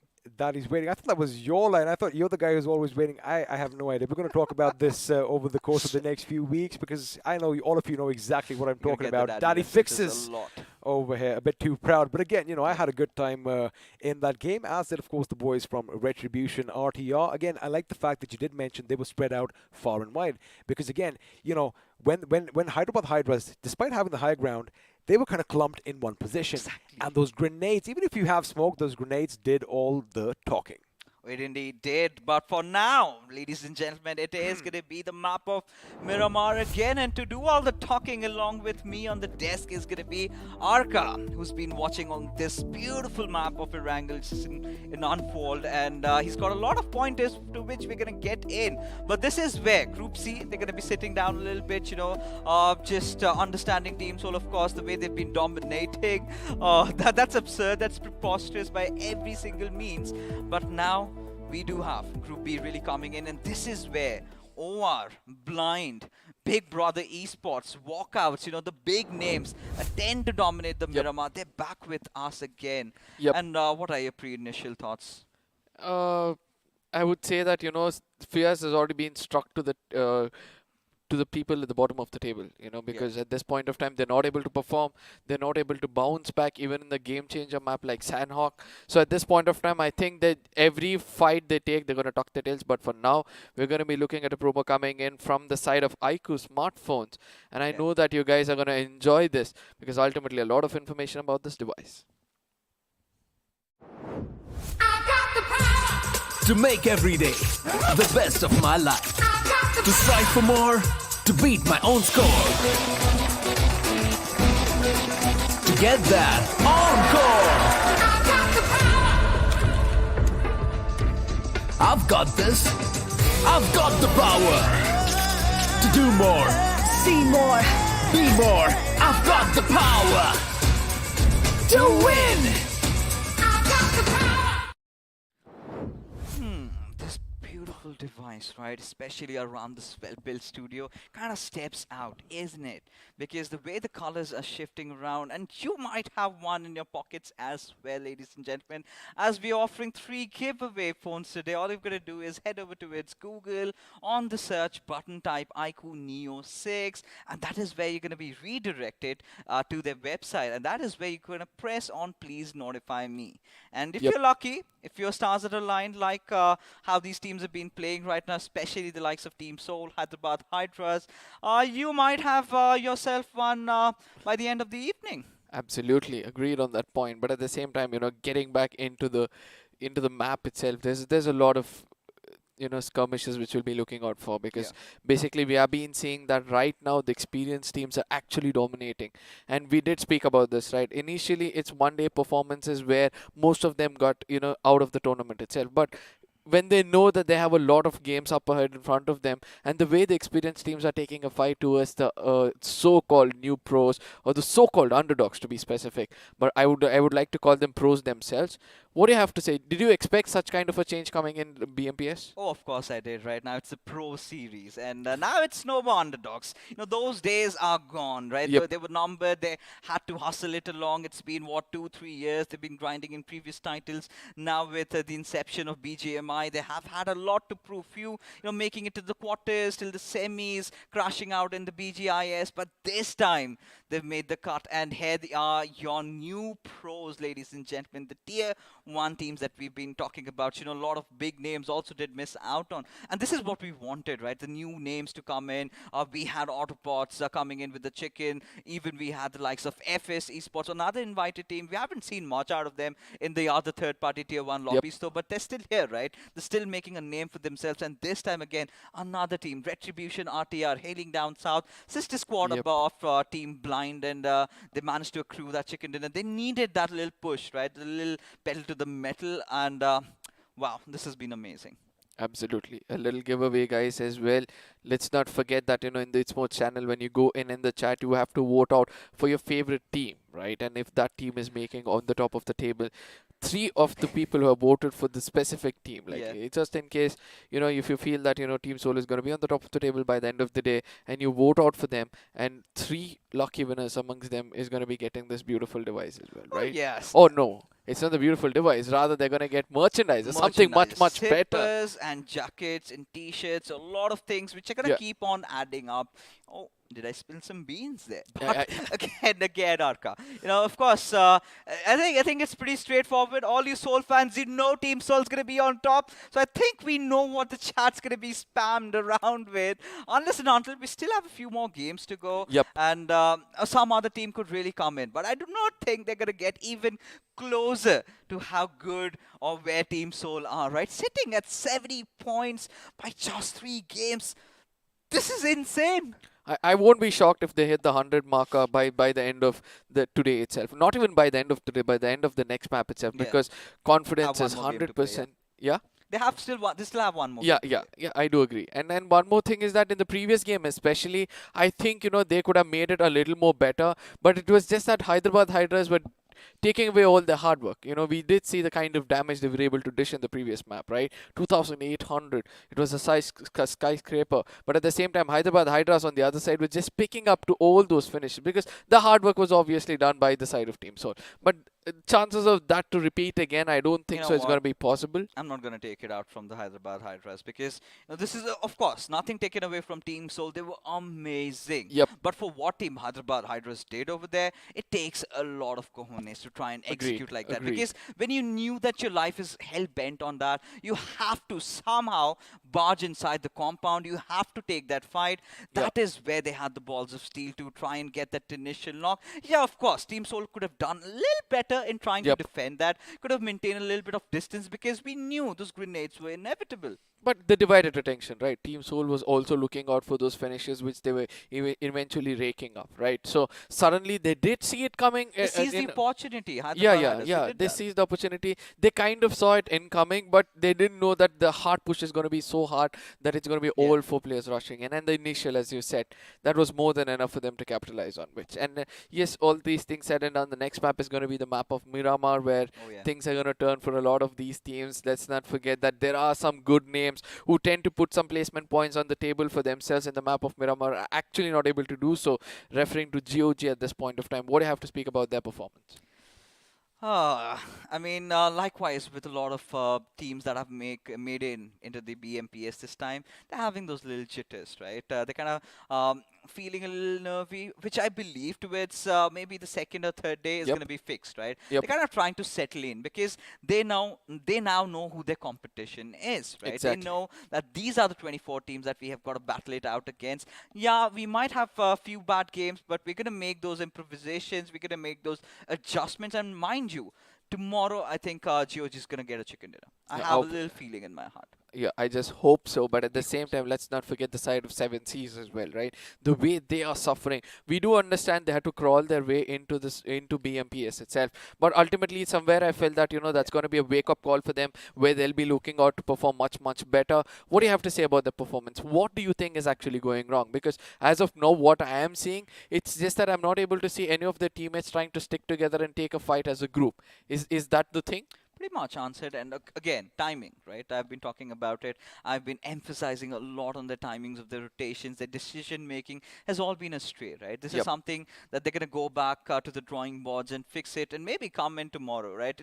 It's the big leagues now, right? You've made it up here, and like we were talking about, that is where they could kind of escape the cusps of getting eliminated, finally making their way in. They need that, likewise with all the other teams, they kind of need a little time to settle in, which they're eventually doing. I'm pretty sure they're going to make a comeback sooner or later, but we still have, this is the first week, this is one of those weeks where we still in those testing waters, right? Who's going to drop it, how the teams are trying to play. We've got a little bit of a picture painted, right? Team Soul, they're going to go all aggressive. Team Exo, they're going to still steer away from all the fights, focus on their rotations, which sort of has not been working out for them. But this is where, I really want to come back to Team OR. But, again, like said and done, all good things take some time, and we're going to have a little bit of a break before we have the game of Miramar engulfing, just to ensure everything is picture perfect. So you guys get your refreshments up, and we will be right back after this. जब court पर बनी team of 5, छठे यार का दिल टूटा ऐसे जैसे टूटे कांच, क्योंकि अब से कोई नहीं होगा कभी भी left out. Battlegrounds Mobile India brings you the new 8v8 TDM mode. Let the action begin in Santorini. What's your biggest weakness? My biggest weakness? If I had to pick one, I'd say that my biggest weakness is that I'm a real giver, I give more than I should. Are you going to keep all the loot for yourself, huh? We don't need glory hunters on the team. I'm firing on all cylinders 100% of the time. Gives others a huge complex. Arey bhai, can't find any guns here.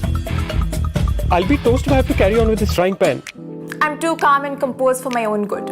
Nothing can rattle me. I'm in constant zen mode. Beast mode, guys. Come on, let's go. अरे scout कह रहे हैं यार. Hello, respond. I just can't push people against their will, even if it's for their own good. Seeing people uncomfortable just doesn't sit right with me. अबे तुम red zone के बाहर नहीं निकल सकते, कंफर्ट जोन के बाहर कैसे निकलोगे? चिकन डिनर के सपने भूल जाओ, तुम्हारी किस्मत में भूखा मरना लिखा है. Pick the game, drop the act. All new Battlegrounds Mobile India with new modes and maps. Download now. This car won't drive itself, right? Where to go, when to stop, read the map. अब ये सब तो in-game reader ही कर सकता है. And danger rarely announces itself. इसलिए आगे बढ़ने के लिए एक स्काउट भी जरूरी है.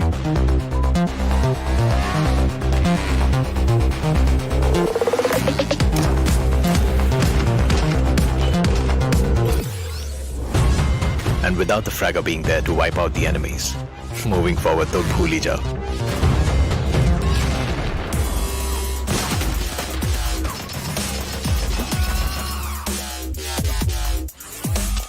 और फाइनली गाड़ी आगे बढ़ाने के लिए सिर्फ पहिए नहीं, जैक भी जरूरी है. कोई भी मैप हो और कोई भी रास्ता, जैक ऑफ ऑल ट्रेड्स के बिना टीम नहीं बनती. Without you as the support, ये गेम नहीं चलती. Your friends are waiting for you on the battlegrounds. फिर से अपने यारों के साथ चिकन डिनर करोगे, साथ मिलके रैंक पुश करोगे. Battlegrounds Mobile India. Download now. It's not about being like everyone else.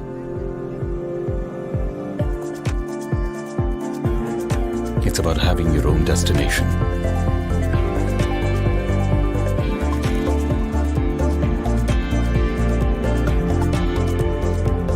It's not about how you fit in. It's about the skin you choose to fit in.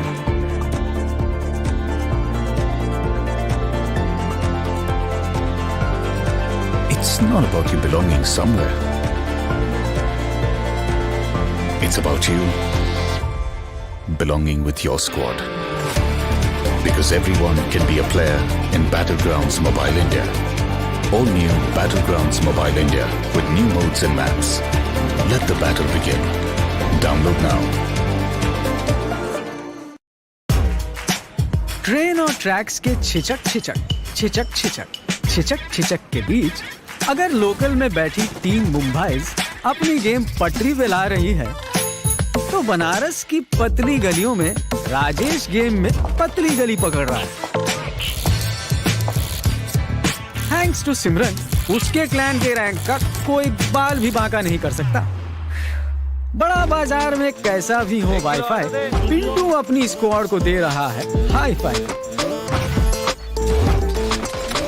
और अरविंद उर्फ sharp shooter को है पता, the one who shows the way is the real तला। चार मीनार के पास everybody knows ये single hero और दो हाथ का गेम नहीं है। इरेंगल और मिरामार से भी बड़ा एक मैप है जहां हर कोई अपना रैंक पुश कर रहा है। Battlegrounds mobile India rank push कर रहा है यहाँ। आप हो कहाँ? Download now. I mean, this break was much needed for most of these players, right? Most of these teams who are not able to perform that much. So yes, ladies and gentlemen, without any further delay, we're going to be stepping into the map of Miramar, trying to witness what can be ruthlessness for most of these teams, because experienced teams have taken a notch higher. And at the same time, I know that the new pros are going to be looking forward to dominate as much as possible. Coming up with a few of their names like IE coming in, right? Yeah. So what's your take on IE's downfall at this point of time? You know, Initiative Academy, we've had this conversation even earlier, right? They need time to settle in with the most of the other teams. They're still figuring themselves out again. Now, in this particular map, it kind of comes down to how the zone really pans out again. Last game, we had them fighting it out against ACPC in Miramar, but this time it's going to be a different set of teams. Of course, Group A and B, we did see them battling it out in Erangel. This time, the first game of Miramar for these two teams going off against each other. This is what I really love, right? Especially when you've got three teams in the mix and you cannot really settle down. Just when you think that, oh, this was the game that I really needed. This is where I'm going to capitalize on. The next game, few new teams come in, you've got changes in the drops. Once you've got changes in the drops, you've got changes in the rotations also. And it all kind of gets messed up, right? And this all comes down to it. And I think it's time to take the big bird to the sky, accompanied by the choppers that have been the latest addition. I love what they've done with this, right? A little bit of trying to make sure it does not crash midway. And even if it does, players still get to the other helicopters out there and make it safely down to their drop locations. But at the same time, these choppers look like this iQOO Beauty in our hand, right? The color is so similar that I'm still getting that vibes in. But at the same time, let's jump in to see what the flight path looks like. It's going to start from the side of El Pozo, ends up at Impala. I could say that, the map is divided right to the center, given an opportunity for everybody to go to the specific drop locations. But at the same time, a larger chunk of these teams are trying to go to the northern side. As we can see, most of them have already jumped off. The early place of skirmish could be taking place somewhere at the northern side of the map, obviously because of the numbers raking up over there. But the southern side of the map also slowly getting some numbers for themselves. Oh yeah, of course they will. Right now, this is the point. We've got to kind of look out for where the circle kind of forms. But for now, we've got to see. As I have my eyes for maybe a few drop collisions. Last time we witnessed OR Esports going through a really tough time. This time, however, they've resorted to a different drop whatsoever. And it's going to be another northern circle. So we've had a little bit of a trend being picked off in Miramar, where we're going to witness all these circles throughout the entire next month. I hope so that, teams start to understand this is just temporary, not permanent, as they might try to, change their drop locations, seeing the kind of circles which has been formed up in the map of Miramar. But at the same time, the southern side of the map, there are a few teams still in the air where the teams which have already hit the ground can actually take advantage of it. And that's become the new meta lately, where we can see that, teams tend to hit the ground faster, get the right kind of gun so that, in case they see some birds flying in the air, they can knock them out in the air and get those finish points points, early finish points, which then actually rake up. But at the same time, ACBC at this point of time, towards the side of water treatment, going right to the dead center, shows that, they're taking things seriously and wants to get those placement points as well as those finish points. I know that, they'll be tagging off a few, but at this point of time, as I speak about them, they've gone in a bit more closer towards the side of GOG as DOG MJ sees Rain and his crosses, but it's a little late to, tag him out, but does do a little bit of a chip damage, I would like to say, as MJ gets shot from other side. That's a good backup coming in from the side of ACBC. I really liked that he could, retreat back in time, right? Especially for GOG Esports. Now, these were the two teams that, one of them, GOG, of course, was having a really tough time. ACBC, they have had a fair share of laughter in the maps of Miramar, getting a lot of finishes to their names in the previous one that they played in. So, of course, they're going to be happy. Of course, Rain, he's going to escape and will have no trouble whatsoever. But my eyes are down low there, right? Now, this time, Picato does not have Team Soul, of course. They're going to be sitting this one out. Team EXO, as a matter of fact, we're not going to see enough out of them in Lost Leonis, because now these areas are kind of filled by the other teams, right? Likewise, Autobots and Big Brothers, they've come in. But for Orange Rock, or rather OR Esports, it's been such a tough time today. Now, one of the other big names, right, one of the top 3 contenders, have had a really rough start to the evening.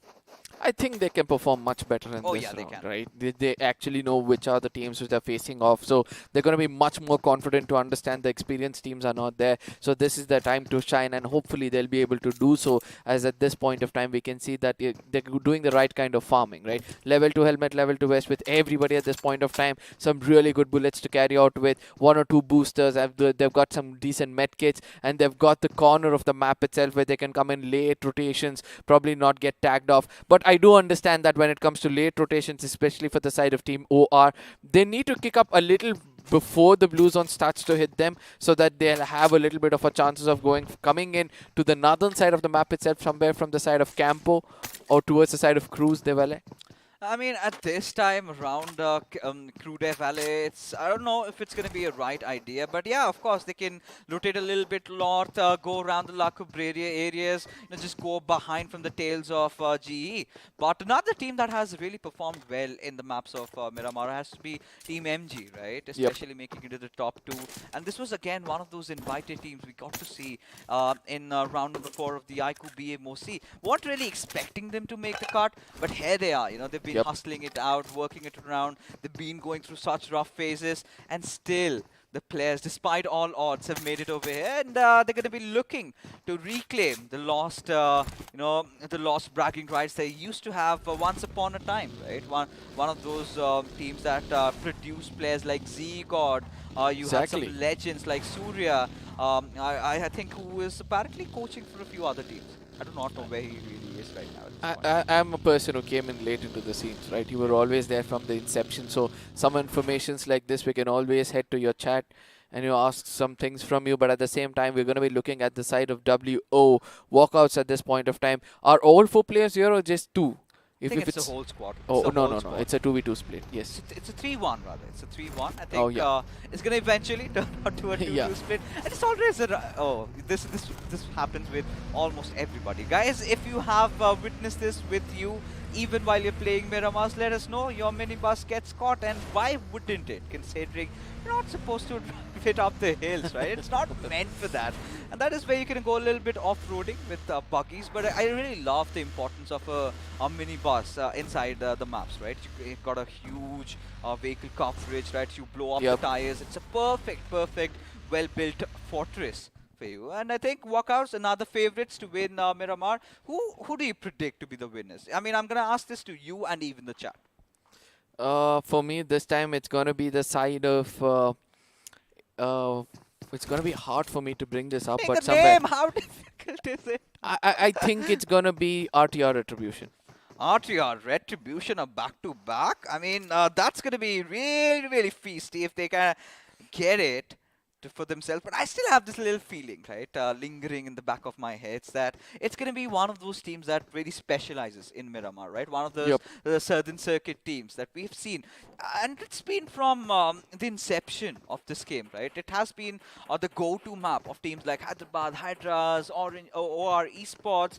We did also have a few teams like AC, BC. Really good time, but Bullet OP finally, getting the big guns out and just cracking the skull of Joker, as global esports seem to look a little lost and astray, because now they do not know what to do in this particular situation. The moment they step out of the cover, another skull is going to blow up.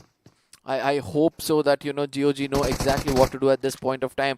There is no necessity for them to actually go out in the open, but rather use some throwables, which they're finally relying on to. But at the same time, Nick OP is one of those people who tend to, lurk around and make sure not get detected, but still does take the fight and somehow survive to pick up some finish points for himself as well. It's all about pixels, right? So I'm not able to see as to why this team is not looking out for any kind of pixels from that player, but ultimately they have made sure that the teammates are not going to come in for revival, and it's just going to be suicide if that's the case. And Nick finally stepping up, pushing forward towards the side of Joker. He does see EAJ coming in a bit more closer. That's going to be AJ from the side of GE. Revival it is, if that's the case? No. It was much needed from GOG right now. Nick trying to get a little aggressive over here, trying to play around stronger areas. But Bullet OP, and OP is the call out she just made, as he has managed to break open yet another skull. And this is where Global Esports, they've got to make a run for their lives. There you have it. Knuckle is going to move away without his two teammates. It's going to come down to Manya and Nakul himself. And this is the perfect time for GOG Esports to try and play a spoil spot for Global Esports and their run, their dreams of getting a good start to the first day, as they haven't done much out of it, right? It's all been about Bullet. I mean, XP is going to be so proud of this man at this point of time, I really love the way he relied on this gun at this. Yeah, but I really love the way he relied on this gun. Even though things were not going, they thought out of the box. They're like, we're just going to start sniping, and that's going to be a finish coming up as well. And GOG have done a great job instilling fear in the hearts of GE, who wouldn't want to dare come back to this place as well. And let's not forget that they're holding right to the center of the circle, right? So they are doing things well, but OR on the other side are faced on the side of RTR Retribution, and I can see the two players of RTR are already out of the game itself. So Caster's Curse probably going towards the side of Team RTR. The Arca Curse. Now, I did not pick RTR. I was the bigger man over here, staying in the sidelines, staying a little, soft and, just putting Arca under a bus, under that spotlight. Pick a team. RTR, they are out already. The numbers have dwindled down for them. And such a rough start, especially for Global Esports and Retribution RTR. And it for Retribution RTR, it's understandable. It's something that they can live with, considering they just managed to get a chicken dinner. They're going to have a fair share of laughter. But for Global Esports, that's going to haunt them, man. Because right in round number 4, you were talking about them being the absolute demolishers of the lobby. And it looks like a completely different squad, as if, they're playing for the first time. Somewhere I feel that, as you said, it's the jitters which is holding on for them, and at the same time, they're not thinking the same way they're thinking the previous time. Oh, Mr. Spray, if I had just continued to do that, probably would have found Ayush amongst it. But yes, at the end of the day, it's all about reloading, counting your bullets as well. In those Luke's is going to be finding him yet again. It's going to be the pixels which is going to be visible from the side of Ayush. Right now, he's going in for a suicide mission for sure. Slowly comes back to his mind. He's going to be putting up some smokes, trying to escape, or probably put up some, block visions at this point of time, trying to run into the hard covers, or expecting his teammates to come in and give the backup. But ultimately, let's not forget that they're not going to let it happen, as Ayush is almost down. He's not just had chip damage, he's got a lot of damage, but somehow survives, as he knew exactly how to get off that smoke trial. Oh, yeah. And I was kind of taken aback a little bit, right? Because, of course, Walkout's one of those teams that we've been talking about a lot, right? Especially how they managed to, carve their way in to the BMPS, that last game chicken dinner. Had they not gotten it, they would not have been here, ladies and gentlemen. And, they've been through tough times, but Initiative Academy seem to have been in tougher times than them, because one of them falling out of the vehicles. I think they're under fire, not just from Walkouts, but also from Team MG. Yep. And I have to say this, that, you know, it's Team MJ who's getting the better of them at this point of time. One person gets taken down, the other person in his crosshairs. Perfect execution is what I would like to say. 3x with that, and single taps is what he's working out with. He didn't have to move around as well. But look at this. Abrar is trying to take advantage of all these things. And this is the worst part about smoke grenades, you know. You put it up just to avoid probably a crosshair for coming in towards you. But ultimately, this is what's going to happen. There's going to be somebody tossing a grenade right to the center of that smoke, trying to predict your location. And eventually, this is what happens. But Enigma on the other side, once a third party, probably could have been the blessing in disguise, but Abrar eventually comes into hard cover, but not hard enough that he's going to get taken down. In case 2 more shots, it is what it takes, and ultimately Avi does land it to perfection. Oh, walkouts caught with their pants down right in open. It's broad daylight murder that we're talking about, Arka, because again, you know, this is where I was about to come to, right? The way Abrar's been making those moves, I was getting a little concerned because you had the players of Team MG on the higher hills, right? What I did not really see was the players of Enigma, and they've joined the party, and they're gonna have such a good time over here. But as the spray seems to have out, Eve on that little bit of a rotation, on that little bit of soiree, as Eggy would get the perfect trades, but it's going to be Finnish Galores and M24 Galores in display. Not just one, but multiple knocks coming in with those mode actions. Finally, we could get to see some snipers in this game, and it's so much memories hitting back to us. Let's not forget there were some snipers coming in from the desk itself, but let's look at the instant replay to find out what exactly happened. This is Eggy coming out, scopes in, perfectly finds him over the horizon. And this is what you would want as a sniper, right? When you open the scope, you want a head to be there somewhere close by, so there's just a small flick can do the job. Get the job done. I mean, I really, you know, XP, I can really feel him just jumping around like a baby. And I wanted to cause this game because he's getting his bolt action displays. He's just left, right, and center. Bullet off with those two. Eggy, one of the accomplished snipers, now stepping into the big boots, right? Ever since Daljit, I think he's been one of those players that has really impressed me. And sort of has, you know, had me to think that he might be the next sniper king of the country. But right now, there you can see the radical circle shift going all the way up north. Now, this is where we can start dreaming of maybe having that little oasis circle that we were talking about. You know, as the tension is going to be drawn towards another sniper in the game, it's going to be GOG Bullet to OP. At this point of time, I strongly feel that, you know, he's become a little too overconfident with that, right? He's trying to push in with a sniper, and we all know how hard it is for an assaulter to push in with a sniper. I know that he's got the ridge in front of him, that's why he's pretty much confident, but in case he gets taken down, it's going to be hard. At this point of time, it's going to be INS versus GE, as the last two men standing from the side of GE will have a lot of work to do, as Manya is going to be obviously visible with the third party coming in. Cyan on the other side, but it's going to be the other person striking him a bit more harder. Knuckle trying to give the cover fire. His location has also been revealed. He's going to be attracting them. Look at that. He's going to be shooting bullets and trying to cook them off with a good grenade. That's not going to be the case, Knuckle, as it's going to be hard, but it's going to be false from my mouth, as Knuckle is going to be connecting the grenade. But that's not where it stops, right? INS, they're grouping up at one position. Oh, the second one gets connected as well. The second does manage to succeed, though. But this is where Billion, he's got to make a $1 billion play over here. He certainly has to, as Nakul is fighting with life and death, as the nade keeps coming in right at the foot. He could see his makers out there. And this is, again, a valiant effort for Global Esports, but that brings an end to their run in this game of Miramar. As ACBC, look at them, just caught between a rock and a hard place. As it's going to be blind from up top, and it's going to be Big Brother. Kind of like a patty in the sandwich, like you like to call it. Exactly. And that's going to be the case for BBs on the other side. They see a drop, they're going to take it, they're going to loot it up as quickly as possible and go in for a rotation.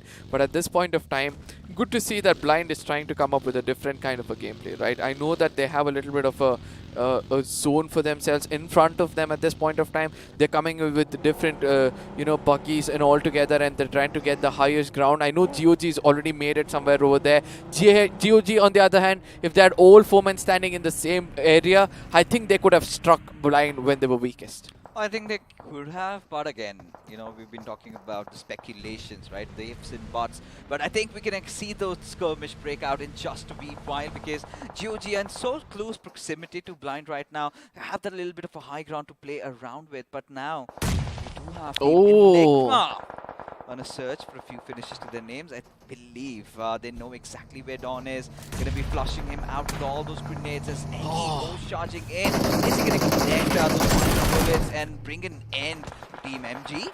I think he is gonna, do that. Ultimately, Dawn's location is gonna be compromised at this point of time. Avi is just gonna wait it out. Oh, probably did not see it with the third party, and we were able to. But on the other side comes the backup. It's gonna be striking hard against the side of Enigma at this point of time. Rex also gets taken out, all thanks to that one lurker who was able to strike when the iron was hot. And we can see that again at this point of time, the last man standing will have a hard job as he's gonna go for a drop shot, but ultimately a peak shot. Get into cover and then go in for a quick peek.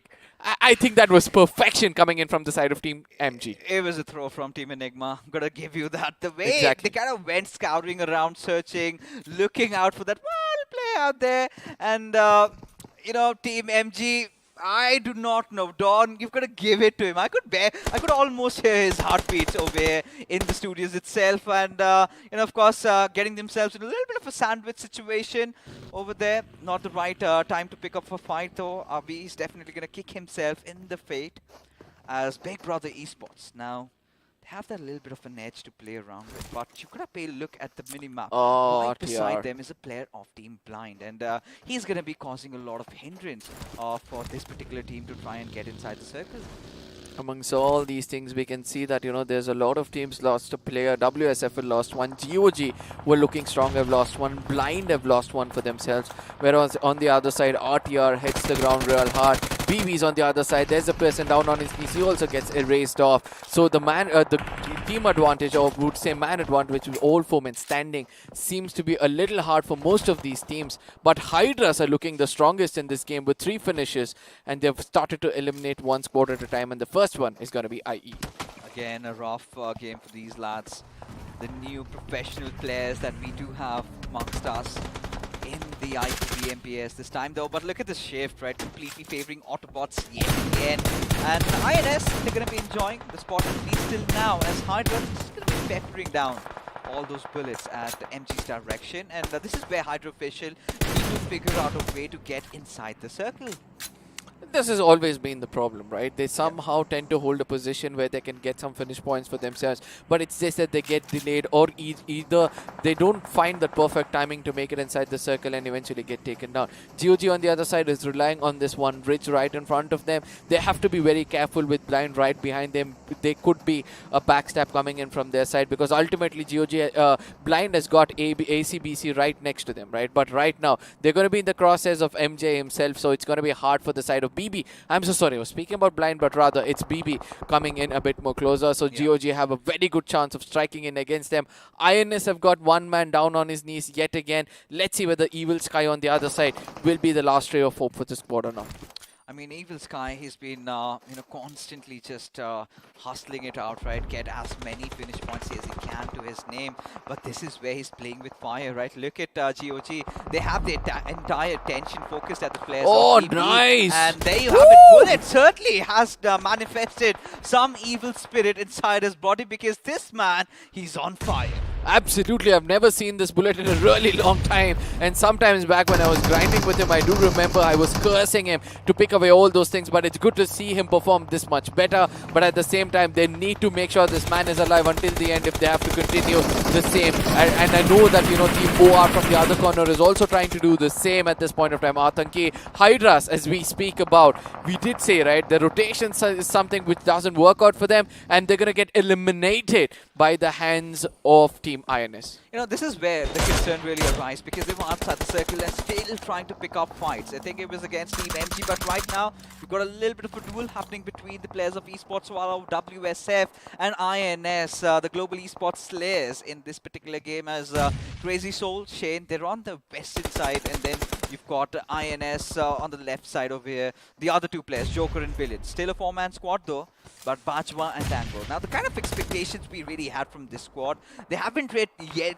delivered, but I'm pretty sure the two-pack a punch in them. But with Bajwa and his team, just with those 3 finishes, he's going to be hiding inside this lorry for a long, long time. Yes, the zone is still favoring him out, and that is what he would want. But ultimately, we all know there's going to be one grenade just to eliminate any kind of doubt. But ultimately, we are able to see that OR at this point of time could be the squad which have a very good opportunity in case, they don't get taken down in this fight itself. Autobots on the other side, the zone was favoring them for a brief period of time. They have a little bit of a hard cover in which they can, survive in the circle as well, but they are on the hunt as Leader OP on the other side comes in a bit more closer. The strongest of the teams, that's going to be MG at this point of time. This is where the difference lies between Goblin and others. By now, Goblin would have, opened up a grenade and tried to take a player down, but rather, Leader OP is pretty much confident about his crosshairs. He does see a hand popping up from the, stone and eventually falls back, goes in, coming in from a different angle. He could find him in his crosshairs, which he does.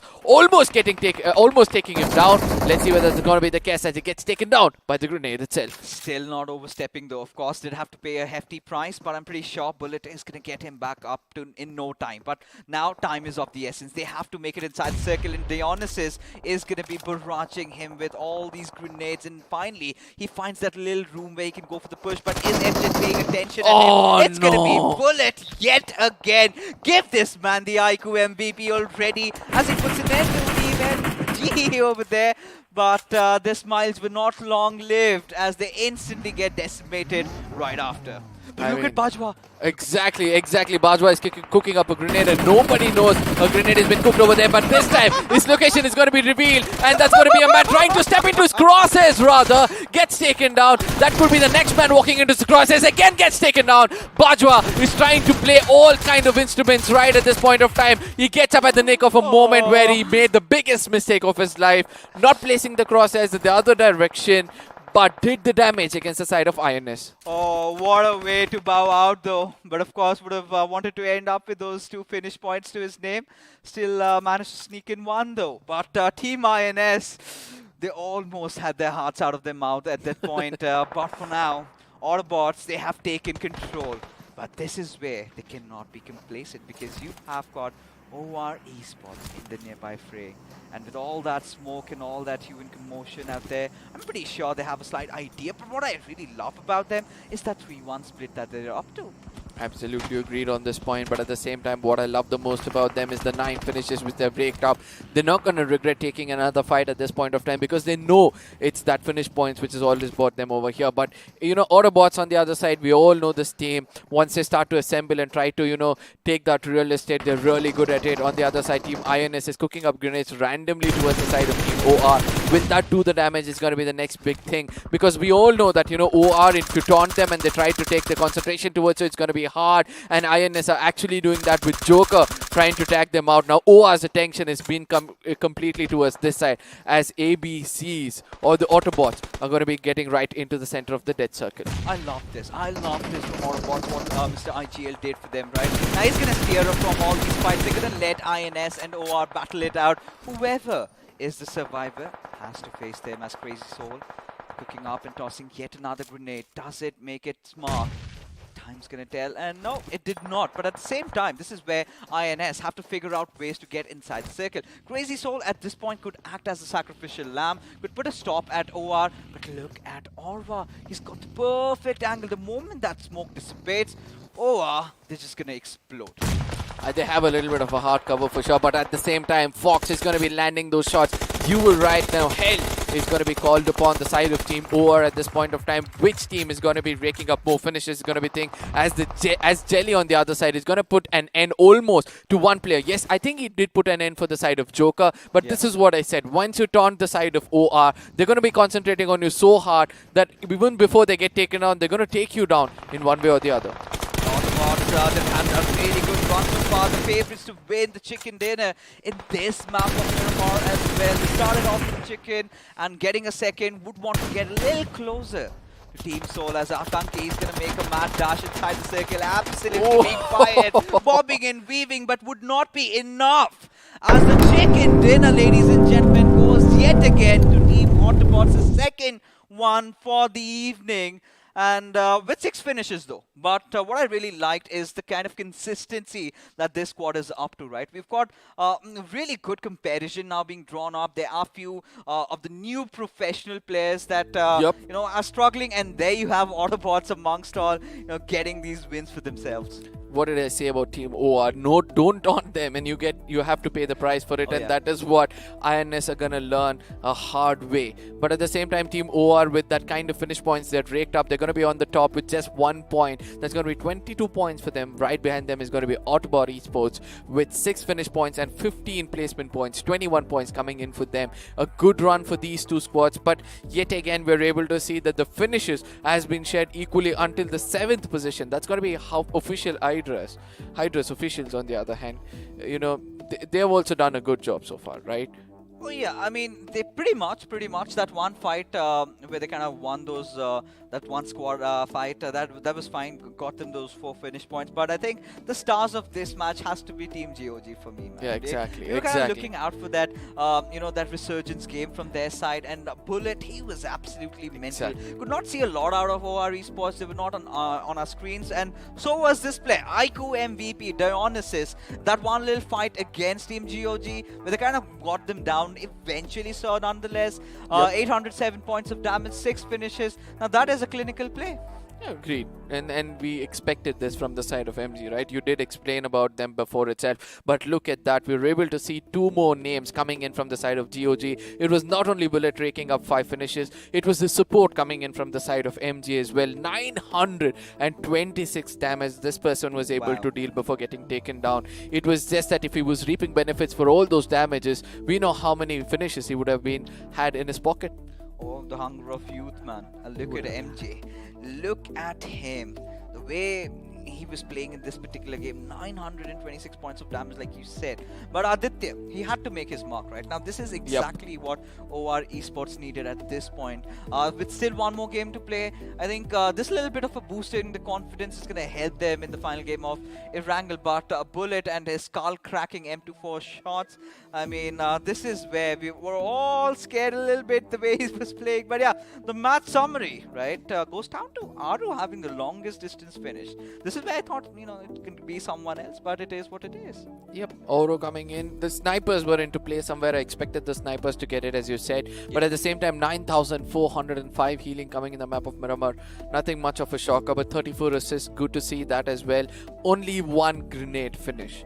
And who was it ultimately? I think, the billion person who used that grenade to end the spree for the side of Global.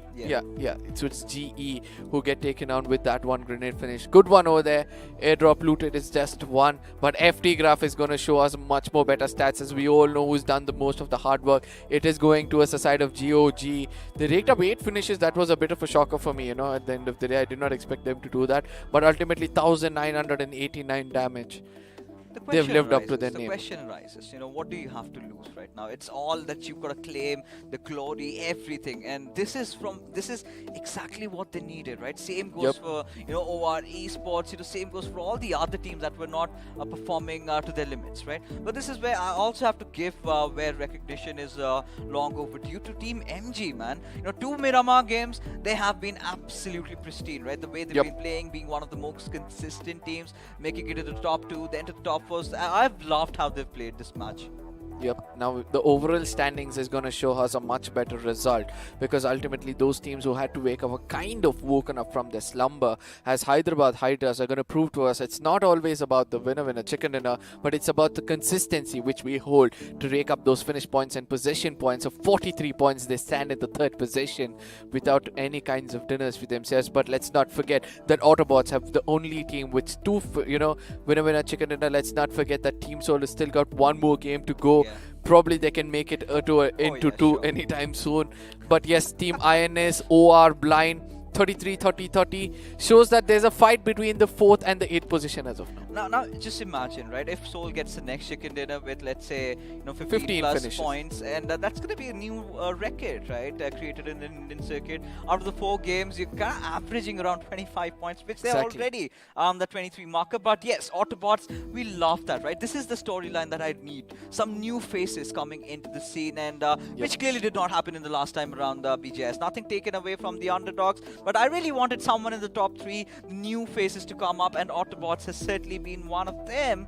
As we kind of transition to the middle level state teams over here, a few teams we could see them climbing back, one of them being of course GOG Esports. Hydra Official, somehow they're holding on still at the 12th position, because honestly Arca, towards the very end, by the end of the 3rd week, it's going to be about the top 16 teams who make it up to the grand finals, because again after that it's going to be level 0.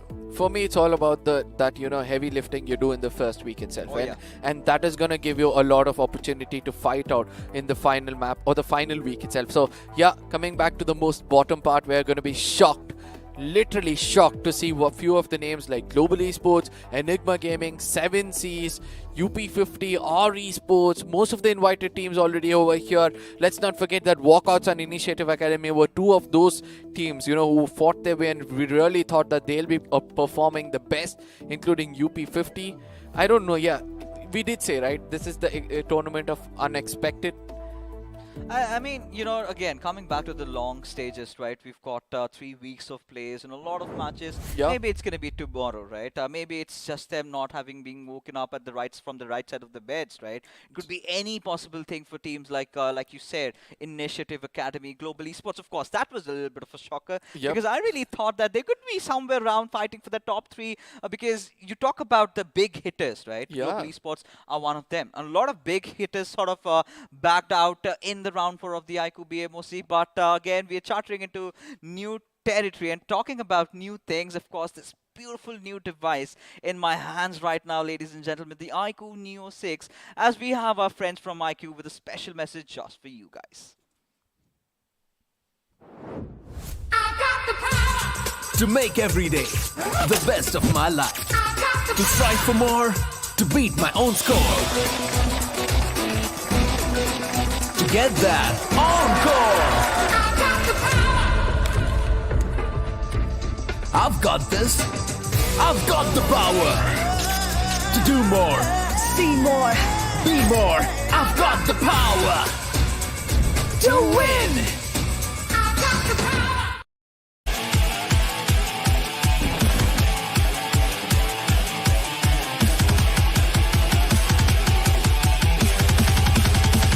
Experience tranquility.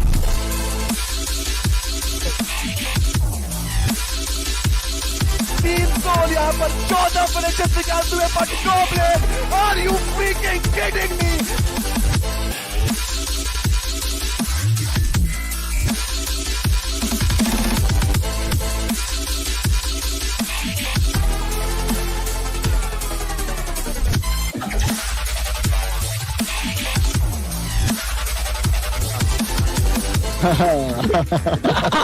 काफी मजा आया. भी ready हो जाओ.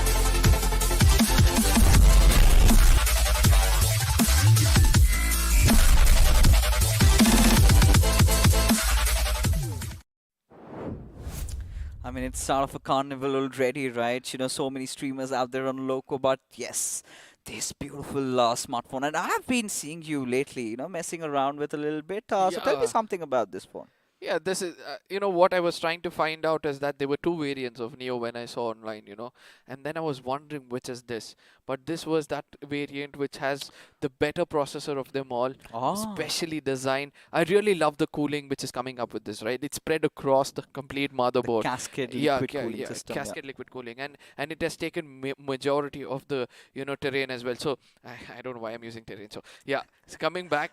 It's gonna keep you very, very cool, and that's more important. But yet, the bigger picture right now is going to be the highlights coming in on our screens as we're going to be stepping into the map of Miramar yet again to witness some really, really beautiful M24 shots coming in from the side of Billet. Not once, but twice where he was able to execute the right kind of initiation. Oh yeah, I mean, the way things started off, right? Global Esports, they've been making mistakes after mistakes. Now it's all fine. It's all good if it's just the first day jitters that they're having. But apart from that, if this kind of goes on for a prolonged period, it's not going to end well, right? Of course, Walkouts, another team, started off with a banger and then suddenly seemed to have fizzled out in one of their favorite maps, right? Where finally we get to see one of those teams, OR Esports, making it to the top 3, ending up with the highest points. But Walkouts, they have a huge hill to climb. I believe that it's going to be a little hard for them from here on in case they don't wake up immediately, because Walkouts have this one thing that they have a little bit of a graph going on within themselves. They do perform well and then they dip. They do perform well and then they dip. But this time they're not performing immediately. So probably they're starting from the dunes. Let's see how well they can climb. I mean, yeah, of course, they're going to take a little while, but this was one of those moments, right, where Nakul, we had those single moments of brilliance, taking down not just one, but 2 players of INS. But the numbers did not really go in his favor. Had he had all 4 of his players, could have been a different story altogether. But this is what we were talking about. Enigma, completely blindsided about the surroundings. Just look at or just step out of nowhere, instilling all that hurt to Rex, and they were kind of sandwiched, right? And they sort of dug their own graves. The moment they could not figure out Dawn and his position, that is where they all went into shambles. Yep, RTR on the other side got the caster's curse coming in from my side. Probably. I'm really sorry for that. In case that does exist, but ultimately, I just hope that they perform much better, because they were the favorites after the previous game. Yeah, Big Brothers on the other side, they were holding a very good ground. I was expecting them to do better. Let's not forget Hydra officials as well, right? We did speak about that even before they got taken on. The rotation clash, the way they rotate into the circle, where they always find somebody to make them make the makers. I don't know how that's turning out for the side of Hydras.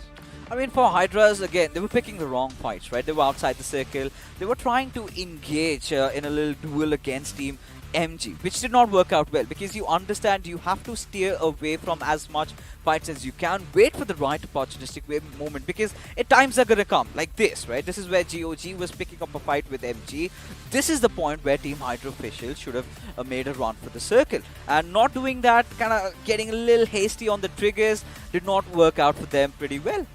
Yep, absolutely. But at the same time, the third parties which took this place, one, and then one slithering snake was ready to strike. Look at that. I don't know how even in the third party he was not able to see the person inside the truck. But ultimately, the first one walks into the crosshairs. The second one does. There was an opportunity for Bajwa to actually go in for a heal at this point of time. He couldn't turn left immediately with that UMP, because obviously he was sticking to the right edge of that truck. And ultimately had to pay the price. It would have been difficult either ways, right? The moment he administers a first aid, the sound would have been given away, and it would have eventually gotten taken down. What he could have done is try and rack up a few more finishes, maybe get a little greedy, because he almost, had met the Grim Reaper himself. But again, this is one of those fights where I really felt, Team INS could have one of their players being the sacrificial lamb, just focus on OR while the others are making a run for the circle, because at a certain point, it was just Mr. IGL who was inside the zone. Eventually, Orva also joined the fray, and INS, eventually they got wiped out. Atanki was out of options, did whatever he possibly could, but was not enough. But still, it's fine, right? It's A-OK for a team like OR Esports, who had a rather rough start. Now, this is the game that from here onwards, they would be looking to build up a really good score, have a happy face at the end of the evening. Yeah, but at the same time, I really like the presence in the game. It all depends on how well you're going to look at every minute things. They knew that the zone is going to eventually push in and make sure INS starts to make their mistakes. And until then, they were staying behind that hard cover. They knew that the team in front, which was the Autobots, couldn't, kind of shoot towards them. So they're just holding that position, put up a smoke. And I know that, INS could have run away from that. It's just that they taunted the big dogs. And OR were like, you have taunted us. Now we're going to make sure that you hit the ground before we do. And very well executed coming in from the side of OR. And that is where, OR Esports knew that this is the fight that we've got to take, because it is anyways Autobots in front of us. So might as well get a few finish points, end up top, which eventually they did attain, right? If you kind of combine the finish points and the position points, they were still up top on number 1, and that is what they're looking out for. as one last game remains, right? It's going to be Group B and C this time in the mix. It's going to be a game of Erangel. And, well, all your favorites, Team Soul, Team EXO, they're going to all join in. And the big question, however, for the entire day is Team Soul can it reach that century marker? Because 70 points, 15 finish points, and 15 position points, get a chicken dinner, make a new record. I think they have a very good, grasp of the game which is happening, and the pace shift which has come over the day. They've been watching it closely. So somewhere I feel that it's going to be a little hard for them, with where we could see that one team actually took them down. It was Hyderabad Hydras who executed it. Now somebody would have watched that, sitting behind. They're like, no, there is a vulnerable spot. We can take down the squad in case we find the right corner. So in case Soul is holding the right corner in the circle or high ground for themselves, there's no stopping them. In case not, I think it's going to be hard for them. There has been a pattern in play for Team Soul, right? Even if you take a look at how they played in the iQOO BMPS, they were looking to play a lot around the center of the circles every single time, and they somehow have it figured, right? They've kind of cracked the code, and whatever they've done, they're doing a really good job at that. The circle predictions are on point. Their players are on a whole different level. It feels like Goblin is from a whole different planet altogether. Taken from the magical worlds out there. But whatever the case may be. Now, this is where I want to kind of bring the attention down to UP50 esports. Now, the first game they come into play, they rack up 10 points. Ever since we were like, they were holding on to a good average point of 10 per game, and that is where they started, fizzling out a little bit, getting caught astray while rotating the last game of Erangel. You could see they had to face a lot of problems from Team EXO. Yeah, this is where I guess we see that, you're an open book. And everybody have started to understand your rotation, your drop locations, and they exactly know whom to execute first to make sure that they take the rest of the squad down one after another. And UP50 on the other side, they're more on that aggressive side, right? I really want to see them come out and be that aggressive people. The final map, in case they are there, I don't know whether they're there in the final map. So in case they are there, probably they have to come out of that cocoon. Cocoon they are in, and they just come out and be that aggressive bug which they usually are, so that it's going to be much more easier for them because they have nothing to lose. The lab map of the day. They can strategize much more better in the next games. So let's see what's going to be the case. Yeah, I had a little bit of a chat with KSR before the start of the game, and he did tell me that they were gonna try out new stuff. Maybe this is why they're kind of having a little trouble. But eventually, this again, it's testing waters, right? The first day, you're gonna have that little jitters. You're gonna try and put up your best game, and this is where I would urge all the teams to not really feel the heat, because you still have so many games to play, and that is where you could bring the best out of you, right? Try and execute new strats, try to execute new rotations, try to pick up fights. Something exactly teams like Soul is onto right now, because they want to build up such a huge lead. By the end of the third week, they want to be untouchables, right? But with teams like Autobots joining the fray along, they're bringing in a little bit of competition. We still have few others also coming in, but this is where a discussion really comes down to Team Kinetic Esports. After really just throwing off that chicken in Sanhok, they've been pretty much invisible in the entire lobby. It's going to be hard for you to back up, right, a performance like that, because ultimately we all know Sanhok is a close-range battle. They perform much, much better in a close-range battle, even though they were not conscious about the terrain which they were holding. So probably those are the small mistakes which they're carrying on to the other maps, where they're not being cautious about how much real estate they're holding, and because of which they're getting taken down. Could be the case. It's just a speculation at this point of time. But I'm hoping that Kinetic can actually bounce back. They have another opportunity over here. So the new pros who have come up over here have a very, very good chance. And they can challenge out the old dogs and tell them that, we are present over here, end the day with a statement.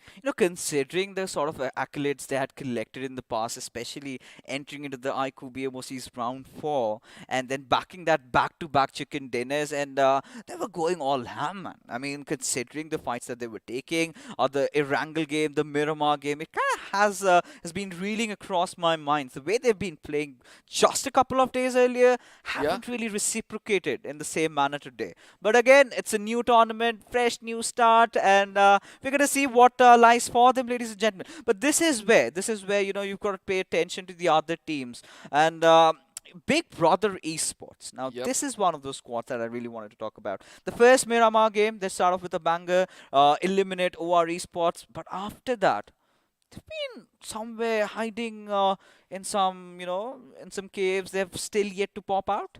Yeah, they're playing for that top 16 spot. They're not worried about trying to make it to the top 8 or top 4 as of now. So they're just trying to play it safe probably, and that's why they've got some decent amount of finish points and placement points for themselves. But before you leave the desk, one-liner about 7Cs. 7C, I do not know if 7C is going to make a comeback. But what I do know now is if I do not bugger off from here, the big man is going to kill me. He's going to threaten me out here. All right. Gimme. Oh, exactly. You could hear him fade out at that point of time. It was all the big man coming in. He was like, "You're done with the talking. It's time for me." As he was just around the corner, you were refueling yourself. And I know that, you're going to be very happy. I mean, I don't know about you guys watching at home. I don't know about you, Arka, but there's only so much of fixes that I can take. But of course, I'm just joking over here. Well, looks like I'm back on your screens. And of course, Arka and I are going to take you through the last match, the last part of the journey for day one. Of course, this is just League Week 1, so we have a lot of action in store for you. But let's quickly talk about what we just saw on our screens right now. Yep. Boy, finally a few names coming up. Bajwa over there, almost getting the job done. He got one, he got the second. But again, you know what happened? I think he didn't realize when the opponent was rushing towards him, that little hop, skip, and a jump just gave the sound all away. But of course, I love the fact we have another substitution coming in. Yep, absolutely. It's gonna be Rage God probably coming in for the side of Ranveer, and there could be some substitutions coming in for the final game because everybody wants to be as strong as possible. Another one coming in, Vexy is going out for the. Probably Vexy's coming in for the side for the max itself. So yeah, Vexy is one of those strongest players for Enigma Galaxy who performs much better. Probably he was taking a chill pill until now, and he understood this was time for me to come in and pick up the pace. But getting. Going into the bits and what happened in the previous game, sniper shots finally coming back. I love that. We saw some bold action.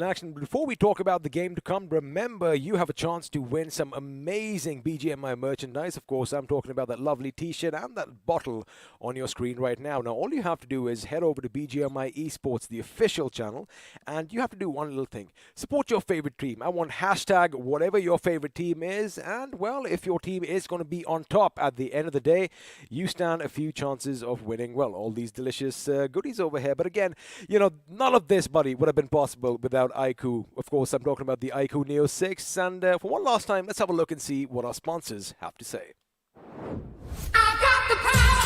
To make every day the best of my life. To strive for more, to beat my own score. To get that encore. I've got this. I've got the power to do more, see more, be more. I've got the power to win. I've got the power. Well, of course, there you have it, the iQOO Neo 6, and it's going to be in the store soon. But before that, again, we love the little exclusivity, right? Yeah. And, well, 3 of you lucky viewers out there have a chance to win, and Arka is going to tell you how. So you guys have to head on to Google at this point of time. Make sure you type iQOO. And probably few people are typing iQOO Neo 6 and not finding it. Just type iQOO in the search bar, and then you will see the website coming in. You open the website over there. There's going to be, different devices coming in from their side, whichever you prefer to. But there's one device, this one, you can click on Know More first. KNOW, Know More.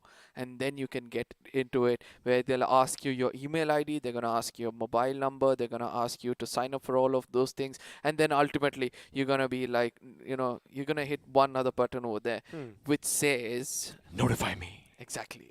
So notify me, and then you're done. So you could be a person who might get your hands on this device. And that's all you have to do is just a few simple steps, and well, you could be walking away with this bad boy. Now it is going to be time for the final game of the evening, so we're going to bid you adieu from the studio, as once again we're going to have a look at the beautiful map of Erangel this time around.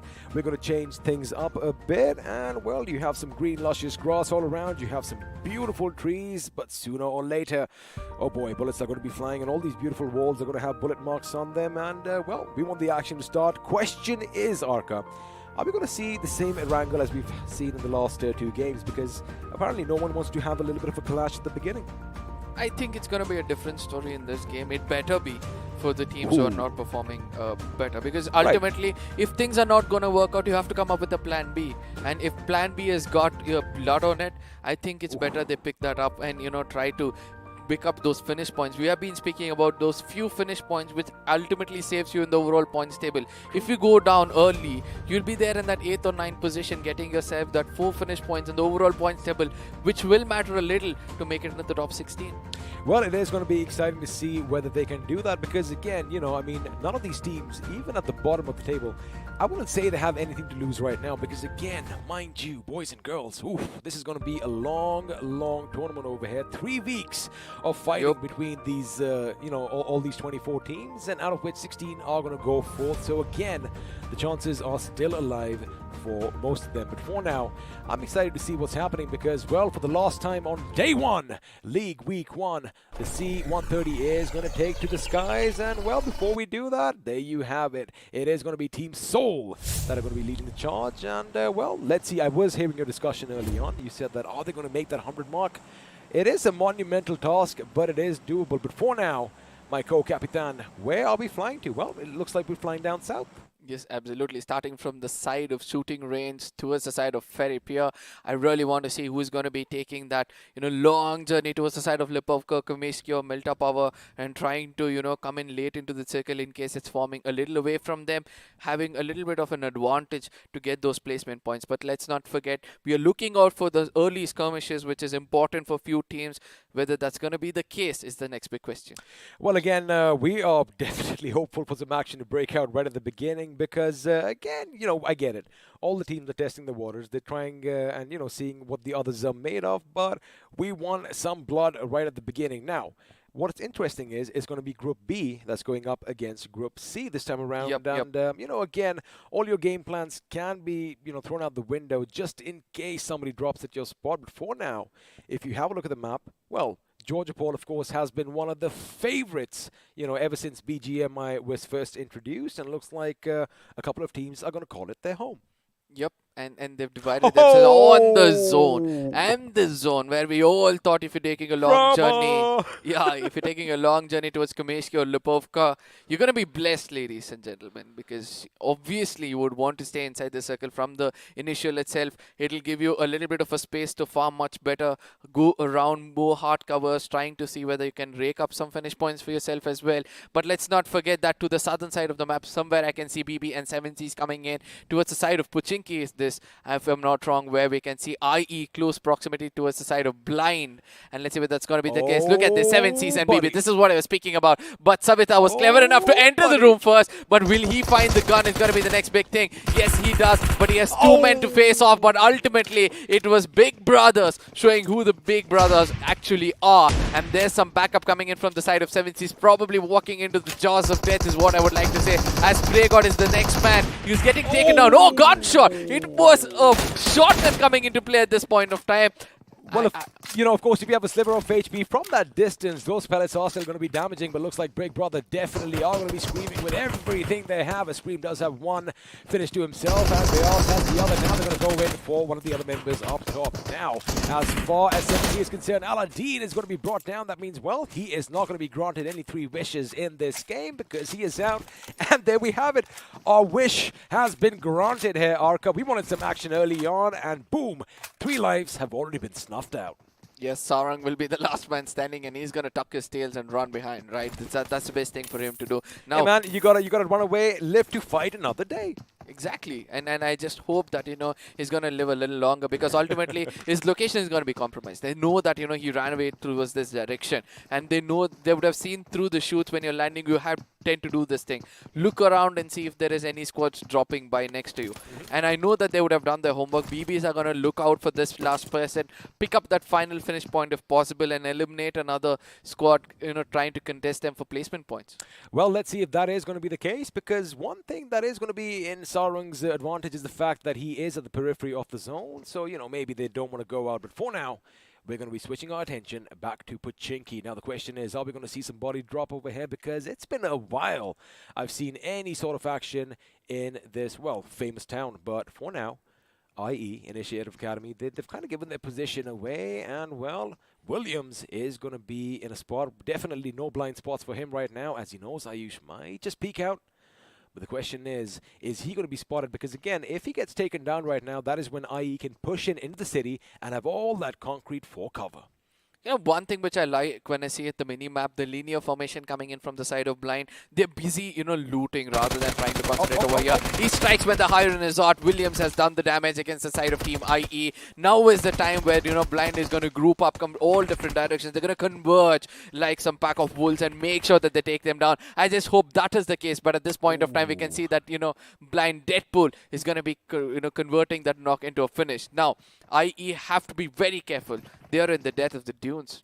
They are indeed, and now, DG is going to be in a little precarious situation because he's going to make sure that the enemies are going to be kept at bay. There you have it. One of their members is going to be brought down, and shots are going to be fired. It is going to be Blazy who gets the better of Deadpool in this situation, and now Ronish, God, he knows the enemy is outside, but again, he's got to be careful. He goes out, he does shoot, and well, Shadow is going to be sent to the depths of hell. And now there is but one man standing on his feet, and how the tables turned. It kind of looked like, Initiative Academy were going to walk into a little bit of a problem over there, but boy, oh boy, did they turn the tables around in their favor. Somewhere I feel this is the problem with the linear formation when you try to play. You're distant from one after the other. Oh, you have so much of distance. It's like you're only as strong as your weakest link, because if your flank goes, that's it. Then nobody can do anything about it. Yeah, but at the same time, even the damage comes in between itself. Between that linear, it's going to be hard for you. But a very good grenade being cooked by the side of Blaze. He does do the damage, and now is an opportunity for him to capitalize on this. He's going to welcome his teammate. They're going to rush in together. Let's see whether this is going to be the case as the retaliation comes in from the other side. It's that AKM Iron side which lands up, and on the other side it's going to be I really thought that he could cover it up with a really good spray from the ump, but that was not the case. Well, the UMP did do its best over there, but now the best thing for them is Zaddy is going to be on this little rotation over there. Keep in mind, IE are going to assume he's going to be on their backsides. Now, this is where it could be dangerous, because if they charge out guns ablaze, well, Zaddy does have that UMP 45, and let's see if he's going to do some damage. But for now, he's going to try and make sure he gets at least one revive. There you have it. Ronish has spotted him. Now the push is coming in. Remember, you have 10 seconds for the revive, and now looks like the time is not going to be wasted, because IE do not have any grenades. Have to have something. They're going to put them back, but now Deadpool once again being shot in the back. It's going to be Zaddy, the last man standing. His location has also been compromised, as God exactly knows where he is. They're going to be pushing in hard, right? 3 versus 1. It's going to be hard for him to pull off at this point of time. There's going to be a pre-fire coming in from his side. He lands it perfectly. Beautiful. The second one also with a duck added to it. Let's see whether the final one is going to be coming in as the cross is placed perfectly at this point of time. Does land it to perfection. Into the skull goes the bullets. And he's going to be living so happily. I still don't see a smile on his face in the cam. Buddy, that is the game face that is on right now, because the adrenaline is going to be coursing through his veins. And, well, if you missed any of the action, if you blink for a second, there you have it. Have a look. Zaddy gets one on his right. He ducks down. Immediately knows somebody's coming up on his left. DT just walked into his fire. That pre-fire coming in handy. And right over here, unfortunately, 2K did give his position away. He did try to shoot, and Zaddy was almost taken. Now, one more bullet would have done the job, and I can just hear Fixes somewhere in the distance saying Zaddy is the new daddy over here, because I don't know, he just loves that word. But again, a wonderful, wonderful performance coming out, and I'm happy we saw some action in Pochinki. However, now on the other side, yes, we do have walkouts going up against UP50, but something caught my eye. I think Seoul Esports, they heard all the commotion down south in Pochinki, and now they might just be heading to mop up what's left. Yep, there's another replay coming in, ladies and gentlemen. This was the moment where Zaddy actually came in a little outside towards Williams, but ultimately, he couldn't touch that player. But one thing which I love about that fight, before we jump into it yet again, we're able to see that UP50 are kind of getting tagged from somewhere far away, but eventually they're going to be tucking the tails and running back as quickly as possible, making sure they get the right kind of hard cover. UP50 is going to retaliate against the side of FS, which is not, it's just resources being burnt off. They are being burned, they are being depleted, and again, that is a crucial aspect of the game, because the enemy is going to be afar, the enemy has to make their way into the circle, and well, if they are depleted, they're going to make some crucial mistakes. But for now, Clutch, He knows where the enemy is, but again, at this distance, it's all going to be about popping those tires. But now the question is, where is the circle going to take us? I want it to be a northwestern shift. Come on, I want to see some Stolber action. And, well, looks like the chances wish are high. still might be granted. But for now, it's Yasnaya Polyana that is going to be at the epicenter of all the action to come. Yep, and I would want to point out as the gameplay, which we saw in Pochinki, Zaddy, every time he went in for a fight, he made sure the crosshairs is to the right of the enemy, probably to his right completely, and then the spray went in towards the left. He knew that, when it comes to that, auto aim, which is going to come in and gradually pull in, that is what he took advantage of. Also, I love the fact that, you got to have that sound sense, man. He knew exactly where the footsteps were. That is where a good headset definitely comes in. And, of course, that pre-fire was something like a preemptive attack. Because there is no way that you could react in time when bullets are already flying your way. And, well, looks like... He was also counting his bullets. He didn't go for a reload, rather. He was just waiting it until the last bullet is fired. And then he went in for a reload when necessary. And these are the minute things which can bring a huge change, right? Zaddy definitely has the entire package because, of course, someone wouldn't even consider this because it's a gamer habit, right? I mean, any single game you play, you fire one shot, you're reloading again. You know what I mean? So you got to make sure that at this stage you count your rounds, and of course it does kind of help because on your screens you can't see exactly how many bullets are left in your magazine. Yep. So again, that is something that all of you watching. Wait a second. Looks like. The god Dionysus, for those of you who don't know, was the son of Zeus and Semele, has been taken down by a vehicle. Question is, does he have any mythical powers left? As well, his teammate is going to come and make sure he whisks him to safety. But I did not expect that. Where is the immortality over here? Was he stronger than Hercules himself? I do believe, no. So he came at a different timestamp. So I did my research, right? Dionysus was initially the god of fertility and I do believe ecstatic spiritual rites. Oh my god. Later, he became the god of wine and loose inhibition.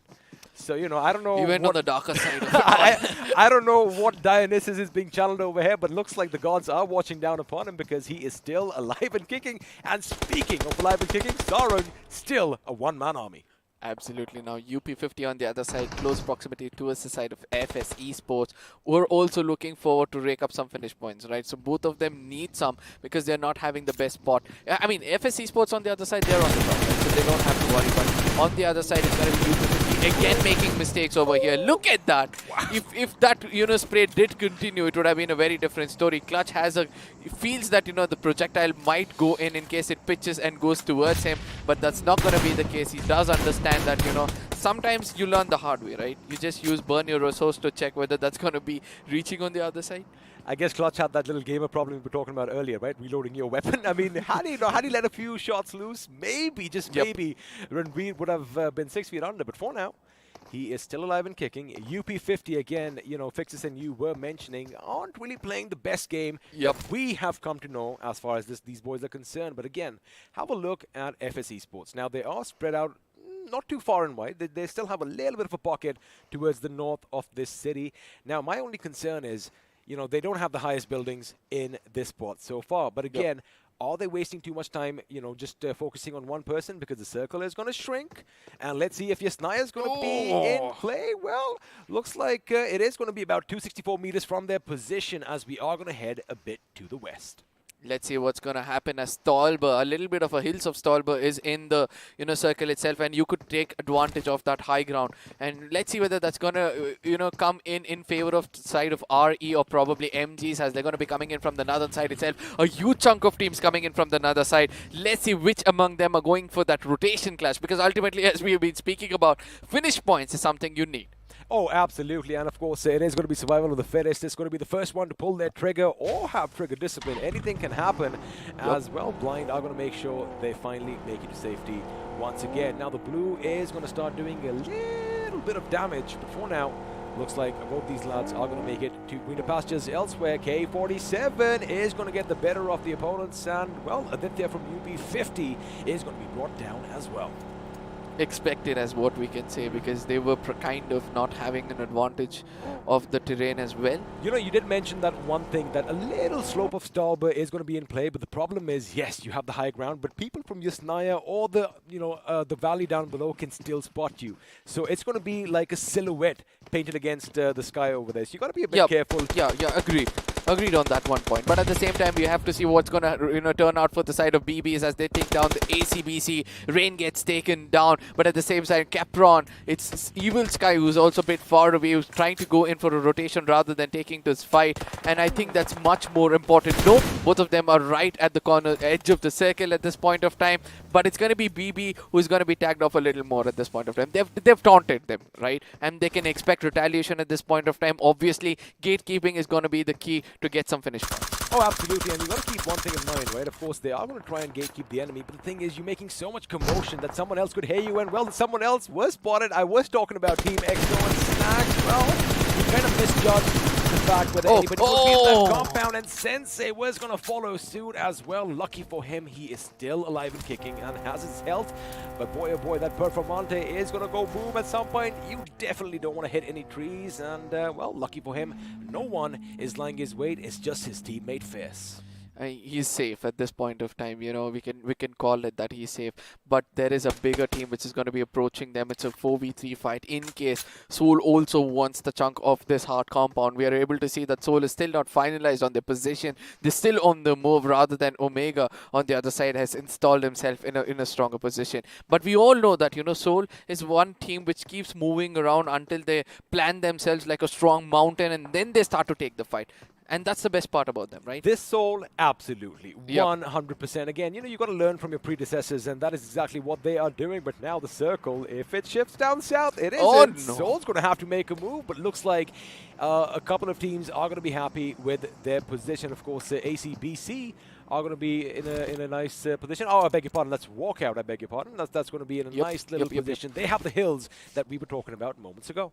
Yep, and this time Yasnaya out of the picture, it's going to be much more easier for you to dominate from the, high grounds. Let's see whether that's going to be the case. But as of now, OR has got NGX coming closer to them. FS is also coming in, but nobody's backstabbing them, where an opportunity for EXO is also coming in. We can see most of these teams are concentrating to go towards the hard compound rather than trying to play out in the dunes, and that is why the commotion is going to start off anytime soon. Well, speaking of commotion, looks like the big brothers are going to be hitting UP50's position. That could be a good grenade. And there you have it. It is going to hit it just in the nick of time as Hellgod, well, he's been brought down to his knees, and now if that is time, Scream could be screaming for help as well. But it looks like that grenade was just a bit too long, and for now, he is still alive and kicking elsewhere. Scream is going to, in fact, do the damage. Wait a second. I know, KSR, sometimes you miss a few of the details, but that grenade went boom in his face, and with that, another one bites the dust. BB, the big brothers, coming in hard. All 4 members still alive. 8 finishes.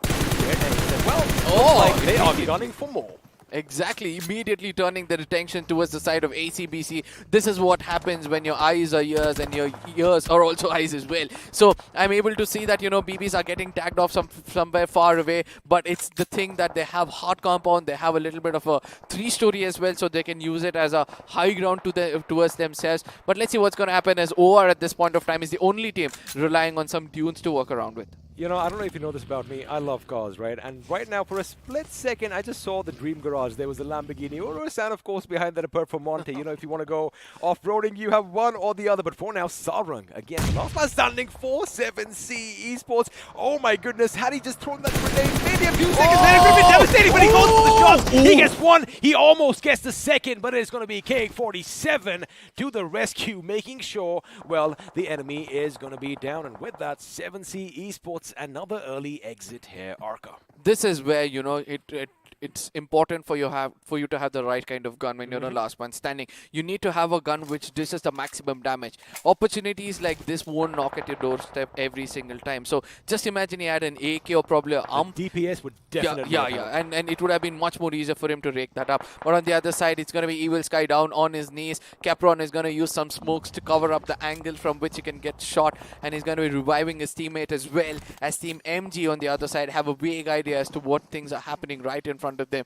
It looks like, you know, they're going to be placing their bets that, you know, the circle is going to be forming up right where they're holding. And in case that does happen, it's going to be easier. But they have to clear off ACBC or else it's going to be hard for them. It could be hard because, again, one thing that is working out in their favor, even though, you know, on paper it looks like walkouts have the higher ground, have a look at that. They're hugging the mountain.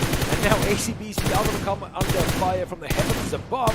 And it is going to be Beard Barber.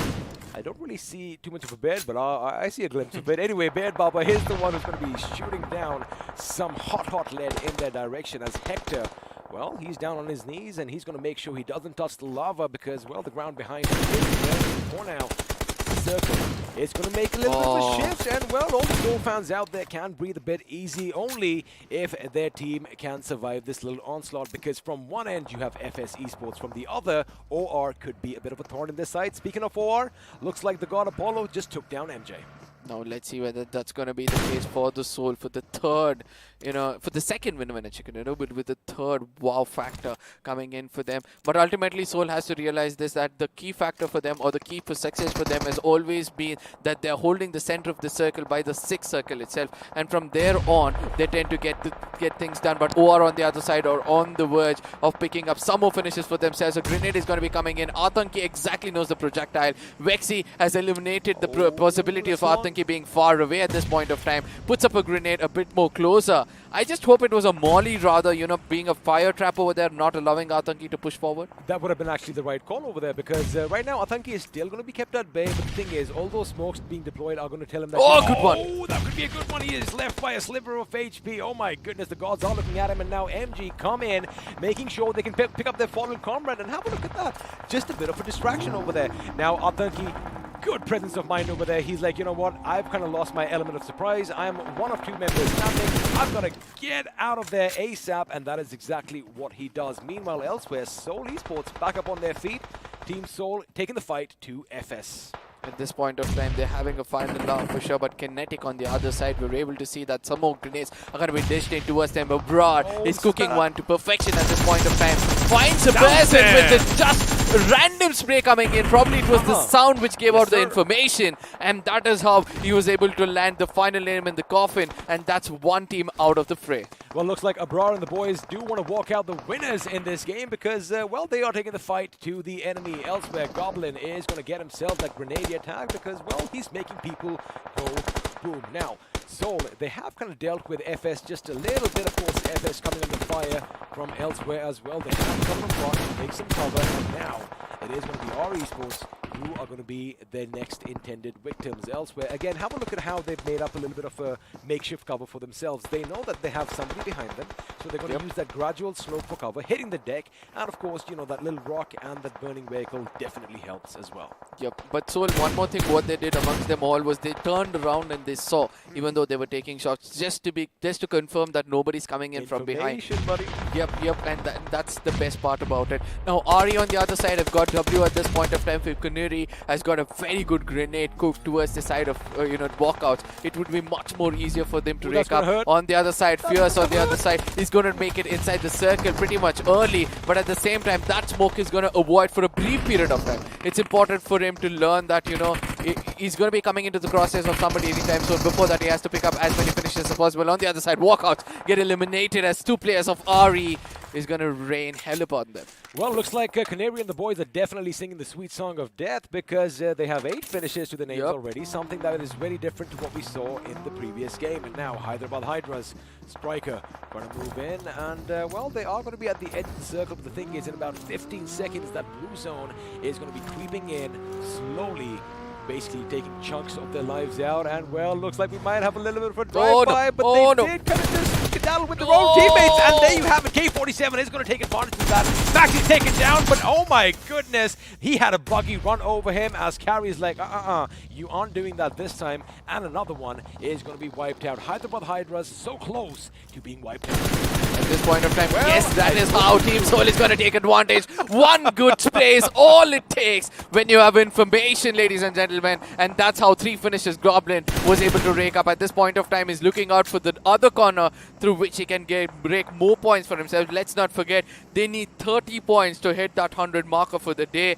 And they need 15 finishes to be specific. Or Akshat comes up with a grenade. You know, that could be the 4th finish for them. Or the 5th one to be specific. As Akshat knows the information of Kanuri as well. If he sprays around, no, he's going to rely on throwables yet again as Goblin is going in for that push with that, you know, firepower. He's able to put it down. No, he gets taken out at the final moment. But ultimately, Akshat gives the right kind of backup. And it's time for them to pick up their fallen camel. Well, the little bird was kind of in a little bit of a cage over there because he was surrounded on all sides. And well, with that, our esports are going to be bidding us adieu. Ladies and gentlemen, we have 4 teams. And once again, Team Soul have made it to the last few. Now, Big Brothers, they've had a good game right now. Or that they're the last man for himself. If he gets this behind the tree, boom! It's just a bit too short. And well, Team Soul still in this game.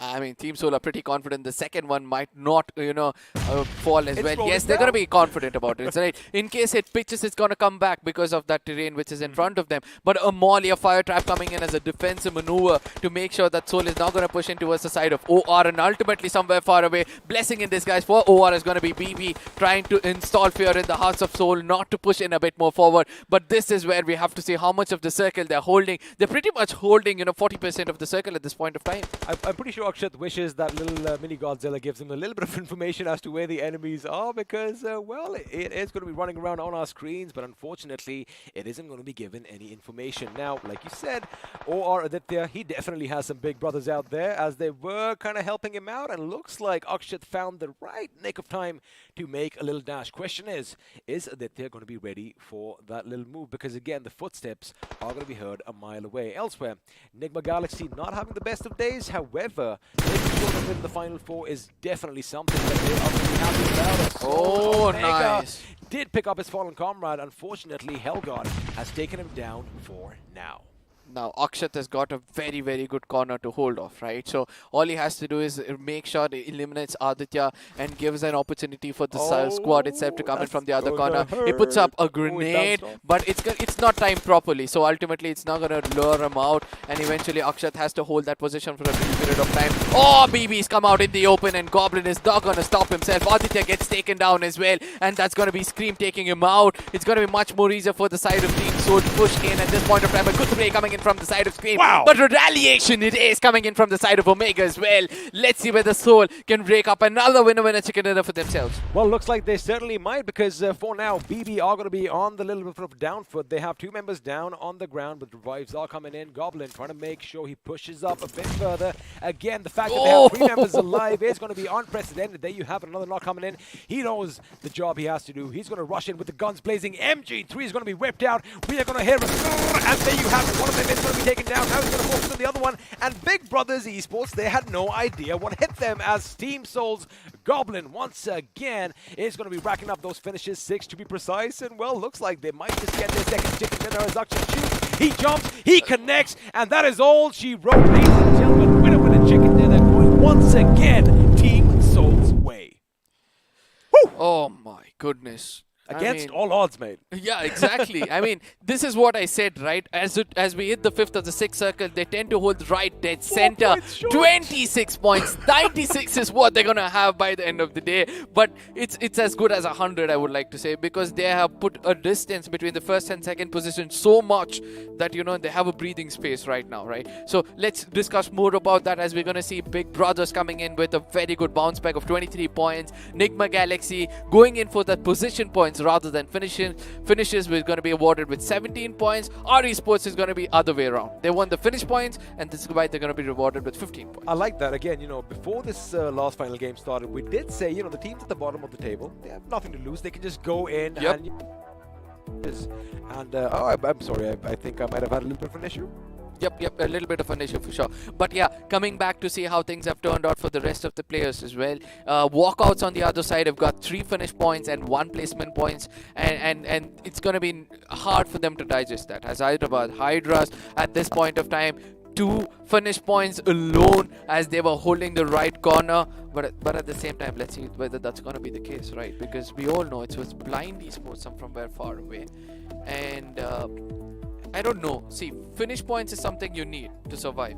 And blind esports have proved to us yet again. Well, they have indeed. And again, apologies to all of those listening outside. What we're going to do is we're going to try and whisper just a little bit because I'm sure a little bit of that static is bleeding out. Of course, production is going to be fixing that right about now. But before that, let's have a look and see who the iQOO MVP is. And well, it is going to be Scream, who is screaming with his weapon.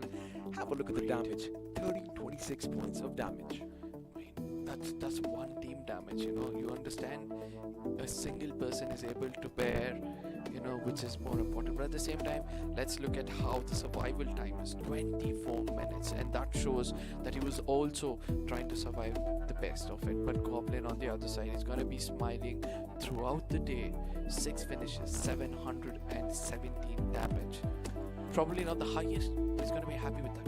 Well, he is going to be happy with that, but now, of course, a few more stats, and you know what, I kind of like the fact that we are talking a little silently. I don't know, it's like the world around me has just calmed down right now, but for now, we do have this match summary. You can see all the stats for yourself, and grenade finishes were on the higher side this time around, but now let's have a look and see what the finished damage graph is going to be, and this time it's going to be BB, the big brothers. Again, you know, let me just tell you one thing.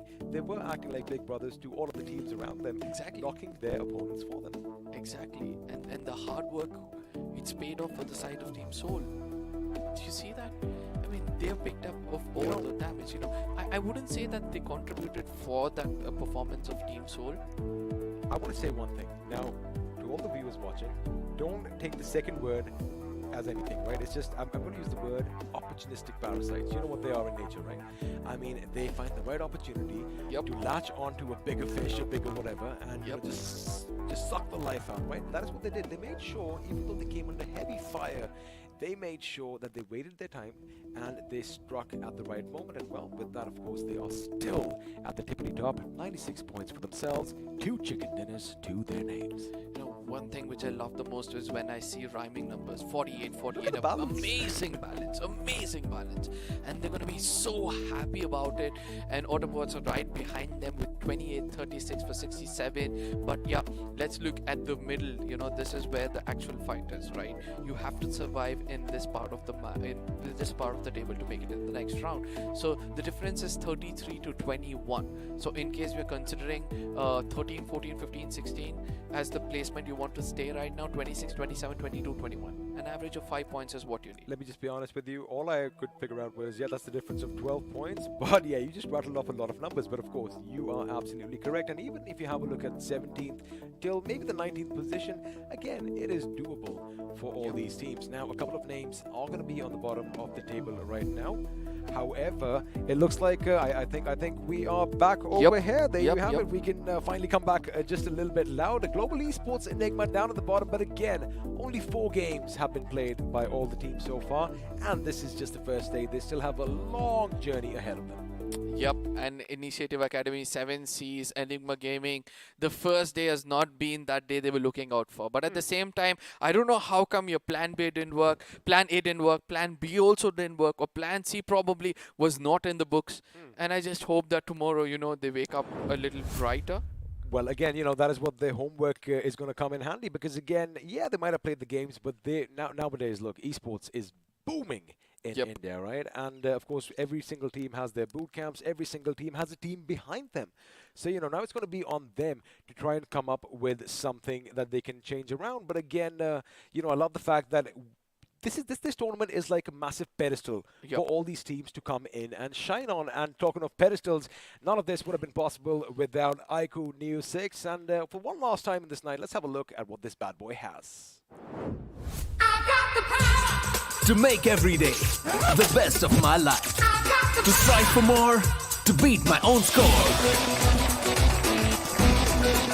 to get that encore. I've got this. I've got the power to do more, see more, be more. I've got the power to win. I've got the power.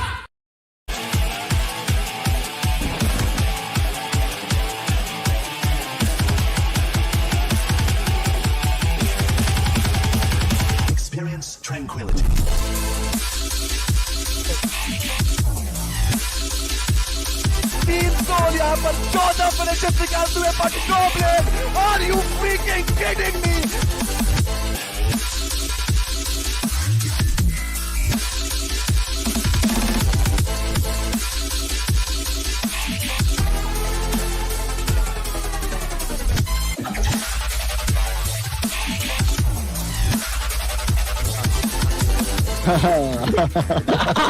काफी मजा आया। भी ready हो जाओ।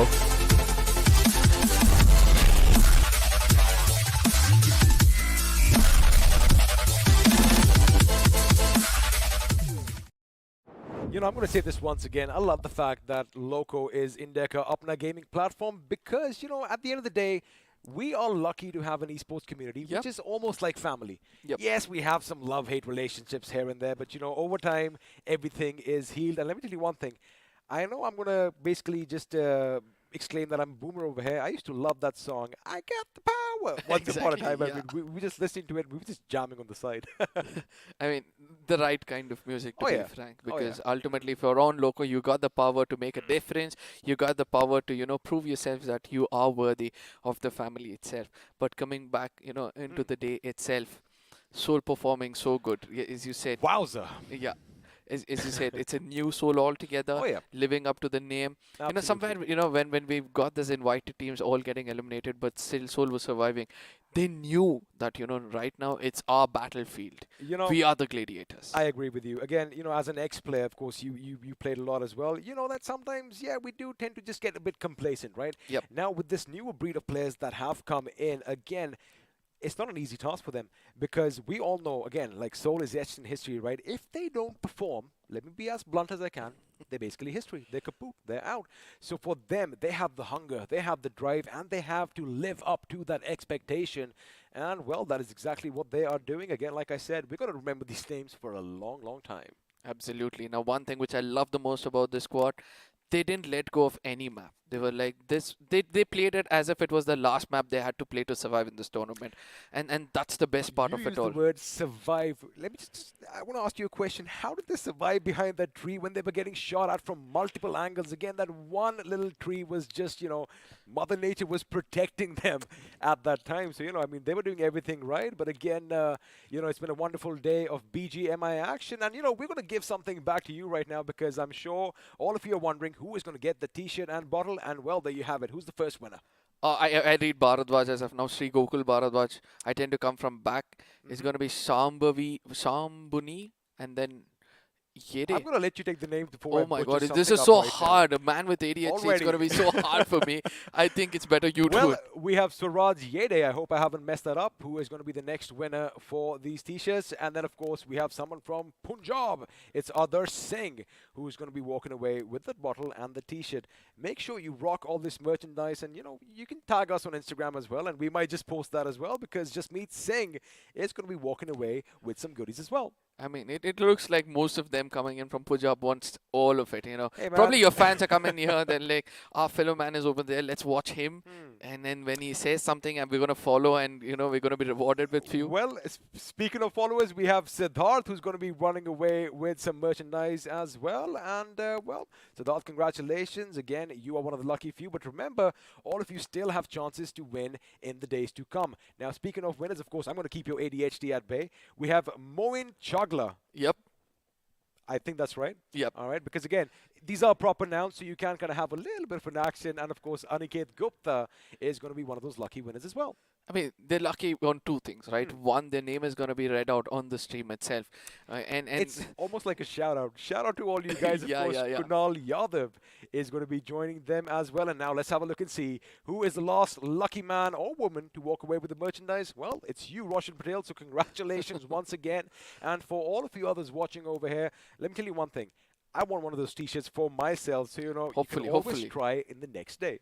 Hopefully, I hope that, you know, we do get it and we could wear it on the stream one day and show them how cool it looks actually. It does look cool. And again, I want a big shout out to Harmain because you are the last winner over here. Congratulations once again. But again, what a beautiful day for BGMI action.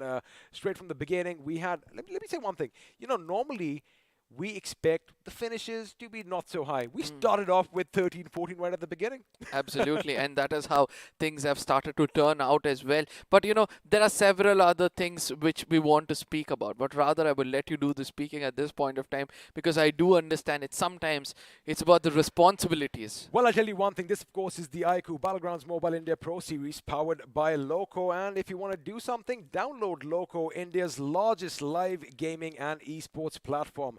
You can watch all your favorite BGMI casters and, well, not casters, players, and, you know, just jump in all the shenanigans. And you can also live stream yourselves. But for now, I do believe Arka and I, we are going to take your leave. Again, it was a wonderful day. Day 2 is going to be even more spectacular. So once again, thank you for watching. XP and Arka, we're going to bid you a good night. Adios.